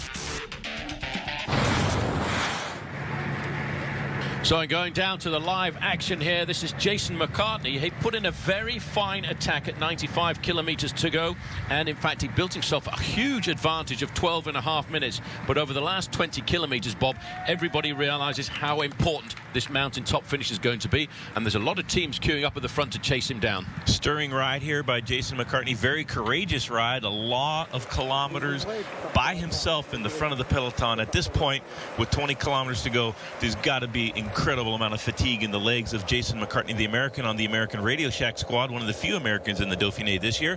Jason McCartney having a great day out on the open roads of the Criterium du Dauphiné. Now we're looking down, we're getting right into the very heart of the Alps. Ligier is a very well-known ski resort, but in fact, going back to 1996, did you know it's the first place that Cadel Evans actually rode a bike race in France? And it wasn't a road race, it was a World Cup mountain bike race. Cadel Evans, coming from a big mountain bike background, has found a great home on the American BMC squad. Jason McCartney going up the road. I think that's a very good tactic used by Radio Shack. Probably the best tacticians in the whole sport, being run by Johan Bruneel. That puts a lot of pressure on Bradley Wiggins' teams, and of course Yanni Brackovic, the defending champion of the Dauphiné, is in 3rd place overall, 1 minute and 21 seconds behind Bradley Wiggins, and they have to chase Jason McCartney all day, and that puts a lot of fatigue onto the teammates of Bradley Wiggins, and that gives Yanni Brackovic a little bit better chance if they don't catch Jason McCartney to put in a big attack on Bradley Wiggins. I already started to watch this man in the Amgen Tour of California, Bob, which was dominated by Radio Shack. They finished first and second overall, but he was one of the integral parts of the riders when it came to the mountain stages. So I don't know that they're going to have such an easy ride to pull him back on the final climb up to Ligier. Well, Jason McCartney had a very impressive ride into the stage into Paso Robles, single-handedly demolished the peloton and put a lot of pressure on everybody. Chris Horner, of course, his teammate, went on to win. So great riding so far, and Jason McCartney has come on good form now, and he's having a big day out in the first real mountain stage of this year's Dauphiné. Well, we always talk about Ligier. It's a small ski resort nestled in the Alps, but it really, to me, it's always been regarded as a gateway to the big mountain climbs of the Tour de France, like the Col de Juplin, the Jouvert, and the big climb up to Morzine-Avoriaz, which in the past has made one or two riders come unstuck. So now as we look down here, he's got himself into a long rhythm. In fact, when he broke away, Bob, there were 3 or 4 riders with him, and he broke away on the climb of the Côte des Monts des Princes, and that was halfway through the course, and the guys with him, they just couldn't stick the pace, and he went over the top and started to build up his lead almost immediately. Just under 4 minutes now with 12 miles remaining in the bike race. That's a doable gap for Jason McCartney, and that would be an incredibly glorious stage win if he was able to hold off the peloton on today's stage. Well, just looking down, this is a crash at the back end of the main field. In fact, one guy's gone down very hard indeed, and that is one of the leaders of AG2R. That's Nicolas Roche on the left-hand side. That is Nicolas Roche, just absolutely torn to shreds. Big pileup here on a very fast section of road. 6 or 7 riders down and still have not got up. Quick-Step man at the front of that line, still laying on the ground. Perhaps a broken collarbone, then a big cement barrier there on the side of the road, and the touch of the wheels and a big pileup and a lot of damage in this particular crash, and his teammates are there. This is a very tough crash for Nicolas Roche. Yeah, especially the timing as well, Bob, because we're looking in about 3 weeks' time at the start of the Tour de France, and he's gone down very hard. He was actually looking to do something in this race today and tomorrow, because he felt this was the final testing ground for him and the team. Good to see that he is at least sitting up at the moment, but being attended to by the race doctor and his team manager. Very slow to get up, helmet off. This might be the end of his Dauphiné. Well, that's Mathieu Perget over on the right-hand side, waiting alongside to see whether or not he's going to get back onto his bike. Christophe Vincent Lavenu over on the left-hand side. He's the team manager. He's just making sure, the doctor's making sure that there's no concussion. But this man doesn't look like a man who's going to get back on his bike to me. Right-hand side of the body torn to shreds there. Upper thigh, elbow, blood coming down the arm. Getting back on his machine. Well, this is a very courageous moment for Nicolas Roche. If he can finish off the stage, it would be quite amazing. Well, they've got themselves back up, and they're going to try and ride Nicolas Roche back into the race. Sebastian Hinault is the other guy. This rider from Quick-Step, Bob, he does not look in very good shape. Absolute agony for the Quick-Step man. Try to get a number there to see who that is exactly, but that looks like a very tough crash for that rider from the Quick-Step squad.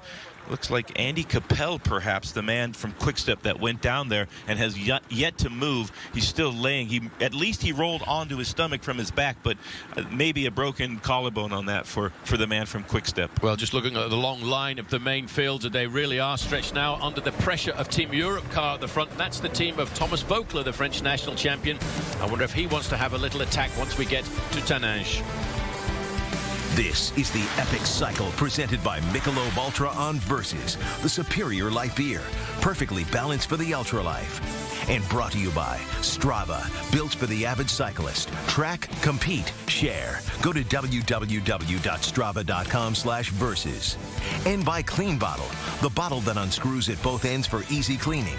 Get yours at REI Performance Bikes or at cleanbottle.com. Clean Bottle, ride clean. Welcome back to the 5th stage of the Criterium du Dauphine on the road to Ligier, and this is Nicolas Roche at the back, torn to shreds after a very nasty accident just a few moments ago. And I think, Bob, the reason that crash happened, there were a lot of teammates riding together. They were trying to get to the front before we get into this next town of Taninges, because that's where the climb really starts proper. So it's just one of those things that happens when guys are taking a few too many risks. Well, the battle for position is sometimes as hard as the climb itself, and you see a big peloton here, a lot of guys guys with a lot at stake in the Dauphiné, preparing for the Tour de France. Some riders trying to get a position on those teams. Nicolas Roche trying to hone his form for the Tour de France. Maybe his teammates just a little bit of inattention and going down very hard, torn up on all of his right side of his body. He'll be attended to by the race doctor. At least he's gotten back on his bike. He'll struggle to the finish line, and for the team AG2R, they'll hope he'll be able to start the next couple of stages of this bike race. Well, just talking to Sean Yates this morning, team manager of the Sky team and of course of Bradley Wiggins, he reckons this race, the Dauphiné this year, is going to go right down to the wire, and it could even be decided on the last climb of the event up to La Toussuirel on Sunday. Well, tomorrow's stage is as hard as any big mountain stage in any of the Grand Tours, and of course on Sunday, La Toussuirel, a very tough, very hard climb to finish off the Dauphiné. It's going to be all the way down to the last few kilometers of this bike race to decide the race winner. But what's happening now is all of the riders are trying to set up their leaders. These green jerseys are on the shoulders of the Europe car riders, and they're looking after their man in the red, white and blue jersey, Thomas Voeckler. He showed very well, Bob, a couple of days ago. In the stage number 2, big sprint finish, but a very tough climb. That was the first stage where we saw De Genkolb get his big stage win. Thomas Voeckler, I think he had an attack that was sufficient to win that stage, but he couldn't quite handle the twists and turns in the last few corners before the finish line. Lost his momentum. The Cofidis squad for Samy Dumoulin chased him down in that instance, and that really irks you as a bike racer when you're so close for a stage win. It gives you that extra little bit of fire to try your next best chance to get that stage win, and Thomas Voeckler has put his teammates on the front. They have to take 3 minutes out of the American Jason McCartney in the last 16.5 kilometers. That's going to be very tough to do. Well, the damage that's being done by the pressure on the front end of the main field is sending 1 or 2 riders out of the back of the pack this afternoon. I noticed the yellow jersey of Bradley Wiggins right up at the front end of the main field. Alongside him, his pilot fish this afternoon, Geraint Thomas, 6th overall, 2nd place in the Best Young Rider competition. What kind of a man to have alongside you to pace you up the mountains? Well, Geraint Thomas is having a great Dauphiné. He's become a solid ally for Bradley Wiggins. He's going to be required to do a lot of work in the finale.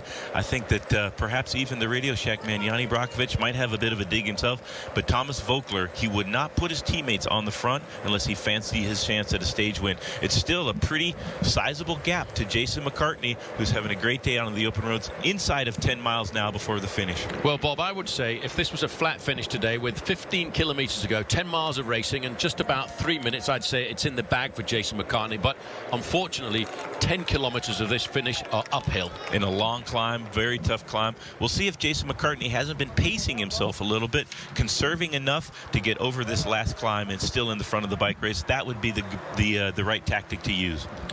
A lot of these riders will know this climber as we look here at the man who's been a bit of a revelation this season, John Degenkolb. And a lot of the press this morning, Bob, in France was actually comparing him to the rise of his own teammate, Mark Cavendish. Degenkolb, a great sprinter. This is the gruppetto. There's Tyler Farah right there in the black and white. In the blue helmet following Degenkolb. These sprinters will just try to get to finish line today. Well, a little bit of a calm before the storm, and the storm will be the climb up to Léger, as with the Europe car still sitting on the front end of the main field. We'll take another short break.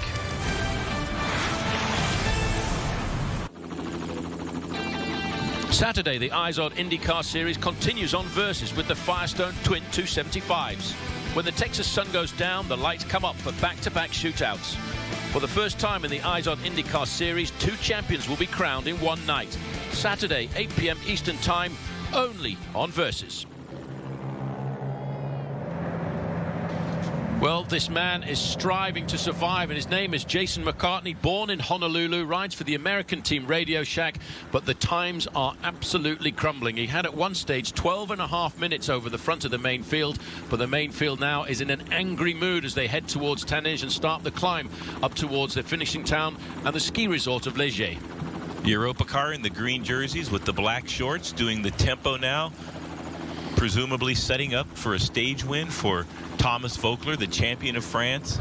That's given Sky a chance to sit back a little bit and conserve their strength for the finish of today's stage and try to keep Bradley Wiggins in the jersey. So things working out perfectly so far for the man from England in the yellow jersey after a great time trial, Bradley Wiggins. Yeah, the last British rider to win the Dauphiné Libéré, you'd have to go to back to Robert Miller back in 1990, and before that it was Brian Robinson in 1962. But Wiggins is a completely different kind of rider. Wiggins, a man who's got a brilliant pedigree on the track, 3 Olympic gold medals in his career, a world champion in many disciplines of the track side of the sport. Sorry about the little bit of picture breakup, but we are getting deeper and deeper into the mountains. You can see the turquoise jerseys now moving forward. That is Team Astana. They're looking after the interests of their man, Alexander Vinokourov. Just over on the left-hand side, Christian Knies in that white jersey, looking to see if he can be of assistance to Bradley Wiggins. Wiggins just popping through there in the yellow jersey. Sky bringing an incredibly powerful squad to the Dauphiné. You know they're serious about trying to win this with Fletcher, Gerrans, Bohagen, Christian Knies, and of course Geraint Thomas riding very well throughout the week's proceedings. Well, the question is for this man, has he got anything left in the tank here this afternoon? 13 kilometers to go. That's about 7 miles of racing. Still 2 minutes and 15 seconds. If they keep the pressure on behind, Bob, I think they'll wipe away that 2.25 minute advantage. But this man, he's been in a situation like this before, stage 14 of the Vuelta a España a couple of years ago, and he rode out of the pack because he still had the energy in the back of his pack. 2 minutes and 14 seconds. He's lost a lot of time in the last few kilometers.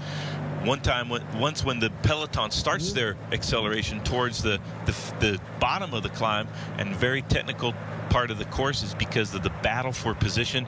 Every climber wants to start the last climb in perfect position, so you have the whole peloton, 5 or 6 teams battling out, and that just makes the pace go up, and the inertia of the peloton makes it almost impossible to survive off the front by yourself, especially like Jason's been doing throughout today's stage. I'm just looking, Bob, as we go along this valley road. It's always been a bit scary for me. I was never a very good climber. When you start to get the mountains coming around you, it gives you that claustrophobic effect. Most definitely. Look over the horizon. Just in front of you, you see nothing but peaks in front of you. You know the suffering is not going to be too far from where you're at on the road. Liquigas now on the front of the peloton.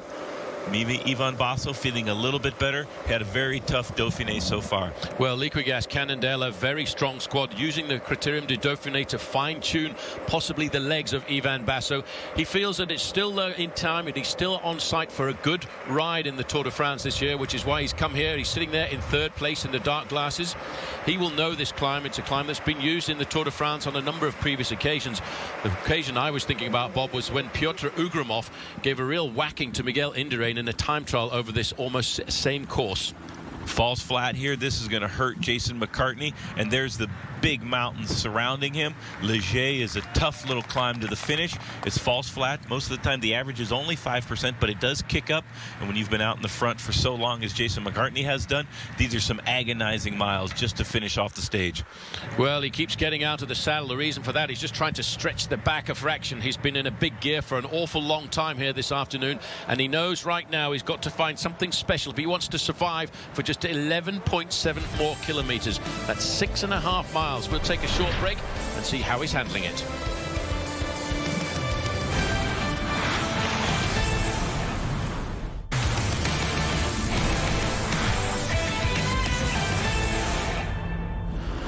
Looking down on the main field, they're now coming into the outskirts of the small town of Taninges, and that's where they will take a left-hand turn, and that's where this climb will begin in earnest. And it starts to get very grippy, a very dramatic climb as well, right up through the rocks. We may well have a bit of difficulty getting the helicopter in there this afternoon, Bob, because if you can cast your mind back, it's a twisty and turny road, isn't it? It is very twisty and turny, and there's steep, precipitous cliffs on either side of the riders as they make their way up to the finishing line in Leger. Right in the middle of the screen there. Now to the left a little bit in the yellow jersey, just a few riders back, is our race leader, Bradley Wiggins. So far, a very spirited defense of that jersey. He hasn't been put under too much pressure at all. But Jason McCartney, this man from the United States, alone in the front, trying to get what would be an incredibly glorious stage win.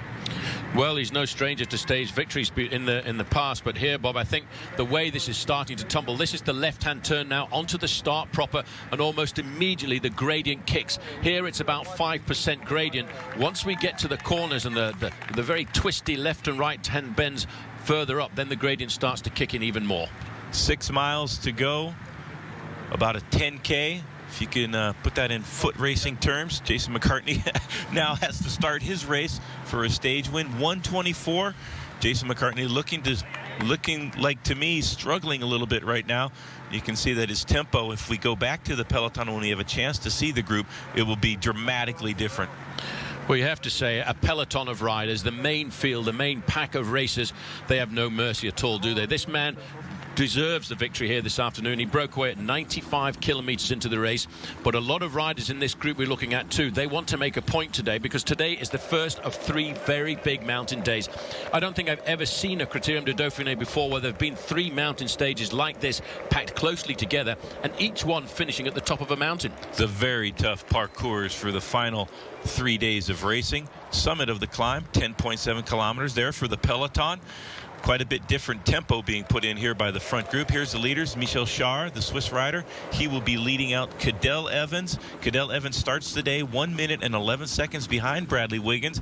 If Wiggins suffers this on this last climb and loses more than 1:11, Cadel Evans will inherit the jersey, the leader's jersey, assuming he can stay with the race leaders. Oh, this is not looking good, because when you see the yellow neutral service car being taken out of the gap, the red car of the referee being taken out of the gap, you know that the gap is going to come down very quickly indeed. But there'll be a gap at the back end of the main field too, because 1 or 2 riders here getting shelled off. Big Johan van Sommer in there, 1:18, winner this year of the Paris-Roubaix Classic. We're giving number 6 a gap of 1 minute and 10 seconds, but Bobby's got to try and find some rhythm to try and survive. Well, when he's looking over his shoulder constantly to see where the peloton is, you know that his days in the lead are probably numbered. Jason McCartney just struggling now, trying to get closer to the finish line, and there's the peloton breathing hard down his neck. Well, there's a little move coming here. Now, this looks like the face of Tony Martin coming off the front. Now, what a move by Tony Martin. Tony Martin with a big acceleration now, a long ways from the finish line, being chased by a Liquigas rider and one of the Yopikar men. Let's see if this draws a reaction from the field. Well, a nice move by Tony Martin. He's a long way down in the overall standings, Bob. He's lost himself 15 minutes, but he's looking for his form in the Dauphiné this year. Leonardo Duque, the leader of the King of the Mountains classification, he's got a lot of points out on the course today to extend his lead in that race, something that I think he's made a destiny for himself on this year's Dauphiné. Duque, more regarded as a sprinter rather than a climber. He does have the King of the Mountain jersey, which at this point in the Dauphiné is quite amazing. No, but he is a very rapid climber. Now, this is a good move. No stranger either to stage victories in races like the Tour of Switzerland or in the Dauphiné in the past. And Tony Martin has thrown caution to the wind here. Now, this is probably what we need to spice up the front end of the peloton. Tony Martin, a big acceleration there, striking out for a stage win. He's already won the time trial. HTC High Road, not a GC contender so far in this year's Dauphiné. And Tony Martin continuing to look for stage wins. They also have 2 from John de Genkolb, so it's been a great Dauphiné for HTC High Road so far.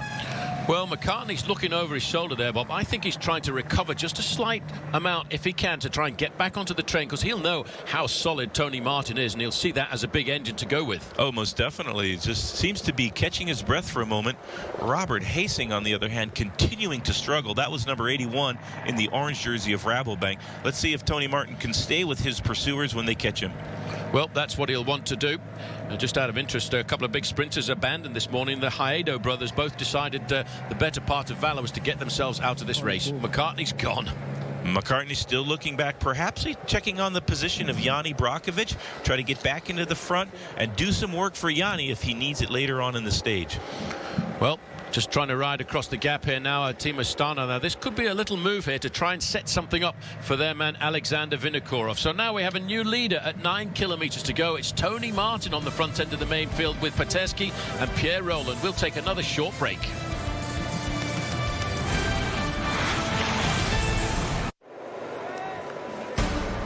Strava.com is a social training website where you can follow the pros, compete against local cyclists, and track your own performance. Grab your GPS device and get started at strava.com/versus. Strava, built for cyclists. Well, the race changing a fraction at the front end of the main field, because as we look here, we can see the junction being made. That's Juan Manuel Garate coming across the gap to join up with Tony Martin. Bob, this is a little bit of action here, as we can see it moving up there as well. Peric Fedrigo, the rider in the white jersey, but here's a move coming from Leopard Trek. Good move from Leopard Trek now. Right when the juncture was made, It was Garate doing the tempo to catch Tony Martin's breakaway. And then I believe that's Thomas Rohrager from Leopard Trek. We'll try to get a number on him. But this is a good attack. Just a little bit of hesitation behind, and sometimes that's all it takes to win a stage. Sometimes that's all you need as you look at 7.1 kilometers to go to the summit of this climb. But for the moment, there's been no action at all to try and challenge the overall lead of Bradley Wiggins. And I wonder, Bob, if these guys might not attack each other today and wait for the accumulation of fatigue to build up over the next couple of days. Olivier Zaug is the problem man. at the back. This looks to me, this is Amel Moinard of Team BMC, and this is what can happen if you're not paying attention. It looks as if his chain might have dropped off there, but he's got himself back up. It's Olivier Zaug who's the rider off the front for Team Leopard Trek, and again the moves are coming thick and fast. On the front of the main field, you might just notice that white jersey. That's the British national champion. Amazing to think that Geraint Thomas, Bob, is 6th overall, and he's having to do the work of a domestique. Sky has brought a very powerful team, 4 men in the top 20 to start today's stage, and Geraint Thomas, no hesitation at all to do the big tempo for his team leader Bradley Wiggins. Well, David Lopez was the rider trying to jump off the front. Now this is a great move by Olivier Zaug. What a great 2 weeks of racing we're going to have here, because not only are we looking at the Criterium du Dauphine here every day, but next week we'll have the Tour of Switzerland every day, and there are some real good races going. Men like Andy Schleck trying to fine-tune his form, but Olivier Zaug is proving to be a very worthwhile climber. Just about 3.5 miles before the stage ends, he's shown a very hard acceleration to the riders that brought him across to the Tony Martin break. If it flattens out a little bit and he has a good day, he could stay away, but we'll see when the attacks come from the big stars.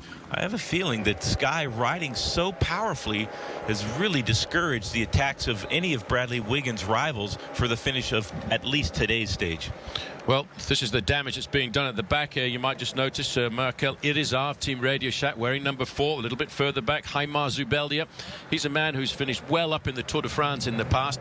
But we go back to the front end of the race, Bob. Olivier Zaug has been around for a long time, turned professional back in 2004. He's never actually won a professional bike race in his career, but he has finished in the top 20 in races like the Vuelta a España and in the Giro. 6 kilometers to go, just over 3 miles, just over his shoulder. You can see Tony Martin now re-accelerating and trying to get back into the lead of the race. Very aggressive rider, riding from Tony Martin. Kind of had a rough start to the Dauphiné, but now he's finding his legs. Now, tactically now, Bob, a lot of these riders are already a long way down in the overall standings. What do you think that Team Sky should be doing at a time like this? Should they be chasing these moves or just staying calm? I think they're doing the perfect ride so far. 2 men in front of Bradley Wiggins there in the peloton in the yellow jersey, just doing a very steady, tough tempo. They will keep a close eye on the men that do attack, and if anybody is dangerous, they will increase their tempo. But so far they have things well in hand, and only a small 20-second, just under 20-second gap to our leader. That's a hard thing to do, though, isn't it, Bob? When you're in a situation like this, you've got the race leader overall, Bradley Wiggins, and you can get nervous when you see these attacks coming off and leaping off the front one at a time, and that's the time when sometimes a young team might make mistakes. Yes, that's when you need a rider like Sean Yates in the car. Sean Yates, the manager of Team Sky, just telling the riders, stay calm, boys. There's nothing dangerous going on so far. Bike racing is a sport where you absolutely have to save all the energy you can until the critical moment. Well, this is Geraint Thomas. He's done the work at the front for his teammates. He did a lot of pacemaking, probably pushed himself a fraction into the red zone. Now, Bob, all he can do is hope to survive. Radio Shack on the attack. That looked like it might be Sergio Paulinho, stage winner at last year's Tour de France, going out for a big attack here now. No panic, however. Team Sky so far riding perfectly. They bring such a powerful squad. If Geraint Thomas has done so many kilometers of tempo, he can be excused for dropping off, but then you need other teammates to come forward and also have a strong day of riding. Well, also not too far away from Bradley Wiggins was Edouard Bozenhagen. As we rejoin the leader here, he's opened up a good smart gap there, 21 seconds over a chasing group of now 4 riders starting to get themselves together with 5 kilometers to go. This is a very fast climb, and Bob, we're setting ourselves up for 3 magnificent days of racing here. Well, these 3 stages will tell the difference between who has good form and who still needs to do some work before the Tour de France. Bradley Wiggins had a great time trial and a pretty solid gap on Cadel Evans, as well as everybody else. Yanni Brockovich in 3rd to start the day. Inside of 5 kilometers now for Olivier Zaug. That's a great ride for the Leopard Trek man. Well, I thought I noticed another HTC jersey there, and I wonder if Tony Martin's had another little dig to try and get himself off the front end of this main field, because he knows today he's got a very good chance. They won't chase him down completely because he's so far down in the overall standings, but Team Katusha as well, the Russian team on the front end, they're thinking about their man, Joaquim Rodriguez. Joaquim Rodriguez would dearly love a stage win. He did the Giro. He came into the Dauphiné a little bit fatigued, but now he's starting to find good form. And Katusha has done a tremendous amount of work to keep Jason McCartney close enough to be caught. And so now it's the job of Joaquim Rodriguez to go ahead and try to do a stage win. This is a type of climb that he could do well on if he has a good day. Well, that little sortie off the front there with Sergio Paulinho being pulled back into the fold, and now Katusha turning themselves inside out now as they try to join forces with Team Sky to make sure that they can pull their little climber up towards the front end of the peloton. And that, the other Katusha jersey you can just see there in about 5th or 6th position, well, that in fact is Joaquim Rodriguez. So now this is the second group of chasers coming out of the front here. Now this is a very good move. There's Tony Martin. He's been joined by 2 riders now from Team Europe Car, and those 2 riders have got up with him. It looked like one of them was Christoph Kern. Now he's a rider from this part of the world. Looks like that's David Lopez, who's got himself onto the back of the group as well. Christoph Kern having a good Dauphiné in the top 20 overall to start the stage, looking to move up a little bit. David Lopez also from the Movistar team looking a little bit dangerous, but you have to go a long ways up before you can find our race leader Olivier Zaug from Leopard Trek having a great stage just before the finish. Well, Olivier Zaug is looking at trying to get himself his first ever stage victory as a professional bike rider. We'll take a very short break and see if he still holds on to his slim lead.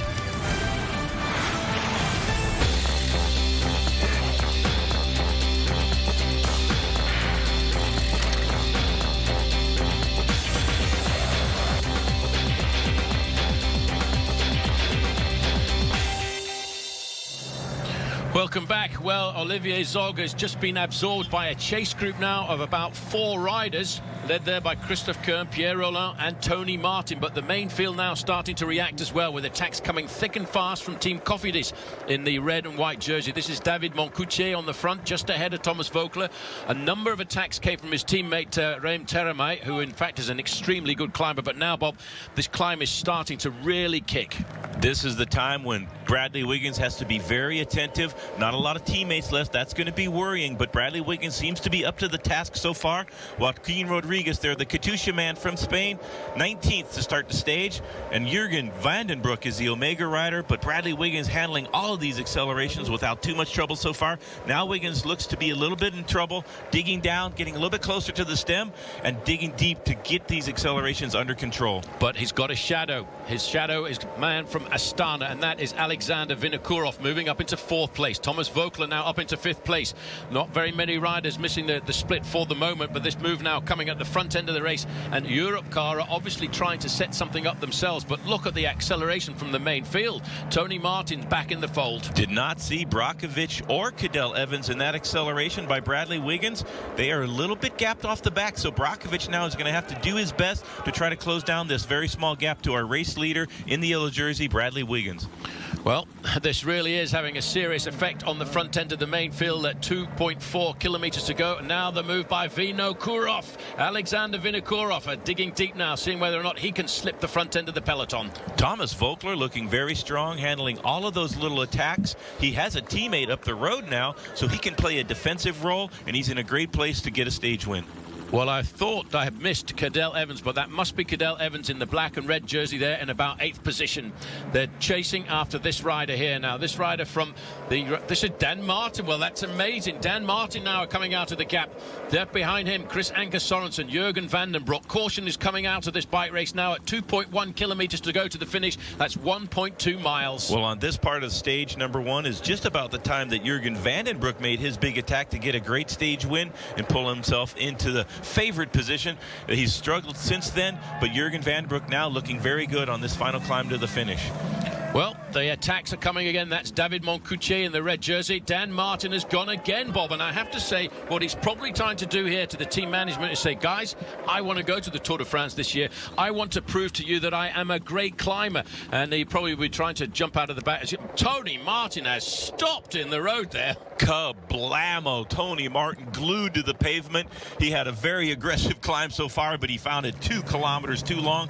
Just about 1 mile to the finish for our stage leader. Well, Europcar have put in a storming attack there as Danny Martin there in second position. Thomas Vogler won't do anything at all. David Moncoutier is there.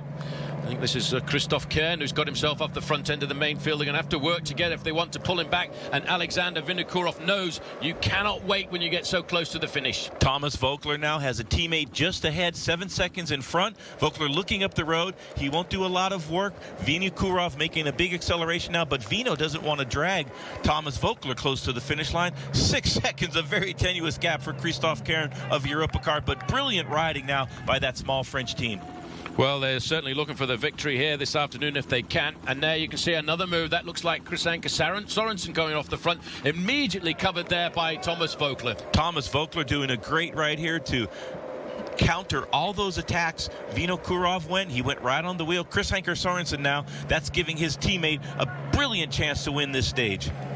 Well, he's made the move, and there were 2 riders from this team in the breakaway, Pierre Roland and Christopher Kern. But all of a sudden, they've got swept up, and one of them has survived. Krisanka Sorensen now, he's pulling himself inside out to try and get across the gap here, but not too far away. Also, Jürgen van der Broek. I think this is in the bag here, Bob.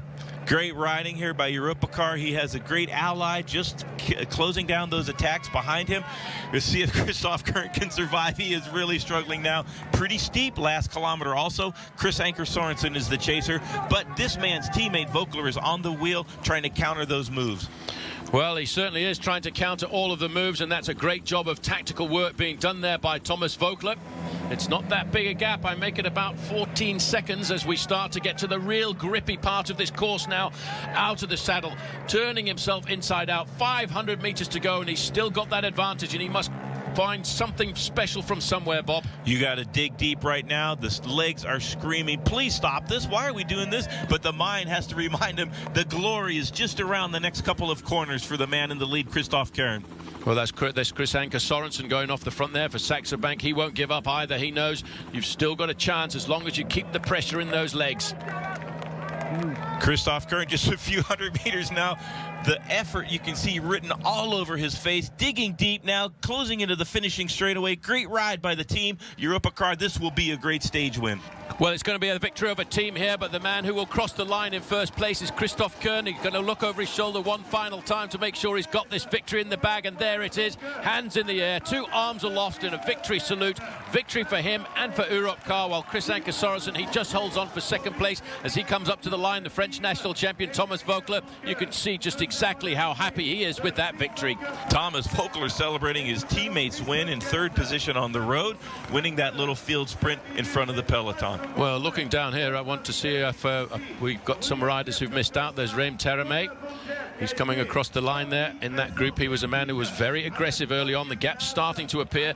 No major challenge, Bob, coming at all to Bradley Wiggins this afternoon.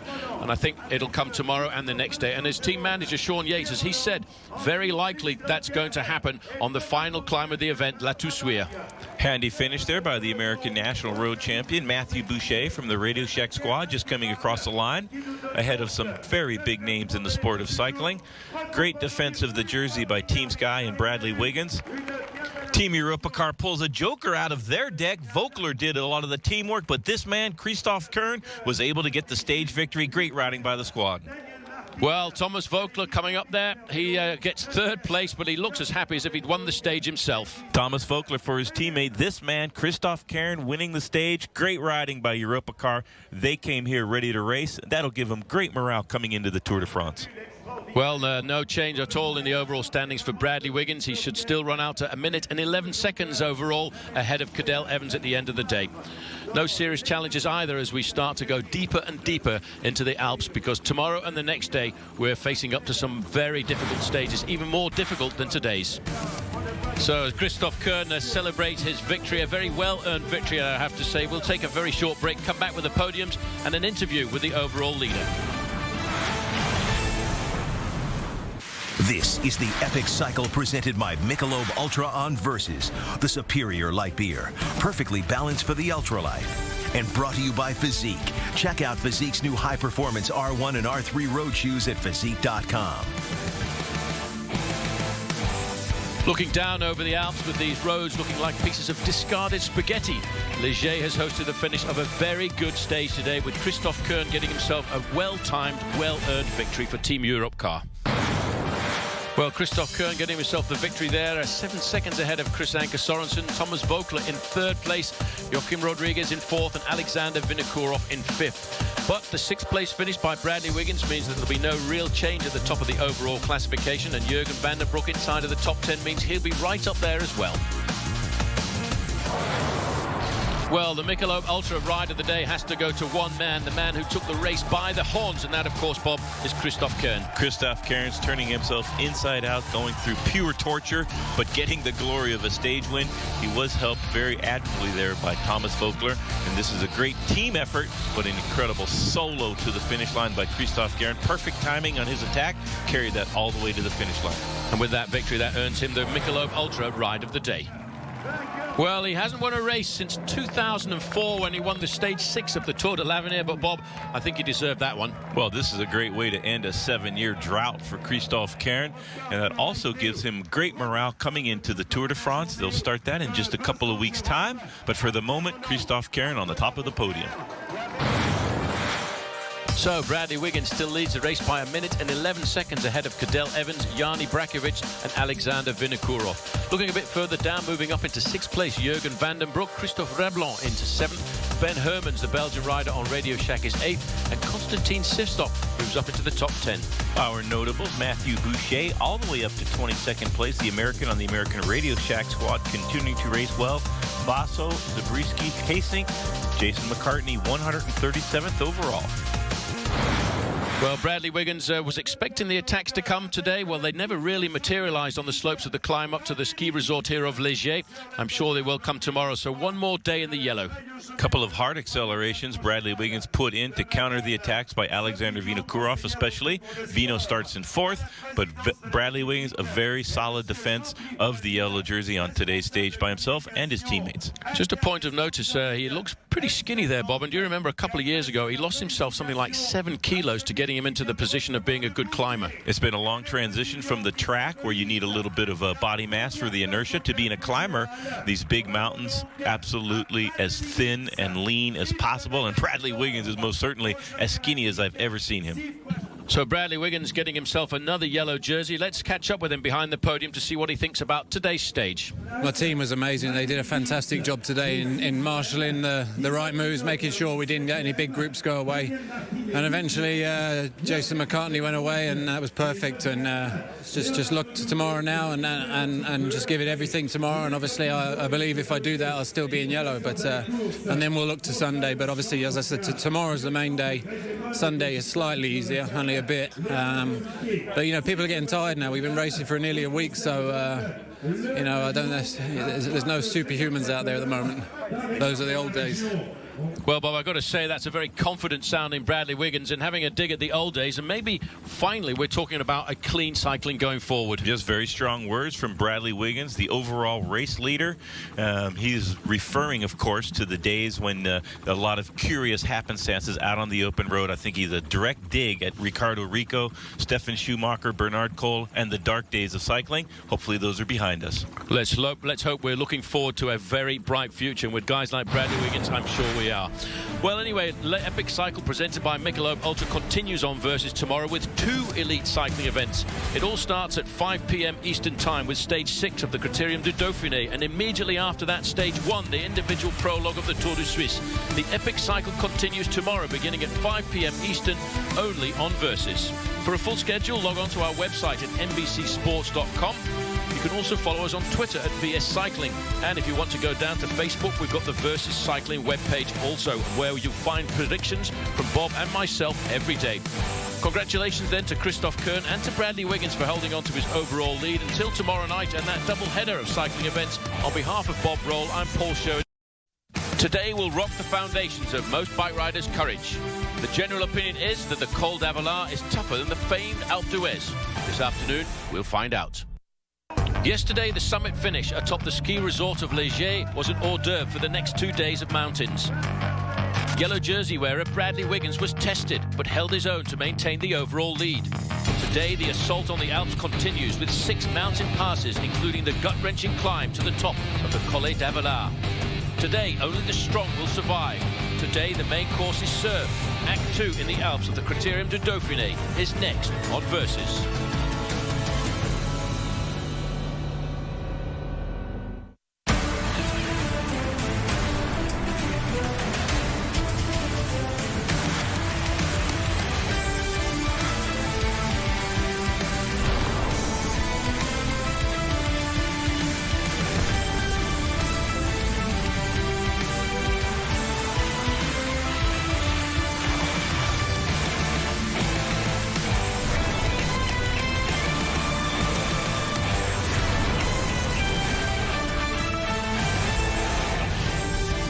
Over the next 2 days, the Criterium du Dauphine will be a big showdown in the Alps.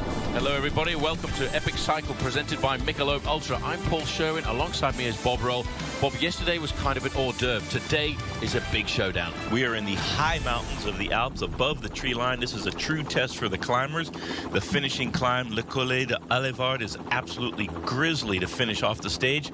Bradley Wiggins so far has been talking a big game, but now he must deliver. Yes, he has to come out. He has to come out and play today and show that he is going to be a serious contender when we go through to the Tour de France in July.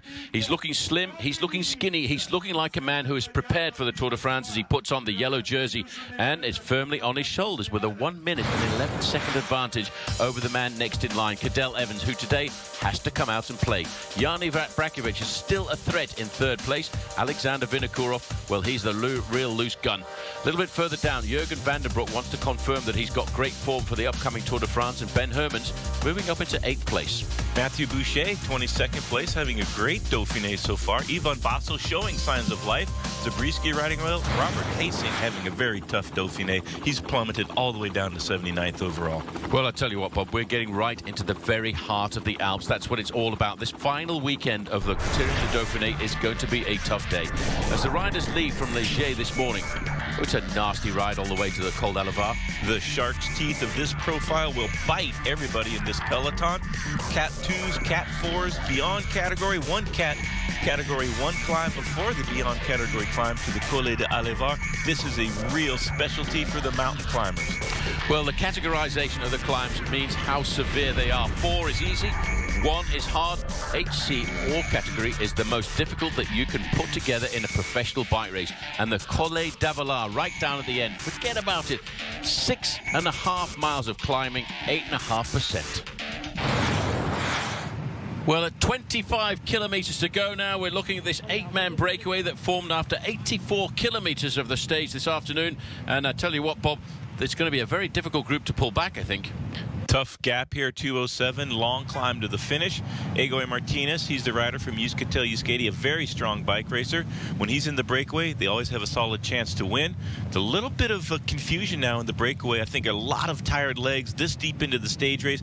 Big mountain climbs throughout the day's proceedings, so a lot of men reluctant to come through and take their turn at the front, and that makes a very tough breakaway situation. We've been over 5 mountains so far this afternoon. The last one was the big Col de Le Grand Coucheron. We're dropping down into Alevard-les-Bains before these riders start to go up to the Collet d'Alevard. And this is just exactly what I'm talking about. Marco Finetto, the man in the white and green there, having a strong discussion there with Cyril Gauthier, the rider from Europcar. I don't want to pull through. You pull through. I'm going back to get some water. I don't have to pull through at the moment. I've been doing work throughout the day.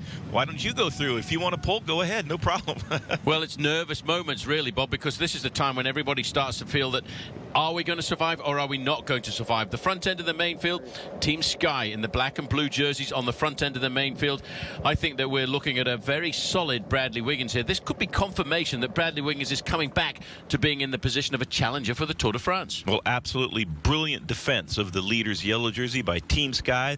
They've been able to marshal their forces here over the top of a very tough Coucheron climb. They have 7 men still there working for Bradley Wiggins. Christian Knies, he's a great man to follow it when your team is on the front. Geraint Thomas is having a good day as usual, and Simon Gerrans has been doing a fantastic ride so far. For the last climb, don't forget about Rigoberto Urán, a great climber from Colombia. What's going on here, Bob? There's half a dozen cows getting onto the field. Somebody's crashed into one of those massive big cows there. This is just at the back end of the main field.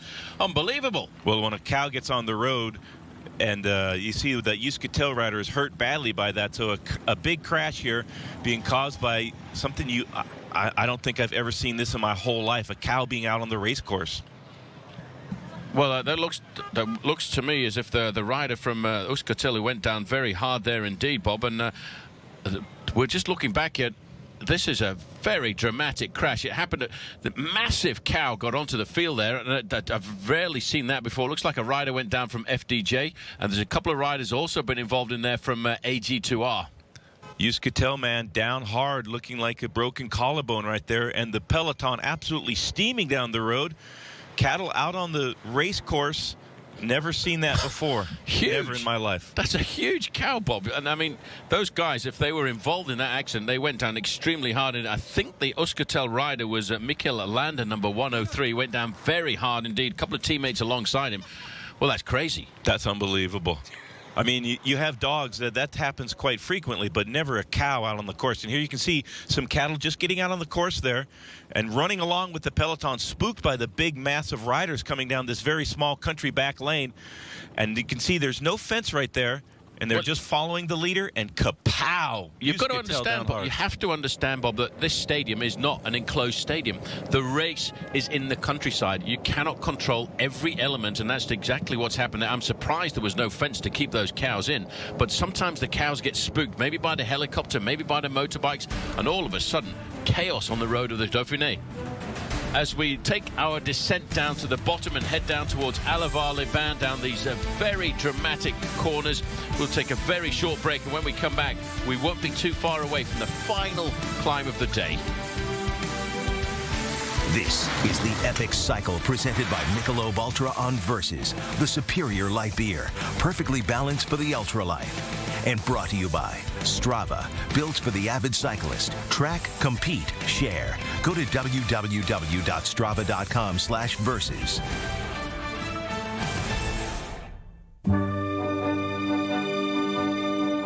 Non, rien de rien. Non, je ne regrette rien.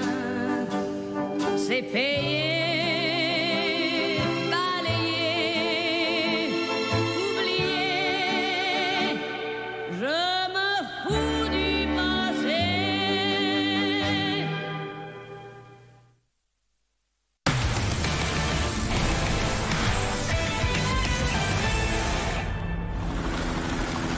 So welcome back to the live action here as we look at the descent of the Col du Grand Coucheron, a first category climb. The riders went over it just a few moments ago. Finotti was the first rider to go over there. We're looking at the front end of the main field, completely controlled by Team Sky. This is a team that is well drilled, and you know the team manager extremely well. Sean Yates has said he can control this right the way up to the final climb of the Criterium du Dauphine, La Toussuirel. Just now they're doing a great job, but Bob, this race is far from over. Oh, most certainly. Bradley Wiggins, now it will be his turn on the last climb to take over from the pacemaking of his teammates. He has to defend that yellow jersey. It's the type of climb where a rider like Yanni Brockovich, whatever attack he makes throughout the proceedings of the last climb, that will translate into an advantage gain. Bradley Wiggins does have a very comfortable margin over Cadel Evans, over a minute and 11 seconds, and a minute and 21 over Yanni Brockovich. So Bradley Wiggins, his team, however, so far has done an exceptional defense of the leader's yellow jersey. As we go past the banner there indicating 20 kilometers to go to the finish, that's 12 miles of racing. We look at the 8-man breakaway. Juan Manuel Garate is in here in the orange jersey of Team Rabobank. Marco Finetto from Liquigas, Egoy Martinez, Euskaltel Euskadi, Cyril Gauthier, Europcar in the green jersey, Trofimov from Team Katusha, Sandy Cassar from Francis Desjeux, he's just coming to the front as we look. Amador from Movistar, and Kevin Saildreyers is the rider in here from Quickstep. It's a solid breakaway, Bob, but talking about this climb, we're looking at about 11.5 kilometers, 8.5%. That's Alpe d'Huez. That is very similar in gradient and length to Alpe d'Huez, and very steep sections, also upwards of 12% on this final climb of the day. Costa Rican rider in the breakaway, Andre Amador. He's the Movistar man in the break, and we'll have to see how he can fare on the final climb. Juan Manuel Garate winning a huge stage of the Tour de France up Mount Ventoux in a similar situation, getting in an all-day breakaway and then being able to hold off none other than Tony Martin for a great stage win by Garate. Similar circumstance on today's stage. Well, these are great racing roads here that we're looking at now as the riders start to set themselves up for this last climb of the day, the Collet d'Aleva. It's a very long climb, a climb of around about 11.5 kilometers. Goes up to 1,400 meters in altitude. That's around about 5,000 feet. It's a big climb. It's locked in, Bob, the breakaway at 2 minutes. But 2 minutes is nothing on a 10-kilometer climb. Most certainly should not be any trouble at all for some of the big superstar climbers to get up to this breakaway. You never know. This course has been so technical, so mountainous, so twisty and turny that a group of 8 is not at a huge disadvantage aerodynamically than the riders following the inertia of the big peloton. Sandy Cassar, the man from the FDJ squad right there in the white and blue, perhaps the most dangerous man in the breakaway, starting the stage at just over 5 minutes behind race leader Bradley Wiggins. But they have never given this breakaway more than a couple of minutes.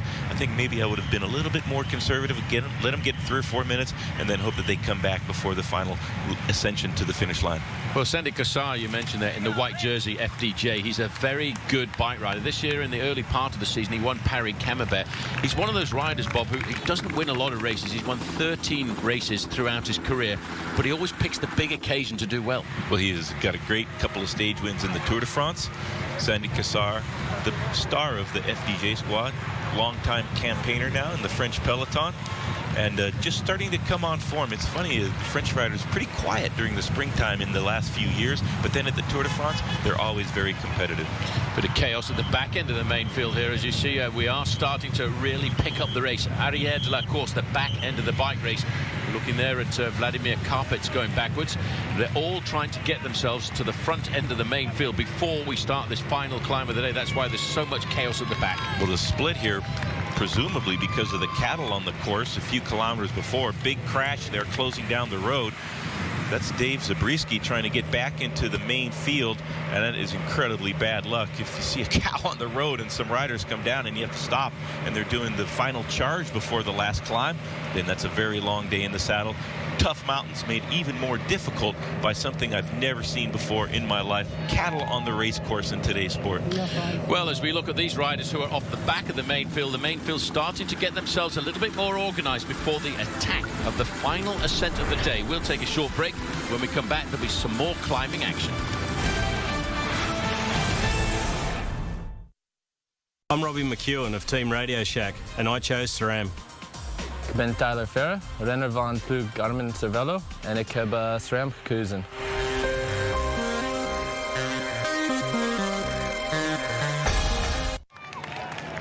Tonight, the Izod IndyCar Series continues on Versus with the Firestone Twin 275s.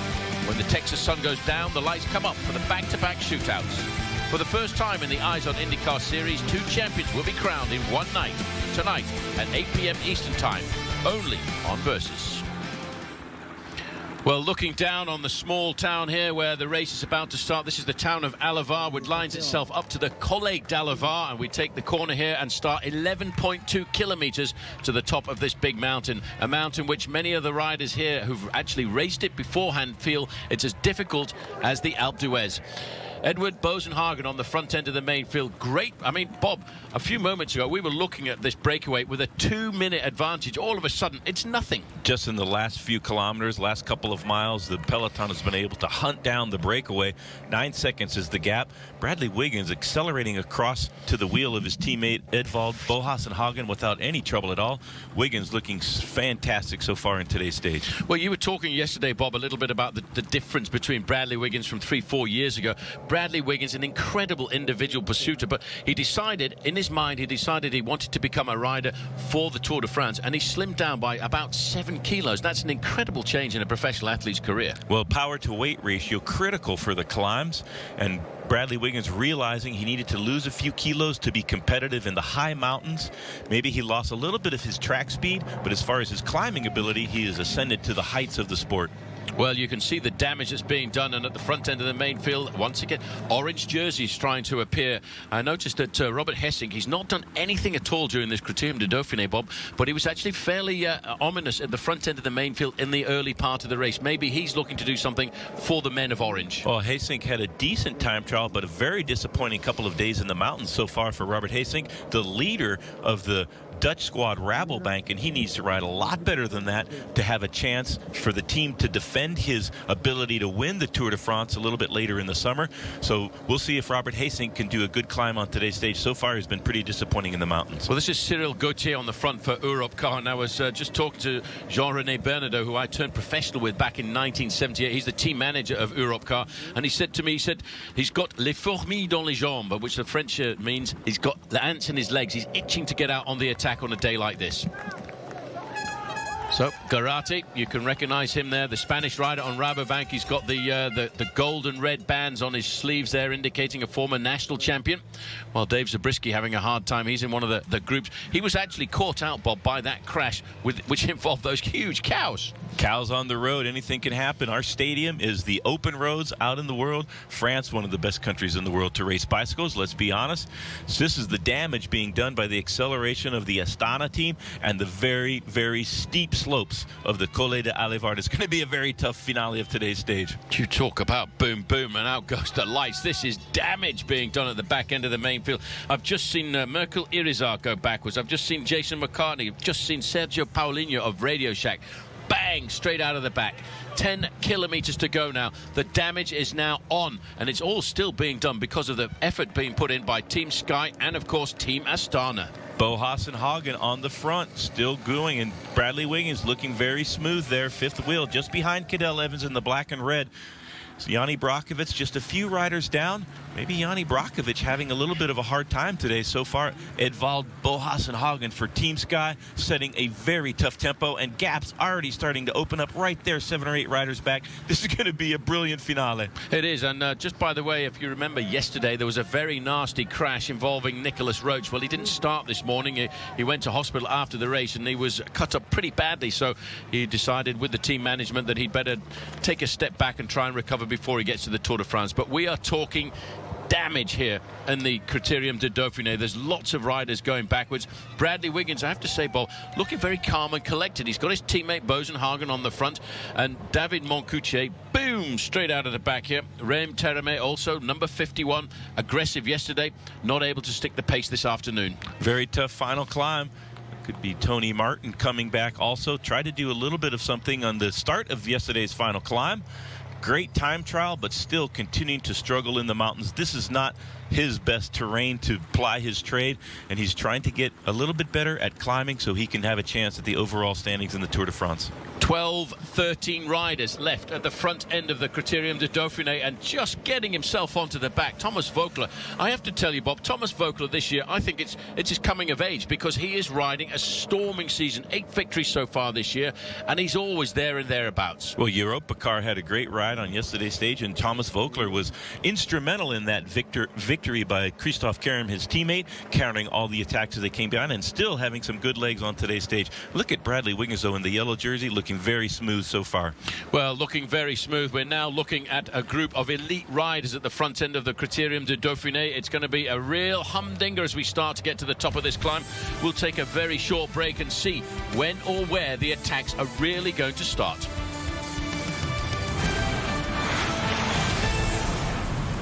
Ciao, sono Vincenzo Nibali del team Liquigas Cannondale e ho scelto SRAM. Hola, soy Alberto Montador del Saxo Van Sangas y he elegido SRAM.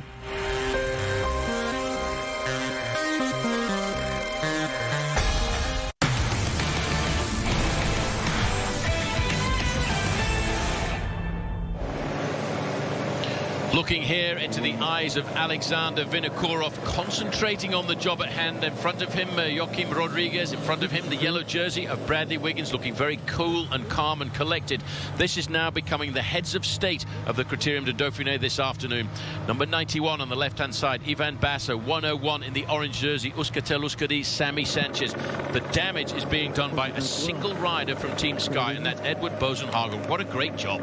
Eddie Bozenhagen there, the Norwegian rider rider on the Sky team doing an incredible turn of work here on the front.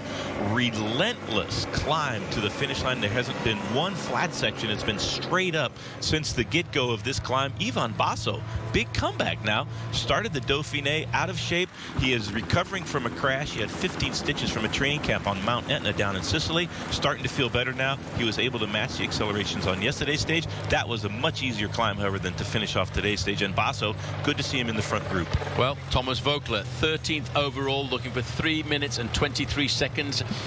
I think Ivan Basso, Bob, is riding himself into this race. He said he needed this race to get himself ready for the Tour de France. I just think I saw a Sky rider going backwards, but it wasn't Eddie Bosenhagen. This man today, the job that he's doing, what he's trying to do, he's trying to asphyxiate all the other riders to prevent anybody from attacking. They're all queuing up. I don't think I've ever seen Wiggins look quite so comfortable on a climb. Asphyxiating the others is exactly what's been going on, and that was down to one man, Edvaldo Bohassenhagen, Sky rider here, coming off the bat. That might be Rigoberto Urán, one of the Colombian riders on the Sky team. He has done, it most certainly is, he has done all the teamwork that he's capable of for Bradley Wiggins. Let's see if he can catch back onto the front group here and be an assistance to Wiggins if Wiggins needs it. But Wiggins looking like he doesn't need too much help whatsoever so far. I have to say, Bob, I've known Wiggins for a long time. I've seen him race on the track. I've seen him race in the individual pursuit.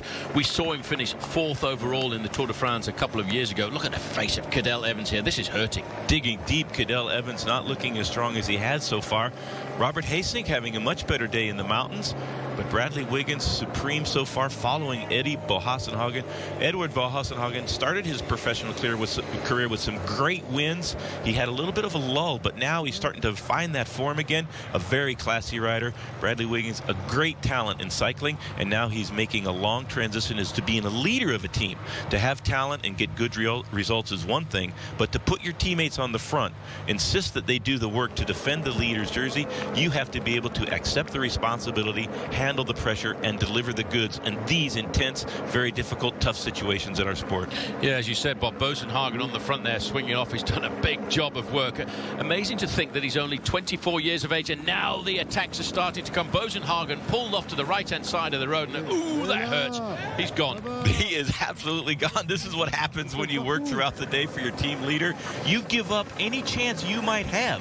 Robert Hasink was the first man to see Bohassenhagen pull out, and he pull off, and he went straight on the attack. Bob, this is what dedication to your team is all about. You give everything to the very last drop of energy that you've got, and then you've just got to survive. You've still got to get to the top of the mountain. You've still got to get inside of the time limit. But now what's happening is we look at Robert Hasink going here. Bradley Wiggins is isolated. Bradley Wiggins a little bit isolated now. No teammates left. He's going to have to start to watch the other riders in the overall standings. One man he doesn't have to watch out for is the rider who won this race last year, Yanni Brajkovic. Brajkovic been dropped, so he's going to really have to keep his eye on Cadel Evans. Well, Robert Gesing is not that much of a problem there. He's 79th in the overall standings, looking for more than a quarter of an hour, but I'm surprised to see with those accelerations that Ivan Basso has been caught out in the crossfire. Now it's up to Chris Anker Sorensen. Great form by him at the front end for Saxo Bank, but Robert Gesing, I think he's hidden his game a little bit during the Dauphiné. You know, he didn't want to use too much of his ammunition. He knows next big race he's going to is probably much more important, as we can again see. This is the rider from the Sosa Sun team going backwards there, and he was a rider who was well up in the standings, Jérôme Coppel. It's starting to hurt now. It's starting to get just that little bit grippy. Christophe Cairn still riding well in the green jersey at the front. Yesterday's stage winner chasing this man, Robert Hasink. Hasink may be saving a little something for a big stage win. He's usually an overall contender, but nothing to write a home about so far in the Dauphiné. But this attack might get him to the finish line first. Bradley Wiggins doesn't have to worry too much about Robert Hasink, a long ways down in the overall standings. He does have to keep an eye, however, on Cadel Evans, just at the bottom of your screen. That's Joaquin Rodriguez now from Katusha attacking. Followed straight away by Jürgen van den Broek, followed by Christophe Kern, and there you can see Bradley Wiggins being very careful. Bob, he's looking to see which wheels he wants to follow, but this is a dangerous move when you see Joaquin Rodriguez go off the front end of the main field. He's right up in the overall standings. Still a long ways to the finish. 5 just over 5 kilometers, 6K, so 3.5 miles to the finish. And there goes Vogler off the back. Chris Anker Sorensen riding pretty well, but Cadel Evans now in trouble, losing the wheel of the rider in the lead in the yellow jersey, and that is Bradley Wiggins. Bradley Wiggins now has got to close this gap down to Vinokourov, and look at Cadel Evans struggling now to keep the wheel of Bradley Wiggins. Vinokourov is going now. There you can see the turquoise and yellow jersey. He can feel this is not an attack from, this is not premeditated, Bob. This is the feeling. You know, all of a sudden you can look at a guy's face and say, hey, you are suffering, my son. I'm going for it. Vinokourov on the attack now. Bradley Wiggins in the yellow jersey. He'll have to keep a close eye on Vino. Vino starting the stage 4th overall.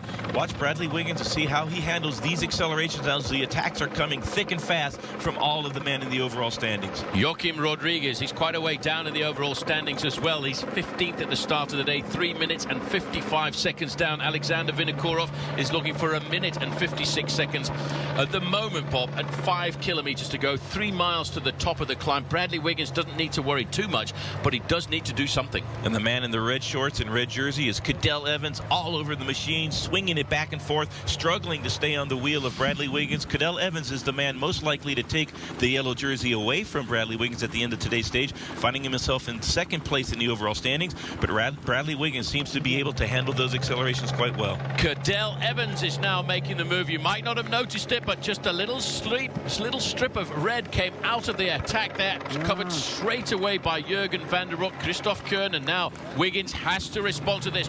Van der Broek now puts the hammer down. They are throwing everything they've got at Bradley Wiggins. And Bob, it's going to be like this for the next 48 hours because tomorrow is identical to this. Tomorrow will be very similar, so a prelude to tomorrow's epic stage to La Toussuirel. Jürgen van den Broek lost a lot of time in the time trial. Cadel Evans maybe a little bit of a pretend attack there, trying to see how Bradley Wiggins would respond. Wiggins responding without any trouble at all, and Cadel Evans struggling again now.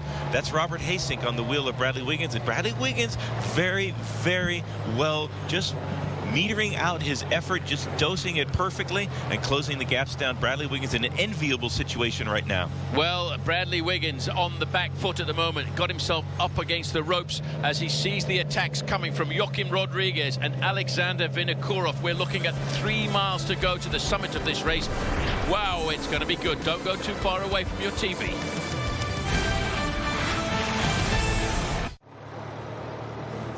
Strava.com is a social training website where you can follow the pros, compete against local cyclists, and track your own performance. Grab your GPS device and get started at strava.com/versus. Strava, built for cyclists.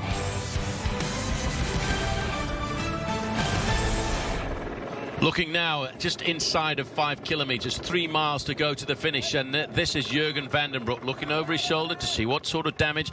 I don't think anybody yet has ruffled the feathers of Bradley Wiggins, and what's happening is we are seeing a race of elimination. The cream is coming to the top. Absolutely. Bradley Wiggins looking very comfortable so far. Jürgen van den Broek's put in a couple of accelerations. Vinokourov put in a big one, but now he's been dropped by Joaquin Rodriguez.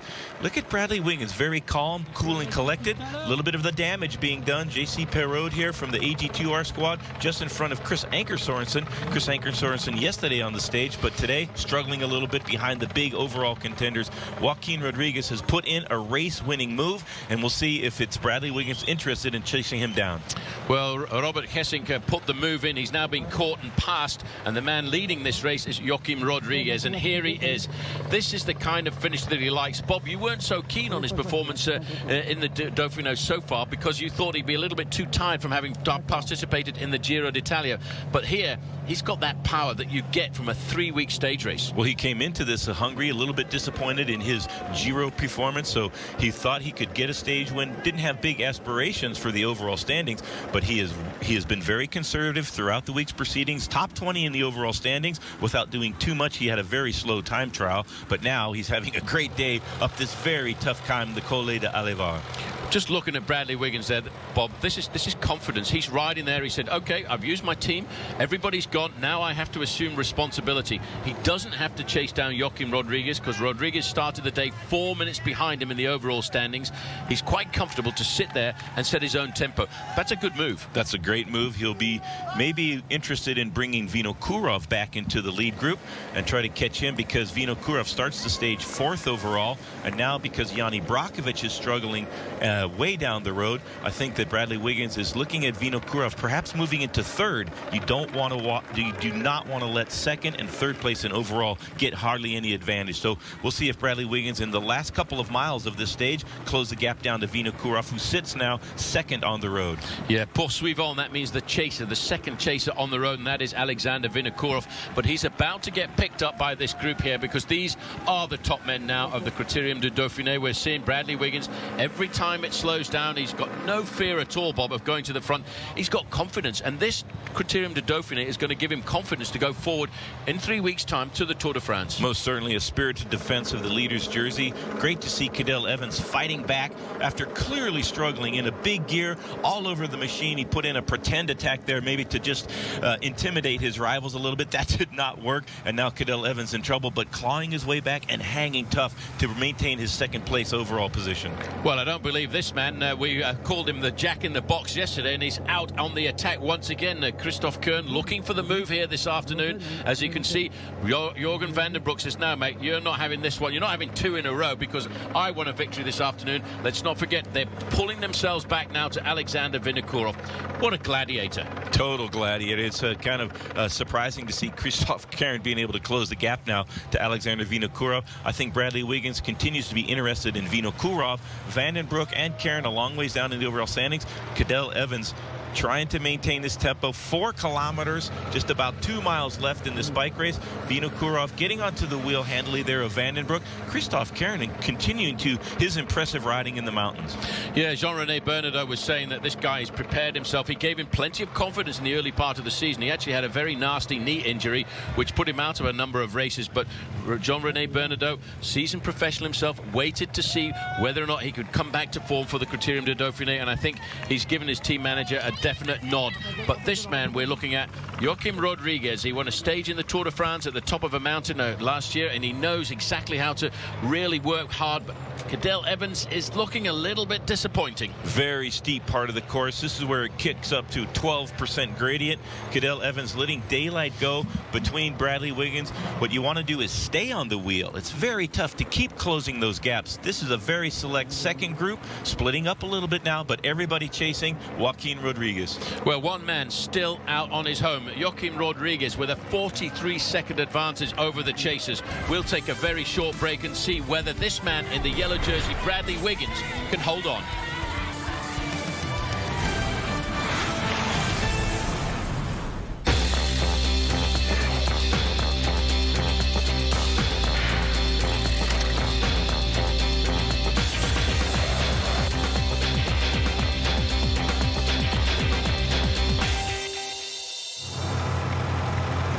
Kilometers to go, 1.2 miles of racing, and still Joaquim Rodriguez still at the front of this bike race. But Bob, the gap is starting to come down. I think these riders in the group here with Bradley Wiggins can see that the Brit is under pressure. The Brit is under pressure. Jürgen van den Broek stands the most to gain here, starting the stage 2 minutes and a little bit less than 30 seconds behind Bradley Wiggins. 1.2 miles left for Bradley Wiggins. He needs to hang tough here. Cadel Evans really struggling, now getting swept up by some of the chasers behind. Cadel tried with everything he had to match the accelerations of Van den Broek and Christoph Kern to stay on the wheel of Bradley Wiggins, putting in a feigning of aggression there, but dropped in any case. Well, 2 kilometers to go now, and Bradley Wiggins under a little bit of stress here. This is a testing ground, Bob, for all of these riders for the Tour de France. I don't think that Cadel Evans, for example, Bob, is going to be too happy with the way he's writing his exam papers today. No, this will be disappointing for Cadel Evans. Maybe tomorrow he feels a little bit better and can handle the accelerations on La Toussuirel. For Bradley Wiggins, so if he can defend the jersey here, that'll give him a tremendous amount of morale for the Tour de France to come. Joaquim Rodriguez now has made the acceleration, perhaps the race-winning move. He'll see see the one kite in a little bit. Bradley Wiggins yo-yoing. He's trying to handle the accelerations of Christophe Caron. Every time Christophe Caron goes to the front, it puts Wiggins under trouble. Well, Wiggins, 121, wearing the yellow jersey. He's on the back foot once again this afternoon. He started the day with a little bit of buffer, Bob, over everybody else in this bike race. But if they keep hammering at him like they are doing today, tomorrow is going to be a real sort-out. Cadel Evans now about to get caught by Chris Anker Sorensen, and the other rider coming up from AG2R, that's Jean-Christophe Perrault of the AG2R team. And now even Alexander Vinokourov has said, Wiggins, I'm off. Well, Bradley Wiggins is just about a kilometer and a half before the finish line. Should be able to conserve the big advantage he has had throughout the Dauphiné. He started the day with a big time gap on Jürgen Vandenbroek, the man in the Lotto jersey there from Omega Pharma. Robert Hastings starting the day a long ways down. Stage win perhaps still up for grabs. Christophe Caron going for another one today. His accelerations have hurt Bradley Wiggins. Well, Joachim Rodriguez, Bob, stretching it out. Had a great early start to the season, Rodriguez. He finished second in the Amstel Gold Race, second in the Flèche Wallonne. Today, he's looking to try and get himself his second victory of the season. But Bradley, what do you do? If your name is Bradley Wiggins, you're leading this bike race by a minute and 11 seconds from Cadel Evans, but the guys in front of you are riding. What do you do with your mind? I stay on Vinokourov's wheel unless I die. If I don't die, I'm still on Vinokourov's wheel. Give everything to stay with Vino, the most dangerous man now in the overall standings. Vinokourov will ride a steady tempo to the finish, just about 1 kilometer to go for our race leader. If you're Bradley Wiggins, you have almost done enough to defend that jersey on today's stage, but ride a little bit conservatively. Don't give everything away to make a big statement, because tomorrow is another hard day in the mountains. As we look into the face here of Bradley Wiggins, let's remind ourselves that he started this day a minute and 11 seconds ahead of Cadel Evans. Evans is behind him. Yanni Brakovic was a minute and 21 behind. He's now behind him. That's the important thing. He started the day ahead of Alexander Vinokourov, who he's riding with at the moment. The only man who is at least a threat is Jürgen Vandenbroek. He started the day in 6th place, looking for 2 minutes 28 seconds. Wiggins at 1 kilometer to go, Bob. He should not panic. He should not panic, just ride his tempo. He's so far done a great defense of the yellow jersey. He's been able to marshal his efforts here. Cadel Evans closing the gap now with Chris Anker Sorensen and JC Perrault. Christophe Caron continuing to be very impressive. Jürgen Vandenbroek just a small advantage over Bradley Wiggins. Wiggins really struggling on these very steep slopes to the finish town. Bob, I've got to tell you one thing. The organisers of the Criterium du Dauphine this year have been awful. I mean, what about 3 mountaintop finishes in 3 days? This has got to be a serious testing ground for the Tour de France. Guys like Wiggins, Vinokourov, Jürgen Vandenbroek, they've got to be thinking now, well, am I ready or am I not ready? Wiggins on the back foot. It'll be very interesting to see what Wiggins says after the stage. Staying on the wheel of Vinokourov. Vinokourov trying to get across, opening a little bit of daylight to Bradley Wiggins. I wouldn't be surprised if he tries to say that he was conserving himself for tomorrow's stage. If that's the case, great riding. If he's going flat out to match these accelerations, though, and gets dropped anyways, that's a very tough day for our race leader. Wiggins is fighting back, Bob. There in the yellow jersey, he's got himself into that mindset. It's as if he's riding an individual time start or a pursuit on the track, and that's what he comes from. He is the Olympic medalist in the individual pursuit, the Olympic gold medalist at the team pursuit. He knows how to ride, he knows how to suffer, and that kind of suffering on the track is going to really bode well for him today. Most definitely. Wiggins fixated on the back of Alexander Vinokourov. He's going to close that gap or he's going to die trying. He will give everything. He's going to turn himself inside out. As I said yesterday, Bob, a Brit has not won this race since 1990, and that was Robert Miller. And then you have to go back to the 1960s and Brian Robinson. But what Wiggins is not thinking about winning the Dauphiné. He's thinking about the Tour de France, because a British rider, Bob, has never been on the podium at the Tour. Guessing now, going over the top. Good move by him, been very quiet. I think he chose this weekend just to test himself out as Wiggins goes into 6th position on the road. He's fighting. Look at that position. He's looking at the wheel of Alexander Vinokourov saying, mate, you're not going to leave me. This is Joaquin Rodriguez zipping up the jersey. You might not have time to do that. He better look behind him and see where Robert Hasink is. Hasink just put in a big attack there, but Joaquin Rodriguez now confident of the stage win, but here comes Hasink. Hasink is looking for the win himself this afternoon. You might just have noticed Rodriguez zipping up his jersey there, Bob. I'll just explain to you why he's doing that. He knows now that he's going to win the stage this afternoon, and of course he has a sponsor. His sponsor is Katusha. When he lifts his arms into the air in victory, he wants to see Katusha right across the screen of the television, and there it is. Great win by him, second victory of the year after his opening stage win in the Tour of the Basque Country. Very impressive win by that man. Joaquin Rodriguez came into the Dauphiné struggling a little bit after finishing the Giro, but he came good here on stage number 6. Robert Hasink has left all of the men he was with behind also for a fantastic second place on the stage. Well, look at the backdrop there, Bob. We go a long way down into the valley, but this is a testing ground today for Robert Hasink after a very dominant performance in the Tour of Oman in the early part of this year, where he won himself the time trial, the mountaintop finish. He gets second today. We'd given him a little bit of bad cred here in the Criterium du Dauphine, but I think today he's come out to prove us wrong. Jürgen van der Broek coming in for 3rd place. Christophe Kern for 4th place. Where is Bradley Wiggins? 5th place is going to be Alexander Vinokourov. He needs a lot of time. Nobody's going to rumble the foundations this afternoon of Bradley Wiggins, because here he comes. Yes, he's lost a bit of time, but not on the men who are closest to him in the overall standings. Wiggins will still reign supreme. And he'll have a handicap on everybody that was in the top 3. There's Cadel Evans. He's going to lose a little bit of time to Bradley Wiggins. And it is a great defense of the jersey by Bradley Wiggins. I got to hand it to him. A lot of credit. He went at his own tempo. He never seriously got into trouble and did a great ride. That was an incredibly difficult final climb of today's stage. Well, the man who started the day in 3rd place in the overall standings, Jani Brakovic, last year's winner, Bob, has crumbled, losing himself almost 4 minutes. I'm wondering if he is saving something for the Tour de France rather than go flat out in the Dauphiné. Big loss to the stage winner for Brakovic. Joaquin Rodriguez put 4 minutes into him in the last few kilometers. As Joaquin Rodriguez comes up to the finish line, we'll take a very short break, and when we come back, we'll have the podiums and the overall classification. This is the Epic Cycle presented by Michelob Ultra on Versus, the superior light beer, perfectly balanced for the ultralight. And brought to you by Physique. Check out Physique's new high-performance R1 and R3 road shoes at Physique.com. And by Clean Bottle, the bottle that unscrews at both ends for easy cleaning. Get yours at REI Performance Bikes or at cleanbottle.com. Welcome back to stage 6 of the Criterium du Dauphine and the finishing line at Le Collet d'Allevar, where we've just seen a very good lone victory by Joaquin Rodriguez, crossing the line well ahead of everybody else with a well-timed lone attack with 3 kilometers to go. He gets the victory there ahead of Robert Hasink and, of course, Jürgen van der Broek in 3rd place. Christopher Kern over the last couple of days is looking very strong for 4th. A little bit further down, the overall leader, Bradley Wiggins, crossed the line in 6th place, and rounding out the top 10, 9th place for Cadel Evans and Thomas Vogler in 10th.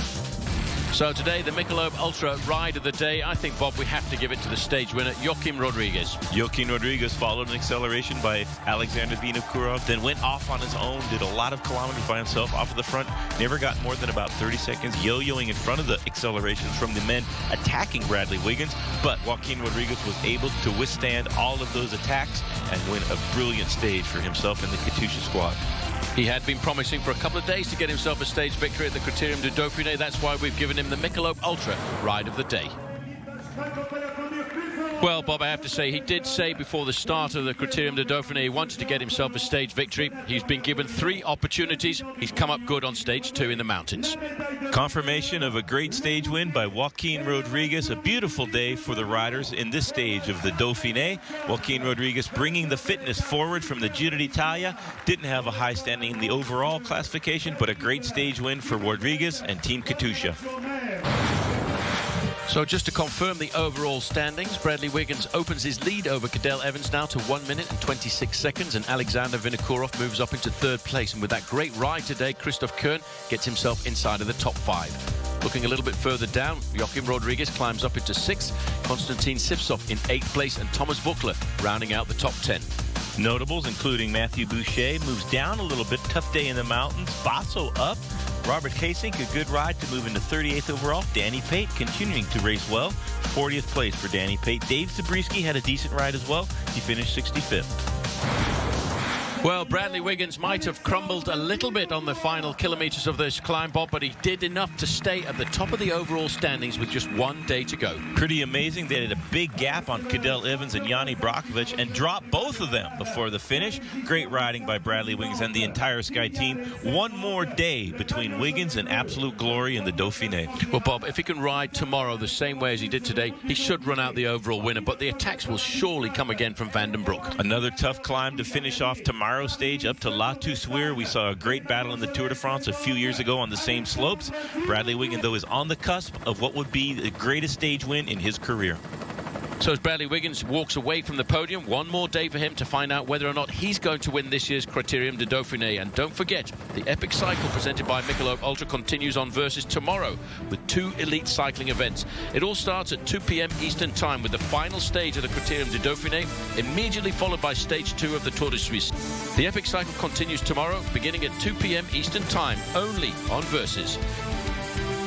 And for a full schedule, log on to our website at NBC. It's the final journey through the French Alps to conclude the Criterium du Dauphiné. Can overall leader Bradley Wiggins survive his greatest week with victory atop the Alpine giant La Toussuirel? We'll find out next on Versus. After a week of racing, 1 final stage remains to crown a champion in this year's Criterium du Dauphiné. Team Sky's leader, Bradley Wiggins, has proven himself worthy of the yellow jersey with a strong defence of his lead in the mountains. Wiggins is fighting back, Bob. There in the yellow jersey, he's got himself into that mindset. He knows how to ride, he knows how to suffer. With 2 summit finishes over the past 2 days behind us, just 1 final summit remains. Today's short but painful stage takes the peloton over the monstrous Col de la Croix de Fer en route to the finish atop La Toussuirel. As he's shown all week, the ever-aggressive Alexander Vinokourov will not go down without a fight. And with the Tour de France on the horizon, the animators of the race will surely not hold back today. The conclusion of the Criterium du Dauphiné is next on Versus.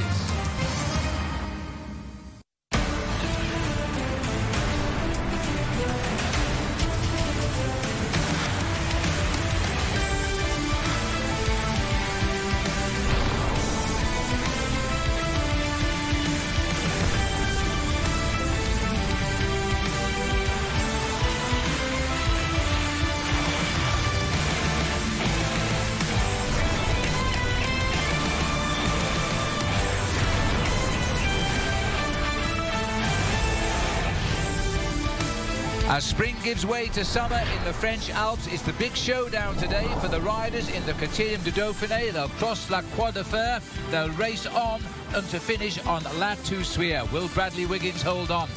I'm Phil Liggett, alongside me is Paul Sherwen, and welcome now to Epic Cycle Sunday, presented by Michelob Ultra.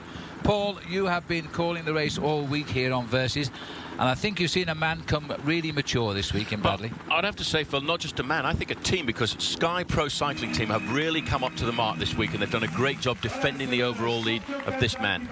Well, I'll tell you what, Wiggins, remember he did that great performance 2 years ago in the Tour de France, seems to be back to that form, and of course he's lining up for this year's Tour de France now. Will he win? Well, it'll be a tough call, I think. This is the overall standings going into the final day. 1 minute 26 over the big favourite Cadel Evans and Vinokourov in 3rd place. Further down, Rodriguez, who won yesterday, he's up into 6th place now. The top 10 completed by French champion Thomas Voigtler. Great ride by Mathieu Boucher, the rider from the Radio Shack, the American national champion. Ivan Basso climbing better and better as the race goes on in 33rd. Well, I think on a daily basis, Paul, they've expected Wiggins to surrender that yellow jersey, first in the mountains on Friday when Christophe Kern won, then yesterday, and he hasn't done so. Now, is this going to be the profile that will crack him? I have a feeling there's going to be a lot of men feel that they will give everything on this final day. Starting from Pontcharra, it's a very short stage at only 117 kilometres, Phil. Over the Col de Glandon and Croix de Fer, that is a 22-kilometre climb. And finishing off on La Toussuirel, they'll have to throw caution to the wind, because when you look at the profile, it's a beast. Well, let's have a look at that profile. It is only a short stage, but can Wiggins hold on? Because they're going to throw everything at him, and it's going to all come at him in the last 2 hours of the racing for sure. The Croix de Fer is an absolute brute every time you climb it, and of course it's all uphill to the finish this time around. And let's join the action now, just inside 50 kilometres to go here, and this is Thibaut Pinot of France trying to make a bid for FDJ.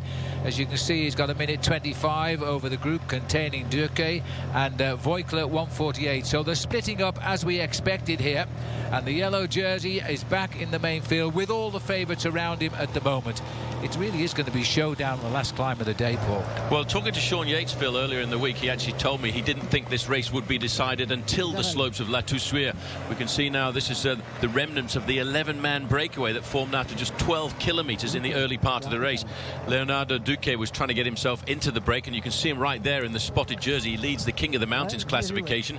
But I think it will be a showdown on the final slopes of the day, and that's where I think the big names will start to move. Well, as we look at the group here now, it is well split up at the moment, but the big thing is this is the lower slopes of the Croix de Fer now, which in itself is a brute of a climb. If you follow the Tour de France with us here on Versus, and I hope you do, by the way, this mountain always has huge crowds because it's a very steep climb towards the end, isn't it? Well, it's a beast of a climb. It's 22 kilometres long, 13 miles of ascension, and it'll take most of the riders in the main field around about 40 minutes to get to the top. This group here still very content, but there's the yellow jersey of Bradley Wiggins. Huge test day for the man. The Sky team are dedicated 100% today to making sure he does become the third ever UK rider to win this. I can tell you what, Paul, Brian Robinson, who won this race in 1960, the last Englishman in fact to win this race, will be watching this on television back in the UK because he's such a great guy. He's a big enthusiast, and in those days he was a real pioneer for British cycling when he did score in 1960, and he went on, of course, to win. Before that, he'd already won a couple of stages of the Tour de France. Yeah, we're looking here at Pinot. Francis de Jure felt that this was a good day to try and get themselves off the front end of the main field, and Marc Madiot actually reckons that this breakaway could be the decisive break here, but it all depends on how Team Sky decide to race. But I have noticed that Team Katusha have come to the front to do some pacemaking, and that's probably because their man Rodriguez wants to get another stage victory. This is the narrow roads made famous for the Col de Croix de Fer. This is a very narrow roaded climb. It gets away from the trees towards the summit as well. Duque, there he is passing through in the King of the Mountains leader's jersey. Not bad for a sprinter to be in the King of the Mountains lead just at the moment in this group, but it's the third group on the road which is containing Bradley Wiggins with the protected favourites around him. They're going to have to hit him, but I think they'll wait till La Toussuirel. Yeah, this is too hard to hit it here, and we're too far to go, and you've got the long descent down into the valley as well. This is the group of Duque at 1 and 38 seconds. The main field, in fact, at one stage allowed these riders almost 5 minutes advantage, but then really, because of the work done by Team Katusha on the front end of the main field, they've pulled it down to a more sensible margin of just around about 2.5 minutes. And this is, in fact, we talk about the main field, Phil. There's not really very many riders left in this group because, you know, we are on the early slopes of the Croix de Fer. Wiggins there in the yellow jersey. This morning, by the way, Ivan Basser went up to the man there in the black jersey of Team Sky, Edward Bosenhagen, and he congratulated him on the job of work that he did for Wiggins yesterday. Yes, well, he's a bit short on teammates at the moment, but I think that's to be anticipated, as they're all trying now to just get in there. Cadel Evans is in this group. He cracked a little bit yesterday. Let's hope he can find his legs today. It's a big test bed for him.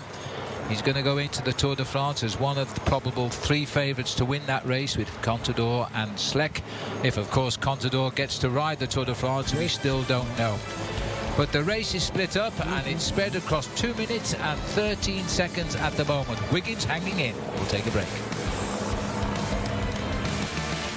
This is the Epic Cycle presented by Michelob Ultra on Versus, the superior light beer, perfectly balanced for the ultra life, and brought to you by Schramm Componentry, beyond performance.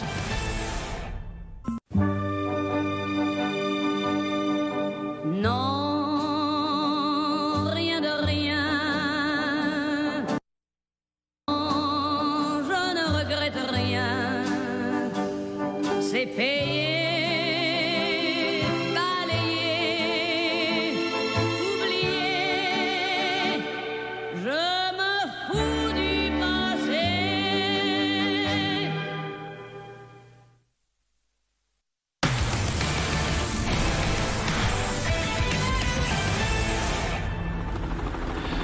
Well, as we rejoin the action now, it's changing on the slopes here. The Col de la Croix de Fer, the gap, as you see, has come down from 2.5 to 1:49. The tempo has visibly lifted in the yellow jersey group. And I think, Paul, I saw Rodriguez leave the yellow jersey group and join the second group. Well, he's trying everything he can to try and keep himself off the front end of the main field, and he's looking for over 3 minutes. He has come right across the gap there, and he's caused a little bit of consternation in the main field. But again, Team Sky doing an excellent job. In fact, I did notice there was another rider from Team Sky in there, Rigoberto Urán. So that could be quite useful when we get down towards the final climb of the day for Bradley Wiggins. Yeah, they're going to need him. The green jersey is Rodriguez on the right of the picture here. He literally sprinted out of the Wiggins group and caught this group as easy as you will. But it might be just the advanced party, because I think the Wiggins group is also coming up here now. Still alone out front, and here's the legs of Thibaut Pinot, second-year professional. But he did win the King of the Mountains in the Tour of Romandy last year in his first season as a pro, so he's not going to be afraid of this climb. No, he's not, and he's actually riding very well. You can see he's ticking those pedals over nice and smoothly. Every now and again he's getting out of the saddle just to keep pressure on at the front end, but you can see that move by Rodriguez. He's sitting in about 7th position there in the light green jersey, but what he's looking to do now, Phil, is to get rid of Leonardo Duque, the rider who started the day in the overall lead in the King of the Mountains classification, and I think Rodriguez wants to win the points classification and the King of the Mountains too. Well, that would be nice consolation. After his win yesterday, he moved up to 6 overall in the classification for time as well. This looks like Jerome Coppel, who's slipping away from the back. There's about 20 riders now in that second group on the road. The race has just started, I think. This is lifting the tempo now. Rabobank, don't forget, Geesink would like to do something today. He's not been the outstanding success of the week, I must say. As we look out now across the jagged peaks of the Alps, for the first time ever on Versus, we're bringing you these pictures in high definition of the Dauphiné Libéré race. Well, Finot, he's got himself a very good tempo riding. He doesn't have to think about anybody else in this bike race this afternoon. All he's got to do is ride in his tempo, try and conserve as much of his advantage as possible over the top of the climb. Then he's going to have to make a daredevil descent and hope he can conserve some of his time as he goes up La Toussuirel. But I think it'll be very difficult to do, because I'm sure Cadel Evans, Alexander Vinokourov, Geesink and all the other guys who are sitting behind Bradley Wiggins will go for the move. Well, we're looking here now at Cadel Evans himself, as he wears 71. He was the outstanding favourite, I have to say. Both Bob Roll, Paul Sherwen and me picked him to win this race. Well, he's in second place. I'm not too sure he has the ability now to get the better of Bradley Wiggins. We'll know on the last climb. I gave the Freudian slip just then. I called it the Criterium du Dauphine Libéré. That was its name, but since the race has now become organised by the Tour de France, they've just called it the Criterium du Dauphiné. That looks like Christophe Kern, who's having a great last 3 days in this race, isn't he? Yep, but now you can see two Sky riders coming to the front. Bosenhagen on the front doing an incredible job of work for his teammate over the last couple of days, and moving up into the next position there, Rigoberto Urán, a very good climber. Wiggins looking comfortable in the yellow jersey. He's just got to concentrate. He cannot flap at all, because he knows we're going to have a showdown on this final climb, Phil. I know it. Well, since Rodriguez fled the coupe and hit the front there, then they've had to lift the tempo to try and limit his escape. He's a dangerous man, especially if you let him loose alone on a hill, as is evidenced by his win yesterday, and of course his win in the Tour de France at Mende on a hilltop finish there as well last year. But the gap at 1:37 is time to this rider here, Thibaut Pinot, second-year pro now, and never won a professional race. And he's showing quite a nice show of defiance on the Col de la Croix de Fer. Look at the lovely slope here, which is great unless you're a professional cyclist. I think I'd rather be watching it on television than being sitting in that group with Bradley Wiggins at the moment, but it is quite magnificent, the Alps. This is the most beautiful they've looked over the last 3 days in these mountains, and what a final it is for the Criterium du Dauphiné. And it is going to be a very difficult final. I don't think the Dauphiné has ever had a more difficult last 3 days of the event. Well, we're at 44.8 kilometres from the summit. We top out at 39.5 left to go, so we've still quite a way to climb up this mountain. As Pinot well knows, he's led up all of the Croix de Fer so far. His lead of 2.5 minutes plus has now come back to 1:42 on the Wiggins group, with the Chase group in between. See you in a moment.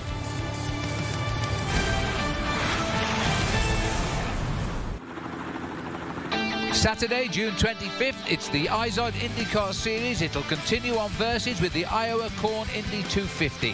Watch as IndyCar invades the Hawkeye State. Preceded by Firestone Indy Lights at 6:30, it's the Iowa Corn Indy 250, Saturday, June 25th at 8 Eastern, only on Versus.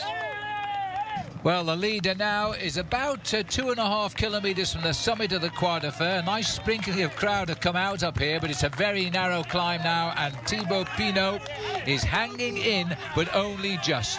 Well, he's hanging on to a good chunk of his advantage there, around about 1.5 minutes in front of the group, which is still being led by the riders from Team Sky, doing a great job for Bradley Wiggins. But Wiggins has to stay calm now, Phil, because it's not on this climb that I think we're going to see any attacks coming. It's all about the final climb of the day up to La Toussuirel. Well, he's shown no hesitation at all, this rider. This is a typical move by Marc Madio, the manager of Team FDJ, because he really does choose his events, but he gets some great results out of his riders. This is certainly a plan of the day. He's no threat to the overall lead of Bradley Wiggins. He's lost double figures over the week of racing, so why chase him down? But of course, he's got to survive. He's got to climb 2 very steep mountains to win the day, and he's never won a race as a pro. Well, he probably thinks this is the top of the climb, and I'm going to have to be really mean and tell him no, it's not, because this is the top of the Col du Glandon. There's another couple of kilometres more as we start to go up to the top of the Croix de Fer, and that's the first time he'll start to go downhill properly. So a little bit like the linking of the Col du Telegraph and the Col de Galibier. We'll be seeing plenty of that mountain in the Tour de France. Now we've gone down here. It looks as though we've got 2 new riders on the move here. Robert Hessink has made a move. He's been joined by Joaquim Rodriguez, and they've gone clear of the Wiggins group now. This is serious. This is very serious, because the man in second position there in the green jersey, he's looking for points in the King of the Mountains classification, but he's only looking for 3 minutes on Bradley Wiggins, and 3 minutes on the slopes of something like La Toussuirel is very easily done. Yes, now yesterday's stage winner Rodriguez has had to make his move early, because 3 minutes couldn't be got, I don't think, on the last climb of the day. He's made his move bang on schedule here. This has got to be a concern now to Bradley Wiggins, but he can't afford to panic just now. It looks like we've got Rigoberto Urán on the front now, because Boyson Hagen seems to have dropped away. Only 9 riders left in that yellow jersey group, and Wiggins will be concerned, but he can't afford to panic just yet. No, having lost Edward Bosenhagen and only 1 rider left, he knows now. But anyway, Phil, if you look at the other riders in the group, there's not that many other riders got teammates either. So it's all about man against man on the final climb of the day. There you can see, just looking over to the right-hand side briefly, that's the summit of the Croix de Fer. Oh, it's a beautiful sight, perhaps not from the saddle of the machines here, but even so, as just making a quick scurry across is Christophe Kern, the winner on Friday, which was also uphill into Léger. And this boy's having an inspired week, I have to say. Well, you know, in the early part of the season, he had a very hard time finding his form at all. He had a serious knee injury, and the team manager, Jean-René Bernadotte, just looked after him and brought him up. And now all of across the gap to this serious challenge, and this is going to be a little bit of a consternation, I think, in the mind of Bradley Wiggins. Well, it's a great group, 3 very, very good climbers. There's the man who's manufactured the leader today, Madio, Marc Madio, Paris-Roubaix. He's actually, I'm just listening to what he's saying there, Phil. He says you're a long way from being beaten here. Just continue to ride like this. You've got a very good chance of staying away, especially on the descent. Well, he's a man who knows how to coach the winners, and he's picked some good ones over the years, because he hasn't got one of the top teams in the world that we talk about regularly, but he gets the big wins out of his riders. He really inspires them. And so at the moment, it's the new pro, Thibaut Pinot, in his 2nd year up front. These are the 3 getting together. The most dangerous is the man at the back in the green jersey of Rodriguez. He needs 3 minutes to win this race, so he's had to go early. Well, what about Christophe Kern, Phil? Because he's in 5th place overall. He's looking for 2 minutes and 52 seconds. So we could be looking at a bit of a turnaround here. Bradley Wiggins cannot allow these riders to go too far off the front end of the main field. Well, I take my hat off to the other guy, by the way. He's lost over 16 minutes, Hessink. Not bad for a man I thought would have been on the podium at the finish, Paul, but he's had a rough week, hasn't he? Well, I think he's actually ridden easily this week, and he's just saved himself to test himself in the mountain the last 3 days. So maybe that's why he wasn't too concerned about the first part of this race. The moutons all lying around the fields here of the High Alps now, because the Snows have left us until the end of the year. This is the leader of the race on the road, remember. All he wants is a stage win. It will be his first ever win as a professional. But I don't think he's going to hold off these riders much longer. Those three are coming up, 48 seconds. But about a kilometre now from the top of the Croix de Fer. He's looking round down the long slope there to see if there's anybody approaching him. I would think he'd probably see them because this is quite a straight road just now. Then the descent, and then of course we're on to La Toussuirel, which will bring us up to the finishing line. Well, he's being sensible as well now, Phil, because one thing the Royal Riders forget to do when they're riding on a mountain stage, because it's pretty hard to eat when you're going uphill, but you have to keep taking on board energy to make sure that you conserve as much energy as possible for the final climbs of the day. And on a mountain stage, you're either going uphill or down dale, and it's very difficult because you're always concentrating. You tend to forget to keep eating.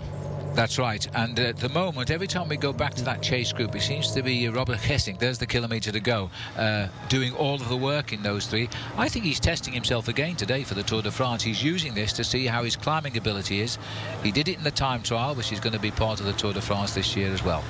Yeah, I think that's exactly what his plan was, and he rode exceptionally well in the early part of the season. And I think Team Rabobank are going to be a team to be reckoned with at the Tour de France, because when you look at Peter Weening and Robert Hessing both riding together on the same team at the Tour de France, they'll be hard to beat in the mountains. Well, look at the face now of Uran here, and he's the last survivor of Sky now, and that really is the limit. Once he's gone, it leaves just Bradley Wiggins to defend the yellow jersey on his own.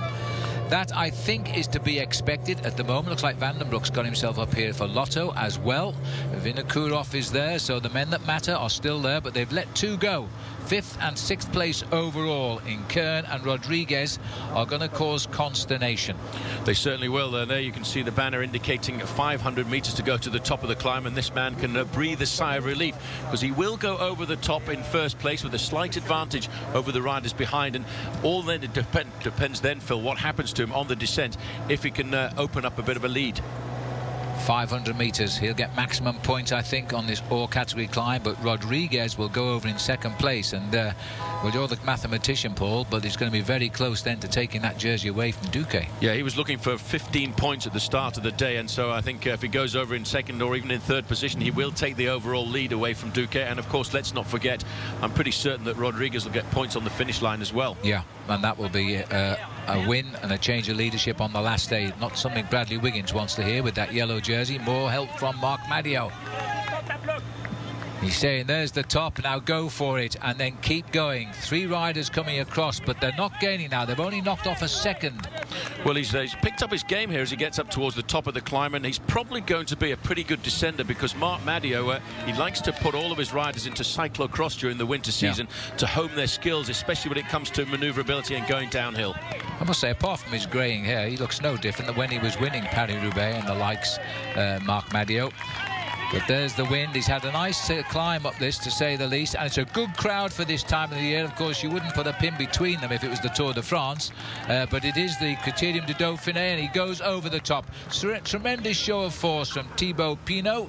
The clock starts now, 59 seconds, they're saying the Wiggins group is, but they're after these 3. That's the most important target, and look round the corner, Paul, they're about to bring them back. And it's Wiggins himself, Phil, who's come to the front and said, right, that's enough, no more playing around with me, young men, because I am going to take over the role of leader of this bike race. Well, it's absolutely brilliant for Bradley Wiggins. This, when he gets his head into gear with his bike, he is such a strong cyclist on the road, and he's now joined those 3 riders, and he's only 1 mountain away from winning the Criterium. That is what you have to do if you want to win a bike race. There are times... Oh, somebody has fell down in the middle of the road there. One of the spectators came out, but Bradley Wiggins, he waited for the right moment, and then all of a sudden he showed why he's the leader of this bike race. And I have to say, he's going to be difficult to dislodge, I think, when we come up to La Toussuirel. Well, he owes it to Rigoberto Urán, and earlier was Boysenhagen to keep him in position, but he showed the ability to finish it off himself. Well, Rigoberto Urán, in fact, he's recovered a fraction there, Phil, and he's pulled himself back into this group as much as he knows that he has to stay for as long as possible with Wiggins. Well, it says 59 seconds. That's the gap as they go on the way down the Croix de Fer. And Bradley Wiggins is 1 mountain closer to final overall victory. But wait for the last climb. We'll take a break.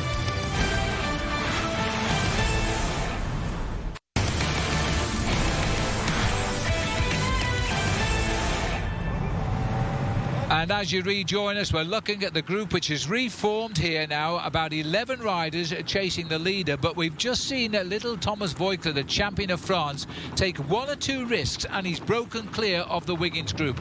We'll pick him up as soon as we can, because this is a very, very dangerous and technical descent. Well, this is Thibaut Finot, the rider from FDJ, on the top, and I have to tell you one thing, there is no safety barrier here on this descent, and it's a long way down if you overcook one of these corners. Second place on the road. This man is an extremely good descender. Thomas Voigtler, I'd have to say, Phil, he's had his best ever season so far this year with 8 individual victories around the world. Now watch the way he does this. Gets over to the left-hand side, cocks out the near fraction there, goes through the apex of the corner, and as soon as he sees it starting to straighten up, bang, he accelerates again. There's the yellow jersey group going into that same corner now. Voigtler trying to bridge the gap to a fellow Frenchman. If the 2 Frenchmen get together, they may well climb up to the finishing line and take first and second on the day. They've, oh dear me, and he's locked up a little bit there. Oh, they've built a safety barrier there, obviously a bad one.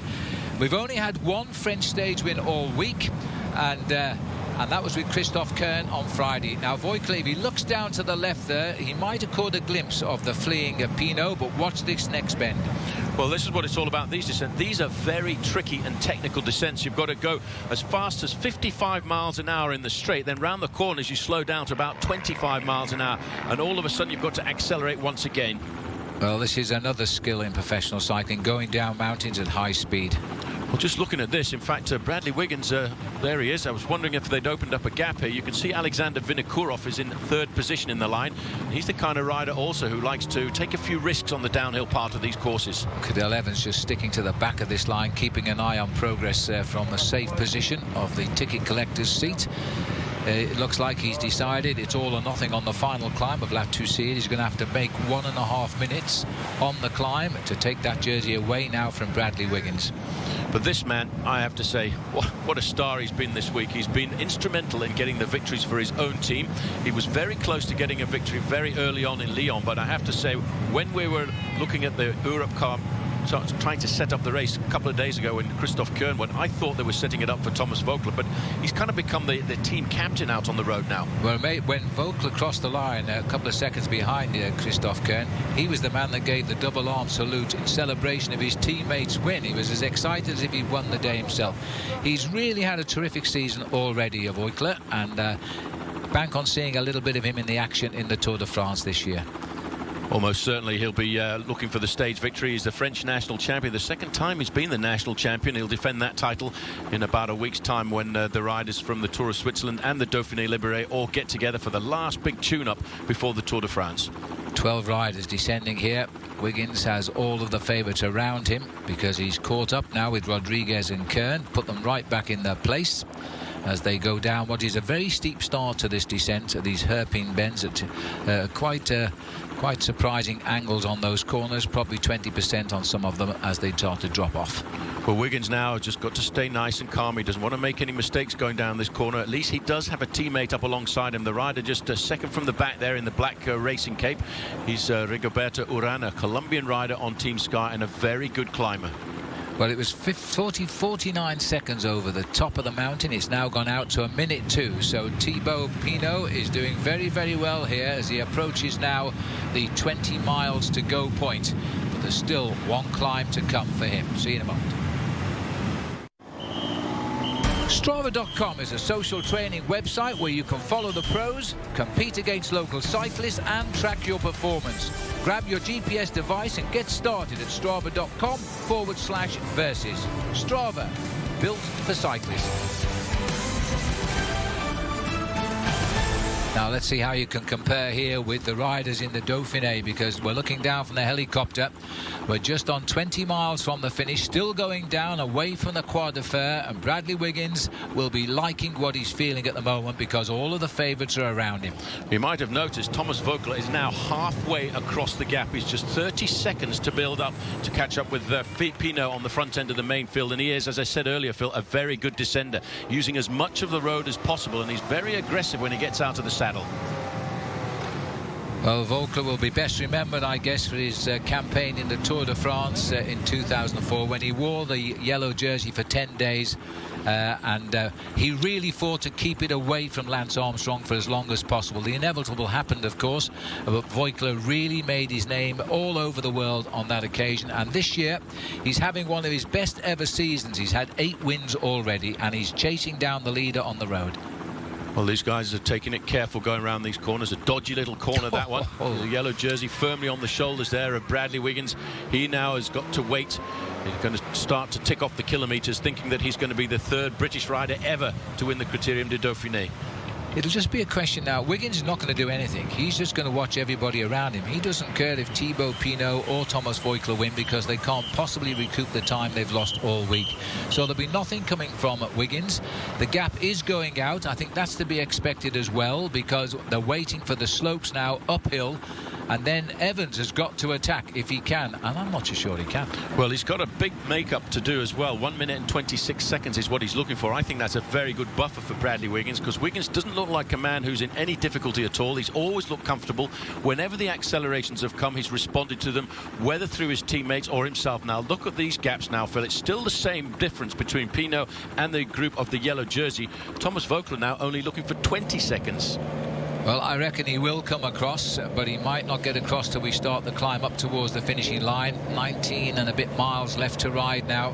This man getting on with the job in hand. Thibaut Pinot.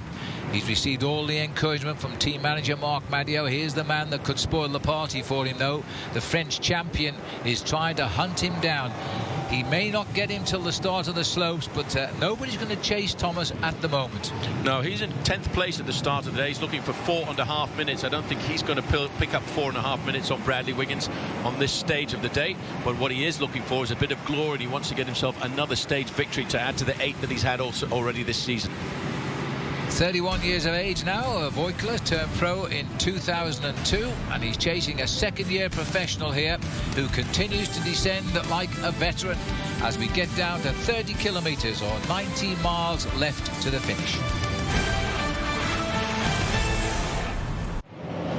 Welcome back. We're looking at the final stages now of the Criterium du Dauphine with 29 kilometres still to go, about 18.5 miles left. Thibaut Pinot, who's led all the way up the Col de Croix de Fer, held a lead of 49 seconds over the top, now being chased by Thomas Voeckler. The Wiggins group, with all of the favourites around him, are locked in a battle for the overall race title. This is Voeckler. Just looking now for 10 seconds, and in fact Pinot just looked over his shoulders. He will know that Thomas Voeckler's coming along, and I think he'll probably wait for him at this point now, Phil, because he realises two riders together, two French riders together, have then all of a sudden got a very good chance of creating the surprise and getting a stage victory today. Well, this is such a typical move by Thomas as he tries to get across now to Pinot. You're right, Paul, he's going to come across to him for sure now. He's only about 10 seconds, maybe 12 behind him, and it's going out all the time to the yellow jersey. It's back to 1 minute 10 now.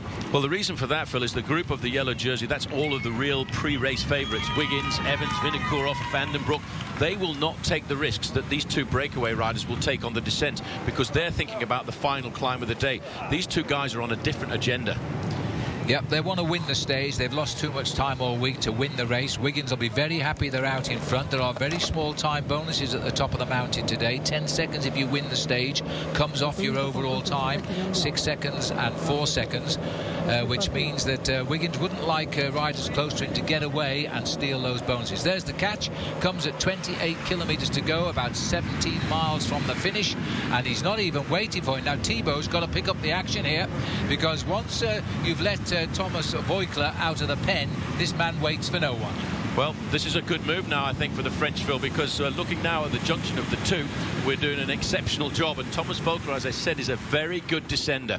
And in fact, the yellow jersey group is starting to swell quite a bit because of the riders who were dropped on the Croix de Fer, Phil, starting to take risks and coming back into the group. Yes, it was 12 in that chase group, but it looks as though it's significantly more now. It's got to be up to over 20 riders as they've regrouped on the descent. Sivsov's got himself back, I think. And again, you see there's nobody interested in those two leaders. They're now thinking of the final attack, which will decide this race for the overall. and it's got to come basically from Cadel Evans. I think we can rest assured that Alexander Vinokurov will attack, because that's his style of riding. That is his style. He doesn't have a race handbook or a manual. He just attacks when he feels good, and I think he's been feeling pretty good throughout the whole of this Criterium du Dauphine. But watch out for the men in the orange jerseys, because Rabobank, I think they want to stamp their authority on this final day of the Criterium du Dauphine, and look how hard it is for Pinot to stay in contact with Thomas Voeckler. Well, Voeckler is a master of the descents. We saw them earlier when he got away on the descent from the yellow jersey group as he came down the mountain, clearly going faster and taking more risk. Pinot being put on the defensive here, is having to bridge all of the time off every bend. Well, in fact, you might have noticed there, Thomas Voeckler looked over his shoulders. He's a very sensible tactician. He saw he was putting a gap between himself and the rider from Française de Jeu, and he said, right, I'm going to wait for you, because along the valley road I need some assistance. Yeah. Then on the climb we can duke it out. That's right. Let's remind you that they say that if you ride behind the rider in front on flat roads, you're saving 30% of your energy. So he needs those little breathers behind Pinot before he pushes on for the finish. I think he will go clear of Pinot on the last climb. He's got great form. He's had great form. He's been promising all week to do something rather special. Thomas Voeckler, as we look down at the yellow jersey group now of Bradley Wiggins, they are continuing to lose a bit of time. It's 1 minute and 20 seconds now as we look at 26.5 kilometers to go, and that's about 15 miles. 22 riders in that chase group of the yellow jersey. All of the top riders overall are there, and Wiggins is still sitting pretty in yellow and looking good as we approach the last climb.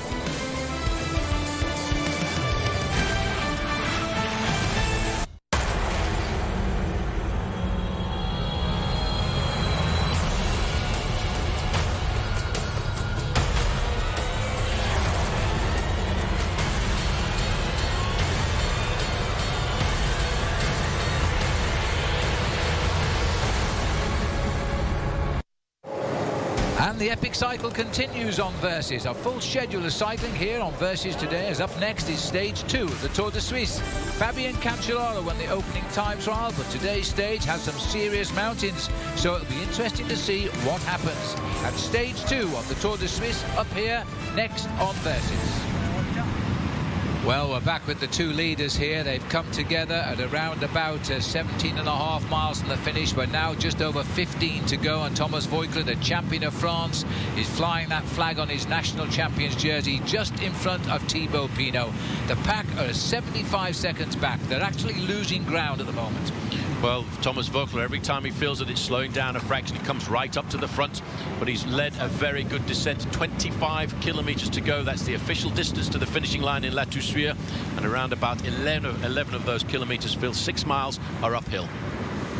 Yes, the last 6 miles brings them to the top of the mountain, and Voeckler needs Pinot just for a little while longer. Whether Pinot can help him, well, we'll wait and see now, as Thomas Voeckler has bridged the gap to him. They've lost too much time to win the race overall. They won't recover that. They're only 74 seconds ahead rather. That's nothing, but he desperately needs to get to that last climb now, because it won't favour him on the flats. No, it certainly won't. Thomas Voeckler won the final stage of Paris-Nice this year, which was over a very mountainous terrain over the Col d'Ez and the Turbie, but he also won a stage earlier on in that week as well, taking 2 stage victories in Paris-Nice, and really has been a great season for him. But I think the big surprise came for me, Phil, in May when he won the 4 days of Dunkirk, which interestingly enough is 6 days long. It's 6 days long, and it's very difficult roads with its cobblestones in northern France. That was Juan Manuel Garate there doing the work at the front, former champion of Spain and indeed winner on the top of the Col de Tourmalet a couple of years ago. As we watch him now taking the lead there, Robert Gesink on his back wheel. They've just gone through 25, 70 seconds at 25 to go, which is just over 15 miles from the finish. Well, Garate doing that pacemaking on the front, Phil, because he obviously has got the nod from Robert Gesink, who's told him, I can win this stage today, and that's why I think Team Rabobank have come to these final 3 days as they have. Now, Voeckler at the front. Thibaut looking a little bit in distress, I think, now, having led all the way up the Croix de Fer, got the points at the top of that major mountain. There's the gap being shown. 1 minute 10 they're saying. Our computer's saying 1 minute 10 as we speak. So we agree. We agree, and we agree that we've got 25 kilometres to go. The main field are looking at around about 1 minute and 10 seconds, but they're starting to take a little bit more serious attention to the two-man breakaway. But what a death-defying descent there by Thomas Voeckler to come down that. He bridged 1 minute on the downhill part of the course. 22 riders, that's all that's left in that field. In fact, it's grown from 12 on the descent of the Croix de Fer. A few more getting back on. Good pace making by Garate. Clearly revving this up to launch Kessink, I think, onto the attack, because there's no other reason for him to do this. No, Christoph Kern in the green jersey of Europcar moving up to the front end as well. He could also be a little bit of a threat in the latter part of this race, and I noticed Cadel Evans, Phil, is being more attentive riding at the front end of the pack. Kolobnev coming on board there, the champion of Russia, just getting through to the tail as well. He might have already been in the group and dropped back there to his team car, but this is the 22 riders. Now, what would you feel like now, Paul, if you were Bradley Wiggins? You're approaching the last climb of the week. You're trying to become the first Englishman to win this race since 1960, when Brian Robinson won, and you know there's just one mountain to stop you. Well, I think his confidence will have built over the last couple of days, Phil, and he knows now that he's got a couple of teammates back up alongside him. That will also boost his confidence, knowing that he can rely on somebody to pace him over the early few kilometres. But I think he's really matured this week, and I think he's seen the maturity of his team come on as well, because they've been quite impressive in the way they've looked after and defended his lead. Well, it'll be Sky's biggest ever victory if they can get it, and from the back to the front for Alexander Kolobnev, the champion of Russia. He's now setting the pace. We'll take another break. Rejoin us shortly.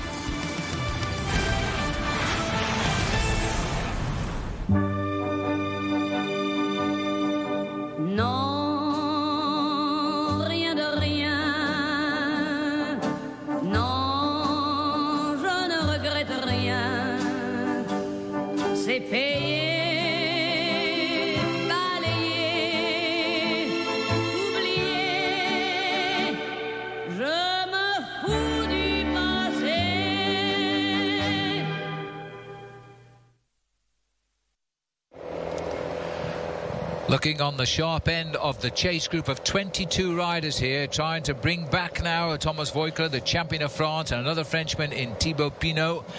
At 25 kilometres to go, it was 1 minute 12. Now at 23, it's 1 minute 1. So they've pulled back just 11 seconds, and the road is beginning to tilt upwards again. It certainly is. You can see the different teams as well coming to the front to do the pacemaking. Team Rabobank getting some help here from Katusha, and Katusha obviously trying to set something up for Joachim Rodriguez, who in fact, Phil, was only 4th over the top of that last climb, but he got himself 14 points and enough points to take the overall lead in the King of the Mountains classification. So a polka dot jersey awaits him. It's the reverse of the Tour de France. It's white spots on a red jersey instead of red spots on a white jersey. But same organisation, different race. Exactly 1 minute now, and that is a stunning picture. It is amazing. The pictures have been fantastic all week, and having them in high definition is quite remarkable. Makes me get excited to be in the Tour de France already. Life at the back here for Cadel Evans, the pre-race favourite a week ago, and he hasn't let us down, has he? Because he sits in second place, but he's won 2 major stage races this year, and he would have liked to have added this one. Only one Australian, by the way, has ever won this race, and that was Phil Anderson back in 1985. Well, I think Cadel will probably have a little bit of a dig on this final climb of the day, because he knows he wants to win this race. He wants to get some confidence, but it's going to be very difficult to try and dislodge Bradley Wiggins. In fact, Wiggins, I thought, was climbing better than Cadel Evans yesterday. Well, we'll see, because things change. This is a very strange hill, this one, to La Toussuirel. We don't use it that often, although we have used it. It's the famous hill, of course, where Floyd Landis ran away to victory in 2006 Tour de France. And after many years of saying he was innocent, he then confessed to taking drugs and was disqualified from the race. But looking down here, as we see the 2 leaders again, it is Voeckler showing Pinot how to go down mountains. Well, he's a great descender, Thomas Voeckler, and every corner he goes around, he's just got the perfect line, and that's why he keeps opening up the gap on Pinot here in second position. And the time will come, I think, when Voeckler's just going to have to say, look, mate, I can't wait for you anymore. It may have come, actually, Paul, because he's opened quite a bit of a gap here. It's a beautiful day in the Alps, I have to say, as the sun has come out. It's not the same all around the rest of Europe. There's a lot of rain around, but it's fine as far as the Alps are concerned, and that's most important for these boys. These descents will be horrendous in the wet. Well, Voeckler opening up a little bit more of an advantage. I think it's a time-out now for Pinot, because he just cannot get around these corners the same way as the French national champion can, and he's opened up around about a 15-second advantage already. About 10 miles from the finish, the climb starts, and that is around 17 kilometres to go on our indicator there. So we're about 3 kilometres from the start of the finishing climb up to the top at La Toussuirel. And Pinot, our camera's not allowed to go forward yet, although I think the gap is opening rather rapidly. They might get by Pinot in a minute and leave him. He's clearly been dropped by an absolutely flying Thomas Voeckler here. Well, Voeckler realises now, Phil, he's around about 5 kilometres or 3 miles away from the start of the climb proper, because the climb of La Toussuirel is actually 15 kilometres long and an average gradient of 5.8%. Yes, up to the little ski station up there. You go shopping when you get to the top. As this is the chase group, still being led here by Garate. I think that's Garate whistling at the motorbike, actually saying, move over, pal, we're coming through. Well, he knows this is a point where he can try and bridge that gap up to the leaders, because he's trying to set this race up for the man in second position, and that, of course, is Robert Gesink. And you can see they're actually opening up a bit of a gap because of the speed of Garate on the front. Let me introduce you to the Thomas Voeckler from Spain now, Manuel Garate, who's starting to do a nice descent himself. Gesink is prepared to go with him here. I think it's Christoph Kern got to the front of the chase as well. Oh, there's a crash. Oh, somebody's gone down. That was just halfway around that corner. Well, I didn't even see it happen. All of a sudden, all I saw was a bike rider in the road. I think it's the AG2R rider who's gone down. Well, that could be Perget. If it is, Perget was in that group. Well, he was right near the front as well. Well, look at the skill of the riders. I don't know what happened to him, but he got away with it, and he should get back on his bike. He looks okay, thank heavens. 50 seconds. The gap is coming down at the moment at 19 kilometres to go. That's inside 12 miles now. About 2 miles to the start of the climb to the finish. Well, this motorbike driver is doing an excellent job here, because, you know, very often the motorbikes can't get around these corners as fast as the bikes can, because the bike, you can actually lean it over a lot more and you can keep your speed up around the corners where the motorbike can't. Well, there we are. Nice surface at the moment, but the roads remain narrow in this part of the Alps in France as Thomas Voeckler is going for the stage win. Who will get it? We'll take a break.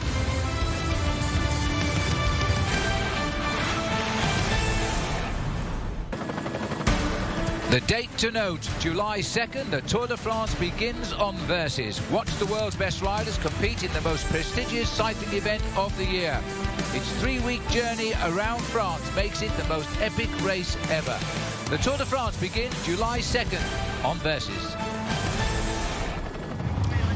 Well, as you rejoin us, we're still on the descent, and look at this man go down. He sticks his right leg out, then his left leg out. He clips off the apex of the bends. He should be in Formula One car racing. Well, he knows how to do this. Again, one of the French riders who rides cyclocross in the winter, and it's a good sport to practice. Not only does it give you good foundation when you're using it in the winter, but it also gives you that little bit of practice of how to ride your bike and how to get round corners just like this. And this man, for the moment, hasn't put a wheel mark wrong. No, he hasn't, and he's also blown poor old Thibaut Pinot off his back wheel there with his superb descending skills. Pinot not willing to take those risks. We're looking at the chase group. It's a little bit ragged, but it is still basically 22 riders strong. Cadel Evans sitting off the back, just staying safe here on the way down. If he's got any plans, those plans will be enacted once we start the climb up, which is around about 15 kilometres on your screen, just on 9 miles to go. Evans being nice and calm at the moment, but he knows this is really the calm before the storm. But these two riders have done a sterling job. Juan Manuel Garate pacing his teammate Robert Gesink off the front of the group. Gesink a long way down in the overall standings, but I think probably, Phil, that was his tactic for the Dauphiné this year, because he wanted to test himself out in the mountains. Although he lost, I think it was over 3 minutes in the time trial, he was very happy with his time trial, because it's the exact course that we'll use in the Tour de France, because this is the same organisation, and that was a perfect test. Now he's testing himself again.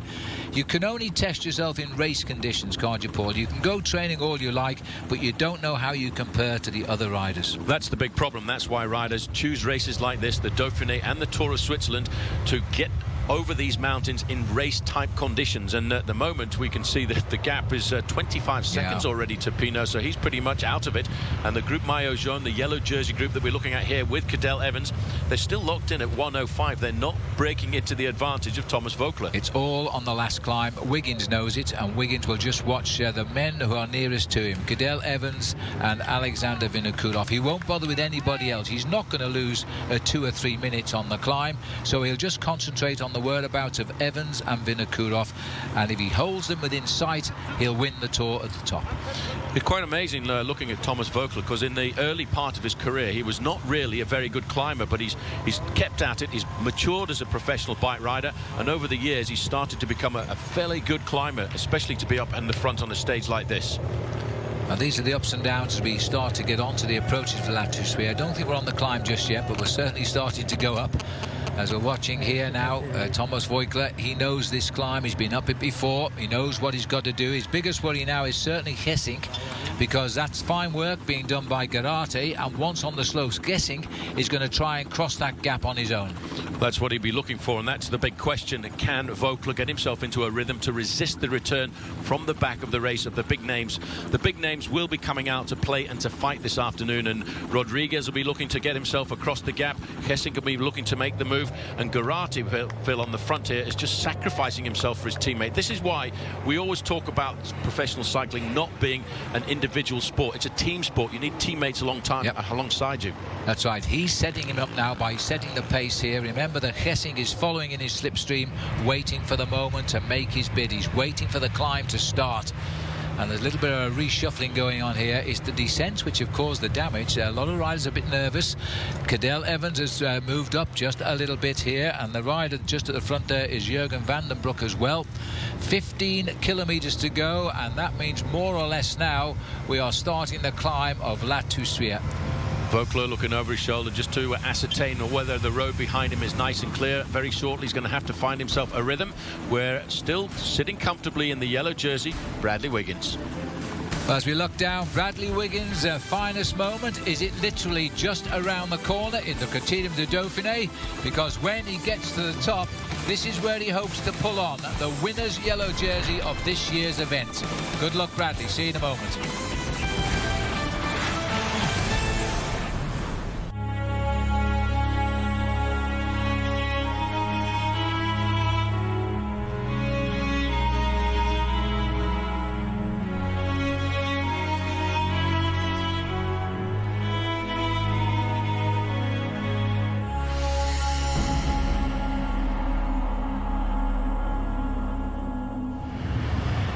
And there he is now, Thomas Voeckler, the champion of France, free to fly, or are they going to bring him back? At the moment, he's hit the climb of La Toussuire with a gap of 1 minute and 23 seconds.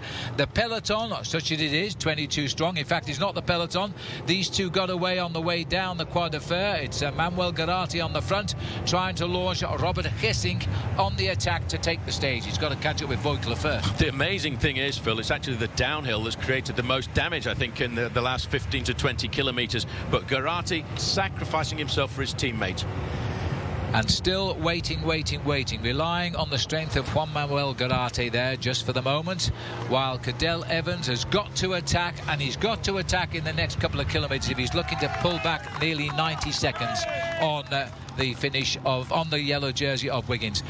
Now that's where we're going, and he goes around the steepest part of that bend. Young Thomas Voeckler. This is now on it. It is a tough little climb, this, Paul. As I said, Phil, 14.8 kilometres long. He's undoing his jersey there to try and keep himself just a little bit cooler. It's a warm day, by the way, in the Alps at 24 degrees Celsius. Now for Thomas Voeckler, he's got to find his climbing legs. Now let me see, 24 degrees Celsius, I think that's around about 75 degrees Fahrenheit.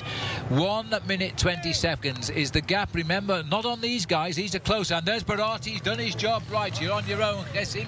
He's now got to sprint that gap shut. The first man he will see, if he's really flying, and he looks like he is, will be Thibaut, who's just ahead of him. Yeah, he's just in front of the yellow service vehicle there. The service vehicle looks after all of the bike rides. As you can see, Phil, he's lost a lot of time, more than a quarter of an hour. But really what it's all about for him this afternoon is trying to get himself an individual stage victory in the Alps. Well, it'll be another proof to him that he can do a good Tour de France, and that's all he's thinking about now. He's used this race very much as a preparation race this week. He tested himself in the time trial. He's now tested himself on the mountains. He wants the stage win. This is the compact group that will decide this year's Criterium, and Bradley Wiggins is waiting for somebody to attack him. Well, he knows the attacks are sure to come. Alexander Vinokourov starts today in 3rd place overall. He's looking for 1 minute and 52 seconds. Cadel Evans in 2nd place, looking for 1 minute and 26 seconds. But this man is doing a stormer. He's extending his advantage over the yellow jersey group all of the time. But he wants to know the position of this man. And at the moment, I reckon he's looking at about 45 seconds. Yes, and I reckon he's the only man that can spoil the French party here, because he is really attacking this climb with just about everything he's got left after a week of racing. And he's still got to get up to Pinot, who's just there now, so he's closing the gap. That will bring him up into the 2nd place. He might be a bit surprised that he's not seeing Thomas Voeckler as well, but Voeckler has gone away and he's now about 40 seconds in front. Well, Hessink had a fantastic start to the season by winning not only the big mountain stage of the Tour of Oman, but also beating Fabian Cancellara in the individual time trial to take the overall victory in that race. But since then, Philly's been a little bit quieter. I think he's been preparing for the Criterium du Dauphine, for these mountains, and of course for the big rendezvous of all professional bike riders in the month of July, the Tour de France. A little feeling of fresh air on his right shoulder. Pinot looked round there, and now this is the management here. Jean-René Bernadotte is now shouting at Voeckler to say Robert Gessing is coming up, so let's go. Well, when this team was signed up in the winter months, Europcar, Thomas Voeckler had actually signed for another team, Team Cofidis, but part of the contract said we have to have Thomas Voeckler on this team, so he asked the team management of Cofidis if he could go back to the French support team of Jean-René Bernadotte, and the team was born. Well, that's a nice French cooperation. I can't imagine it ever happening in any other country with a rival team, but well done for the French in colluding there, because Europcar is a first-time sponsor in the sport of cycling, and we go very close to their base in this year's Tour de France. In fact, I think we go right into the town where they are based. So they'll be wanting to ride well in the Tour de France, especially in the opening week. Now, it looks as though Pinot has managed to just hang on here to Hessink at the moment. Still looking very determined. He's on the ride of his life, this youngster as well, the 2nd-year pro. Minute 25. Well, it's beginning to look as though this might be the winning move. Not this particular one, but the move by Voeckler and these two riders. Well, they're getting across the gap, but it's still 58 seconds between Robert Hessink and Thomas Voeckler at the front, so Voeckler is not losing too much of his advantage. And I think he's in such great form. He's climbing like a magician. Well, Pinot there is just riding very good gearing there, because he's on his inside chainring at the front. He's looking quite relaxed. He's not panicking. There's the group which is handing this race over to Bradley Wiggins. They really thought he would not survive this last 3 days of this year's Dauphiné. They expected him to be somewhere near the front after the time trial favoured him, but no, he's actually showed he can climb mountains, as if we didn't know. He can climb. He showed us 2 years ago in the Tour de France, but he has to have his head right. He suffers a lot with his mental approach. But I think he's got it right this year, and I think he's happy with the team. The team, they were a developing team last year, and it's very difficult to put a team together and go straight into success. But this year, they're looking like one of the top teams in the world. And yes, Bradley Wiggins did finish in 4th place, equaling the position of Robert Miller. And isn't that strange, because Robert Miller was the last British rider to win this race. He was indeed. Miller winning it back in 1990. And before that, it was the English rider Brian Robinson who won in 1960. That's it for the Great Britain teams over the years of this event. And now we'll see if we can add the 3rd one here in Bradley. Well, Hessink has he got across the gap. He's caught up with Pinot, but now he seems to be. You get to that point when you make that first initial burst of an attack, then you reach your limit and you can't go any further forward. And I think he's getting into that position right now. And at the same time, I think Thomas Voeckler in the front, Phil, he's upped his game as well. André Zeitz sitting at the back here for Astana, the team of Alexander Vinokourov, who, by the way, did win this race. He's the only rider from his country, Kazakhstan, to win it back in 1999. Sitting in 3rd place at the moment and looking good for the Tour de France. I'll just notice Jérôme Coppel, the best young rider, has got himself back into this group. He started the day in 11th place. Jani Brakovic, he's in 9th place in the overall standings. Cadel Evans, 2nd place. Well, last year, of course, his brilliant ride in this event got him his selection for his first Tour de France. I think he'll be automatically in for the team this time around, and he's perhaps not riding with the same required vigour. He's probably backed off his form a little bit because he wants to have a great Tour de France. Sensible place to ride there for Bradley Wiggins in the yellow jersey, just sitting right behind Alexander Vinokourov. As once again we've got Rigoberto Uron coming back up to the front. He's doing a great ride over these last couple of mountains. Well, this will be a huge result for Team Sky if they can survive to the finish, and it's only just over 7 miles now to the finish, or just under 7 miles actually, 11.8 kilometres. And there's no attack come from Vinokourov or Cadel Evans. Have they said we can't beat them, or are they going to give it everything in the last 10 kilometres? We'll see in a moment.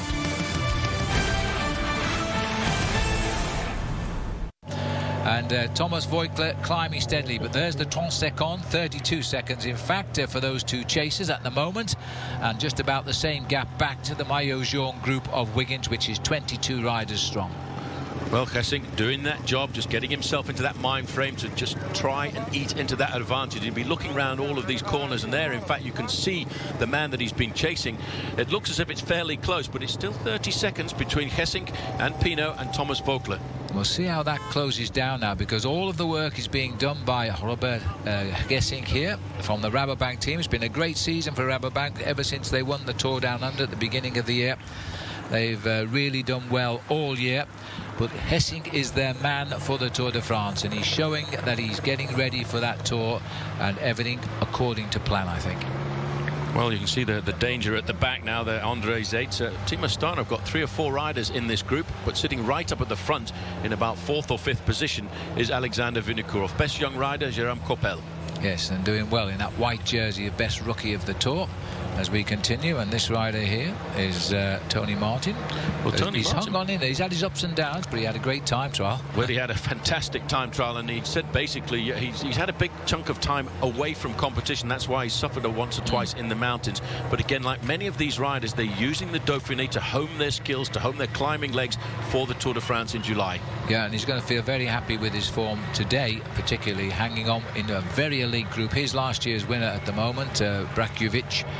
And he's still up there in the action, although he did slip a little bit yesterday down to 9th place overall when he was a podium finisher until yesterday. And Cadel Evans still holding 2nd place. The only man getting the better of him is Bradley Wiggins. And Cadel Evans, remember, twice the runner-up in the Tour de France, and one poses the question, will he ever win it? And I thought this year would probably be his best chance. Well, you know, he's had ideal preparation. He's been given the freedom to prepare for the Tour de France as he wanted to by the team. They didn't force him to ride the Giro d'Italia as they did last year. So he's done what he wants to be ready, and it's only the roads of the Tour will tell the difference. Looking up the road there, 10 kilometres to go, 6 miles to the finish, slightly more, marginally so, and Thomas Voigtler will see that board and will be feeling very happy with himself. Well, 48 seconds back to the yellow jersey group, Phil. We're going to start to see this race coming back together, and that if we get onto the long straights, you probably see all of the main field together. I think Voigtler's cracked because they're right behind him. They're right behind him, these two riders. There they are. And Voigtler, I think, is suddenly locked up on the climb at the 10-kilometre barrier. Well, he's out of the saddle. He's fighting with his machine. Compare his style to the smooth pedaling style of Robert Hessing in the orange jersey of Team Rabobank. He's picking it up now. He'll be encouraged by the fact that he's ridden across the gap to Thomas Voigtler. Well, actually, what Voigtler's doing here, Phil, he's waiting a bit to try and recover so he can possibly stay with Hessing. I wonder, because I'm laughing, Paul, because Marc Madio, who's in the team car behind, is now seeing his rider, Thibaut Pinot, put himself right back in for the stage, which he told him a little while ago he could do. And guessing is testing Voigtler, but it's not going to be tough enough. Voigtler is very, very easily into the slipstream of Pinot. Look at his eyes. He's concentrated. He's really suffering, this man, and he knows he's in with a chance of the victory, and he will pull himself inside out now, Phil, to stay in the slipstream of Pinot and Hessing. But the main field, still no moves coming from them. No, and at 9.8 kilometres, 6 miles to go to the finish, I think Bradley Wiggins is starting to feel nice and fresh, and he could step up on the winner's podium in not too long a time now, maybe 20 minutes or so. There's the time of day against clear blue skies here at La Toussuirel. Phil, they've been climbing for about 12 minutes so far, and there's still 9.7 kilometers to go. 6 miles still to go to the top. The attacks will come, but I think they're going to wait till they get a little bit closer to the finish. They'll throw everything at Wiggins, but can they? I think they're leaving it far too late, which to me indicates that they haven't got the ability to knock Wiggins off the top. Gesink has been very strong and pretty impressive, but he hasn't got rid of those two French riders. I'm beginning to feel as though Thibaut might well be becoming the French favourite for the stage win again. Yeah, but look at Wiggins, calm and collected, just sitting on the wheel of the rider in front of him, thinking just a little bit longer and I'll be crowned the winner of the Criterium du Dauphine. Just looking down, we've come up a long way so far, and there's still a bit of snow on those there peaks. Well, this would be an exceptional win, and remember, he's going to do it without winning a stage of this race. He's just got round the course with the best time. He's led it now for the last, this would be the 5th day, if he were to keep his lead right to the end. And the group here all under pressure. Hats off to Rigoberto Urán here, the teammate of Wiggins in the black sky colours. He's done all of the pacemaking, dragging them up this mountain. The gap is 38 seconds. They are closing in. I can't believe it could be a group sprint to some 25 riders at the top. I don't think that's the way it's going to run out here this afternoon. You can see the work being done by Urán. He's a great rider. He never really won many races. He won 3 races way back in 2007, but he's always been a solid rider to have on a team. Coppel sitting at the back there, hanging on in the best rookies jersey, the white jersey of best newcomer here, best young rider, and he only has to keep these boys right there to win that award, because there's nobody endangering his lead in this select group of climbers. As they head up towards the finish, 9 kilometers to go. We're less than 5.5 miles to the finish. Wiggins is feeling good. We'll take another break.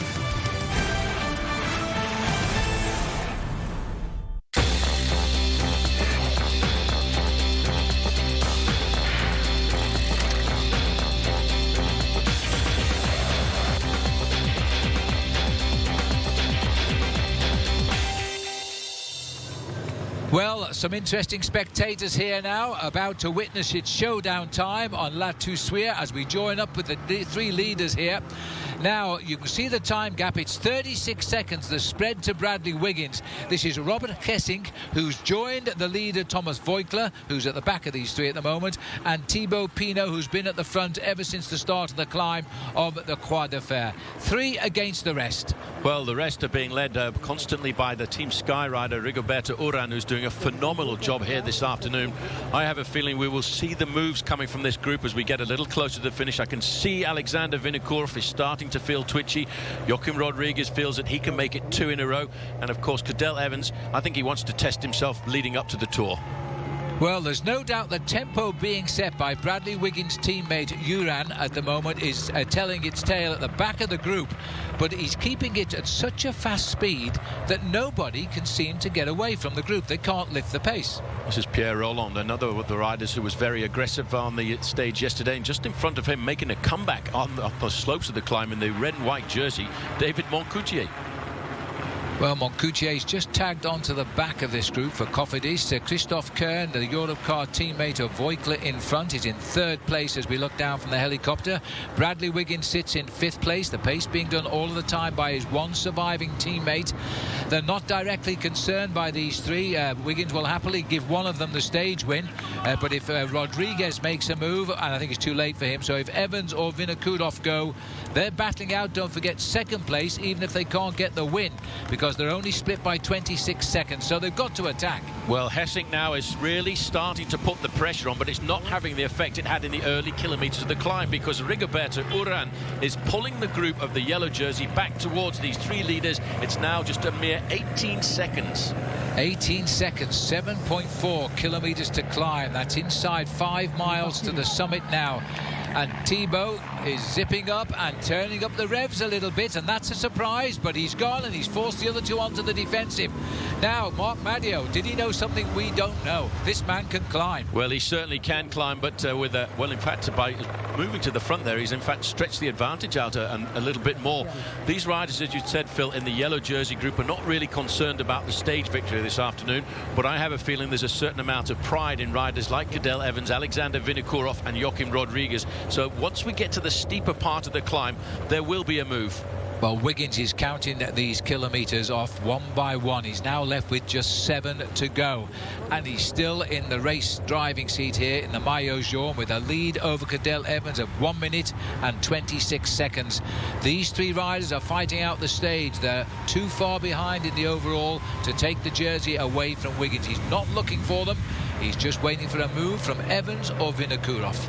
Well, he seems to have been re-inspired by that little bit of assistance he got from Pinot. So now Robert Hessing coming back to the front, getting out of the saddle and battling with his bike. Well, he must know that that group has been closing in, and 18 seconds on the mountain is not a lot. You can actually see a police outrider coming round, so the riders are going to start glimpsing the tail of these three leaders very shortly.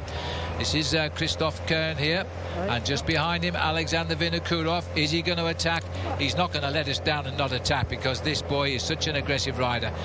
Just licking his lips there, perhaps, getting ready for the move. Wiggins has got him nailed, though. That's the yellow jersey on the shoulders of Bradley Wiggins, looking for one of the crowning of his, I would say, one of his best road performances ever in recent years. Absolutely. Sitting behind him, Alexander Vinokourov, just a little bit further back, Joaquim Rodriguez in the green jersey. He's a dangerous man at the top of a mountain. He's got a hatful of Olympic medals and World Championship medals all on the velodrome, but now he's in the road race, and he's come a long way since he was eliminated from the Tour of Italy back in 2003 on the 18th day. He'd almost made it home. Now here he is, set third to win the Criterium. Chris Anker Sorensen on the move there. This is the first one. This is the first little ripple of acceleration. Sorensen ridden well over these last couple of days, and he'll be riding alongside Alberto Contador when we get to the Tour de France in July. Now, Chris Anker Sorensen has gone. No reaction from the favourites. Why should they? He can't win the race either. And Wiggins is saying, boys, if you want to, launch the attack. I'm waiting to follow. He's not going to chase any of these riders. Nope, he's not a dangerous man in the overall standings, and still Rigoberto Urán on the front doing all of the pacemaking for Bradley Wiggins. Wiggins just sitting there, and he's waiting. He's got the numbers in his mind of the riders who he must follow if they attack, and those numbers are going to be the number of Cadel Evans, Alexander Vinokourov and Jürgen van den Broek. Holding at 20 seconds the spread of the race now as they climb up the finish of La Toussuirel. And Bradley Wiggins will not believe his luck here. It's beginning to look as though the pacemaking by his teammates has made the pace that little bit too hard for Vinokourov or Cadel Evans to launch an attack.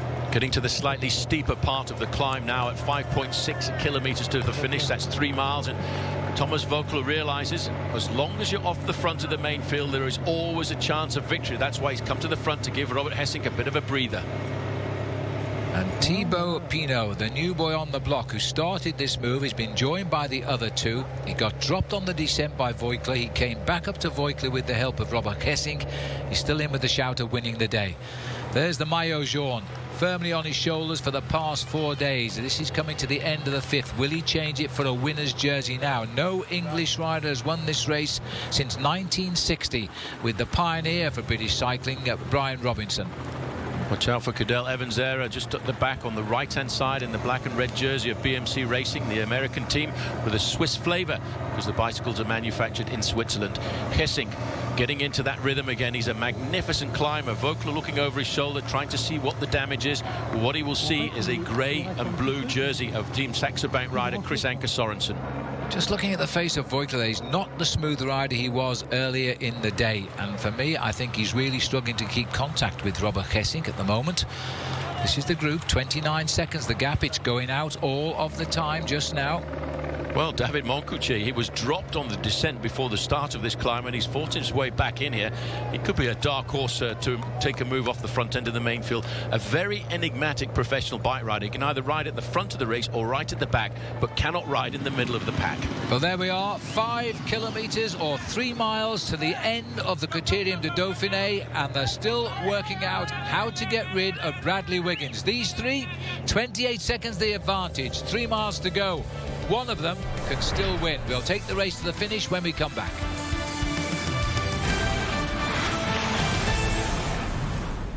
This is the Epic Cycle presented by Michelob Ultra on Versus, the superior light beer, perfectly balanced for the ultralife. And brought to you by Strava, built for the avid cyclist. Track, compete, share. Go to www.strava.com/versus.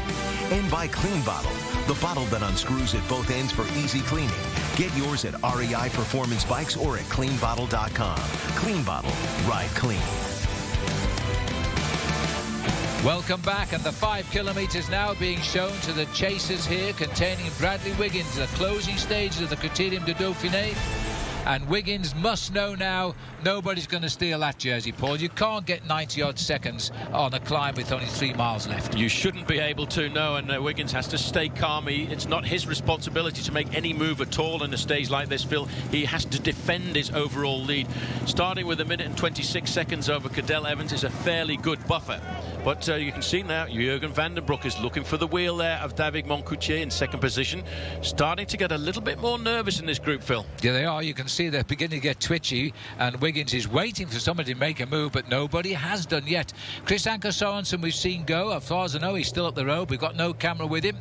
Now, is this another little move coming from Cofidis? That's David Moncoutier. He was just looking over to see if there was going to be any response to his acceleration, and look at that. Chris Anker Sorensen has just about got across to join the 3 leaders, making it a 4-man breakaway. Now look at this. And there's the move. Now this is Van den Broek, and there immediately countering is Alexander Vinokourov. No reaction now, but Bradley Wiggins, I think, will feel 90 seconds is enough. He'll wait for the next move. It's got to come from Cadel Evans, because if Cadel Evans is defending his second place. Cadel Evans has made the move behind. You could see him in the red and black jersey. He's using a massive grip, and he's slowly clawed his way back to Jurgen van den Broek. That's the first of what is going to be a number of assaults on Bradley Wiggins. These are the last desperate moments of the race now, and Wiggins has sort of countered that move. He didn't panic. Now that's an experienced man for you. Evans had to, because if Vinokourov had got away, he would have lost second place on the podium to Vinokourov, and Wiggins just made sure he profited from the infighting for second and third place in the race. He's becoming a very clever bike rider. He is, and he knows from experience you have to remain calm in moments like this, because when you make an effort which is too violent, then all of a sudden you put yourself into the red zone and you can't recover. Jurgen van den Broek, there are people believe we could be looking at a man who could make top 3 in the Tour de France this July, so he's going to try. It looks so Tony Martin is slightly unhitched here. I think he might get back on because the pace has dropped down just a little bit as Van den Broek revs up.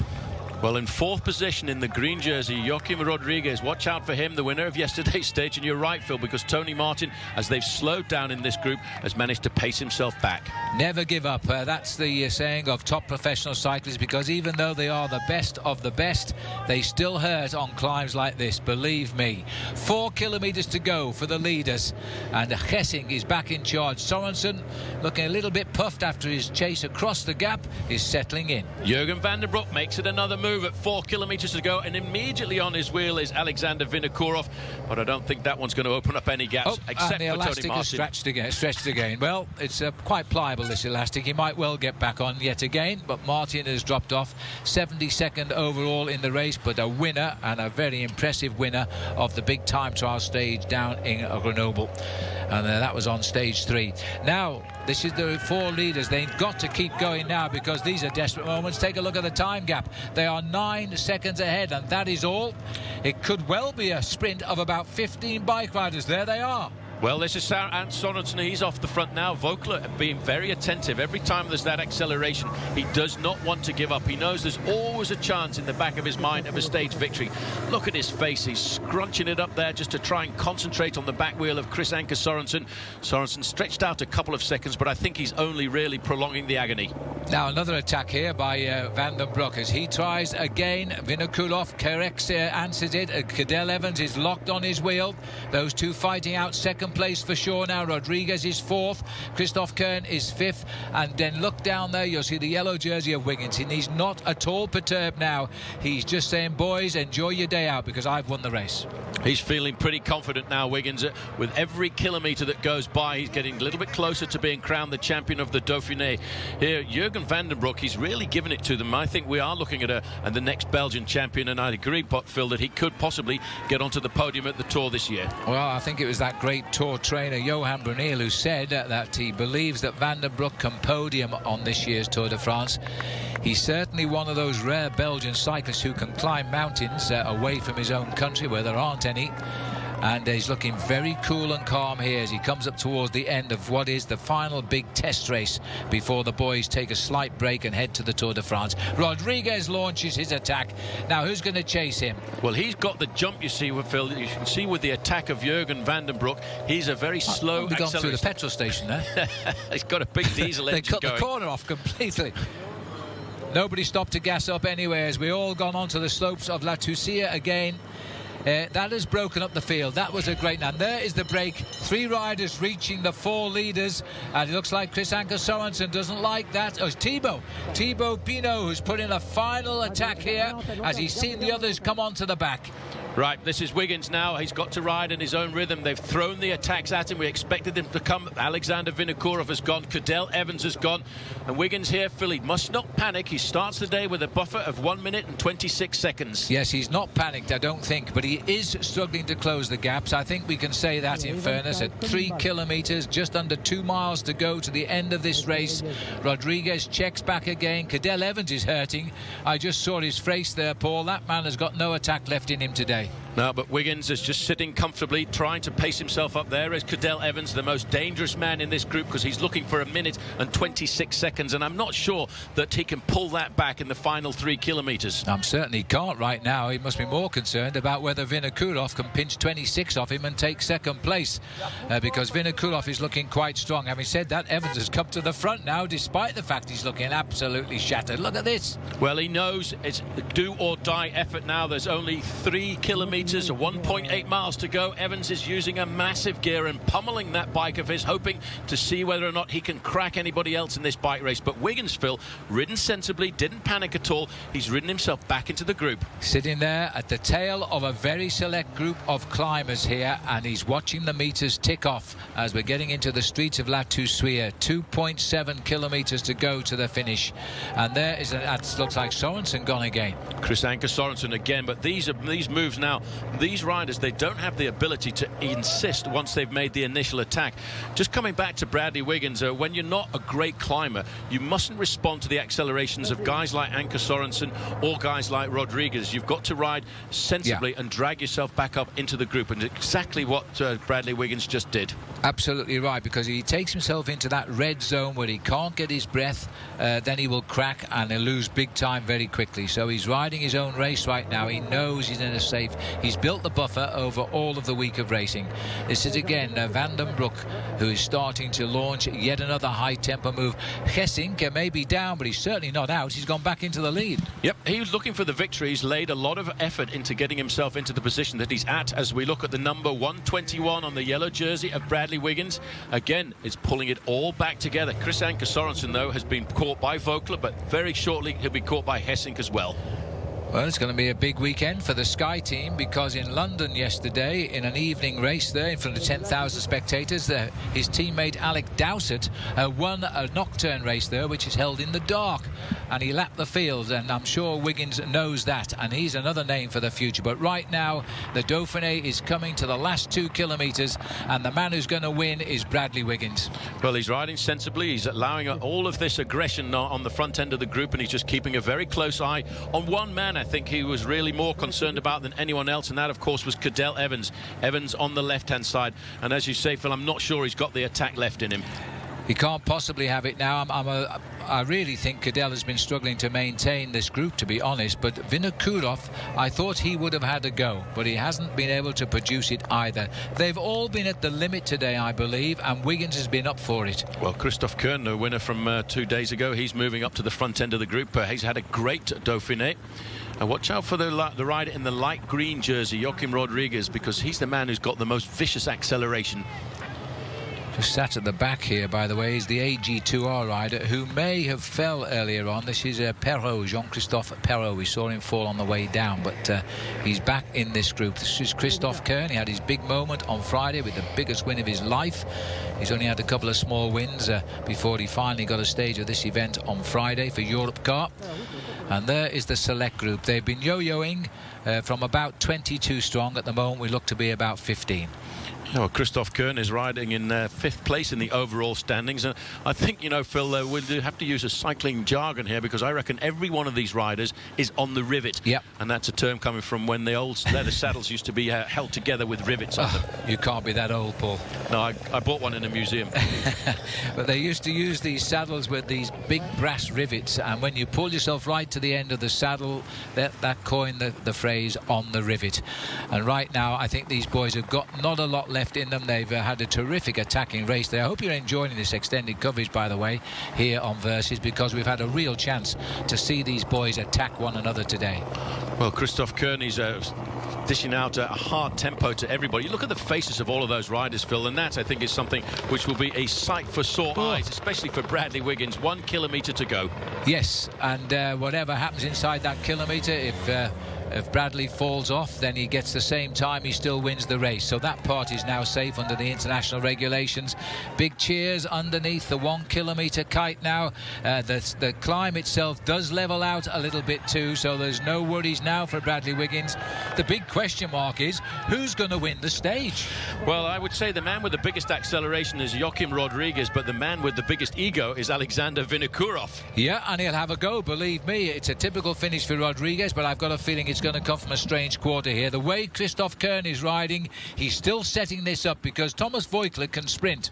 I've forgotten about Voigtler sitting there in 5th place. That's why the rider from Europcar is doing this storming ride on the front.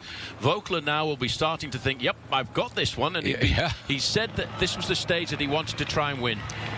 Well, we call him Tricky Tommy Voigtler, and not for good reason, because this man is a terrific bike rider. He's such an entertaining character, and he won't have given up at this stage of the race. And now comes the move from Rodriguez, quickly shadowed by Cadel Evans, who would like to go out on a high, but he can't manage the speed of Rodriguez. It's goodbye. Well, he's gone. He's gone very hard. It's about 500 metres to go to the finish. He's opened up a very smart gap. Cadel Evans tried to get out of the saddle and chase him, but I tell you what, the chicken has flown the coop. Are you kidding? 2 days, 2 victories for Joaquim Rodriguez.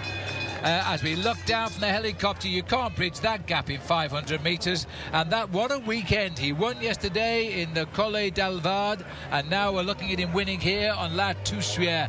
They're leaving it too late. Well, I tell you what, having the Giro d'Italia in his legs, Phil, has given him some serious power over these last 3 days in the mountains. 2 out of 2 for Joaquim Rodriguez, consolidating his finish of 6th overall in the event. As he looks back at the chasing group, that's how you do it. Conducts the orchestra, and a great victory indeed. This is the sprint for 2nd place. Gessing holding on. Thibaut Pinot, well done, gets 2nd ahead of Gessing, Vandenbroek, Vinokourov, Anke Sorensen, Cadel Evans, all over the line there. But well done to Bradley Wiggins, who now becomes only the 3rd rider from the United Kingdom to ever win this event. Christophe Kern coming up. He really pulled himself inside out to try and set that victory up for Thomas Voigtler, but nobody, Phil, nobody had the match for the acceleration of Joachim Rodriguez. Well, there he is as he finishes. A nice slow-motion picture of Bradley Wiggins punching the air. It was in doubt to the very end. Nobody believed he would survive these mountains. Well, he did. So there's the result. Rodriguez getting a 2nd win in as many days. Pinot, brilliant 2nd for the youngster. Gessing in 3rd. Looking down the list, Vinokourov 5th, Cadel Evans 7th, and the top 10 by the yellow jersey himself, Bradley Wiggins. Well, let's have a look now at our Michelob Ultra ride of the day. Well, yesterday we gave it to Joachim Rodriguez. I have to say, though, Paul, today we've got to give it to Thibaut Pinot. Yeah, I think a very great rider, courageous ride. He led over the Col de la Croix de Fer. He really turned himself inside out to stay in that group, and getting 2nd place at the end of the day, I think, was phenomenal. Yes, he's still waiting for his first ever win as a pro, but today he really matured. So Thibaut Pinot, our Michelob Ultra ride of the day. Well, there is the victory of Joachim Rodriguez. What a race he's had, Paul. He's won 2 stages, the King of the Mountains and the points competition. Well, I tell you what, I think having the Giro d'Italia in his legs, he recovered over the week between the Giro d'Italia and the Dauphiné, and he had a fine pair of legs over this last weekend of racing. Now he's going to prepare for the Vuelta a España at the end of the season. And what a great season he's having too. 2nd in the Amstel Gold Race, and also 2nd in the Flèche Wallonne, and 5th in the Giro d'Italia.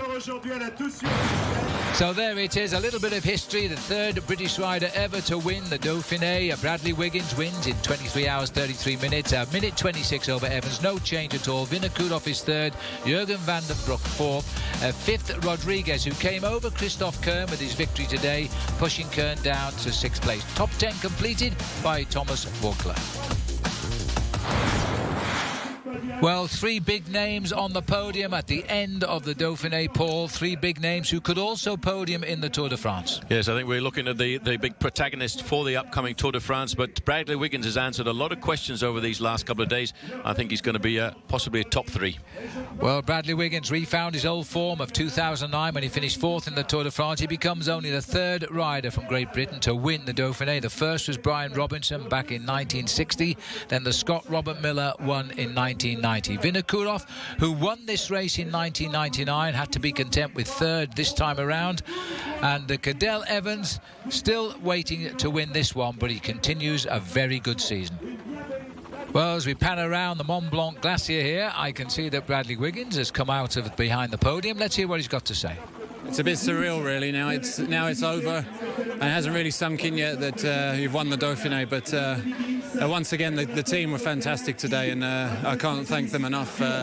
Throughout the week, they've defended me, made my job as easy as possible, and then once again today, right to the last F there. So yeah, it's fantastic. And once again on the last climb, I didn't panic, just rode my own tempo and kept coming back to the group. But fantastic. It takes a lot for someone to attack and then carry on that tempo. And as you saw, they can attack, but once the group, they have to keep it going. So I just bear that in mind the whole time. And yeah, I mean, a couple of cases ago, I knew that I won it, and I could afford to sit up in the home straight and enjoy it a little bit.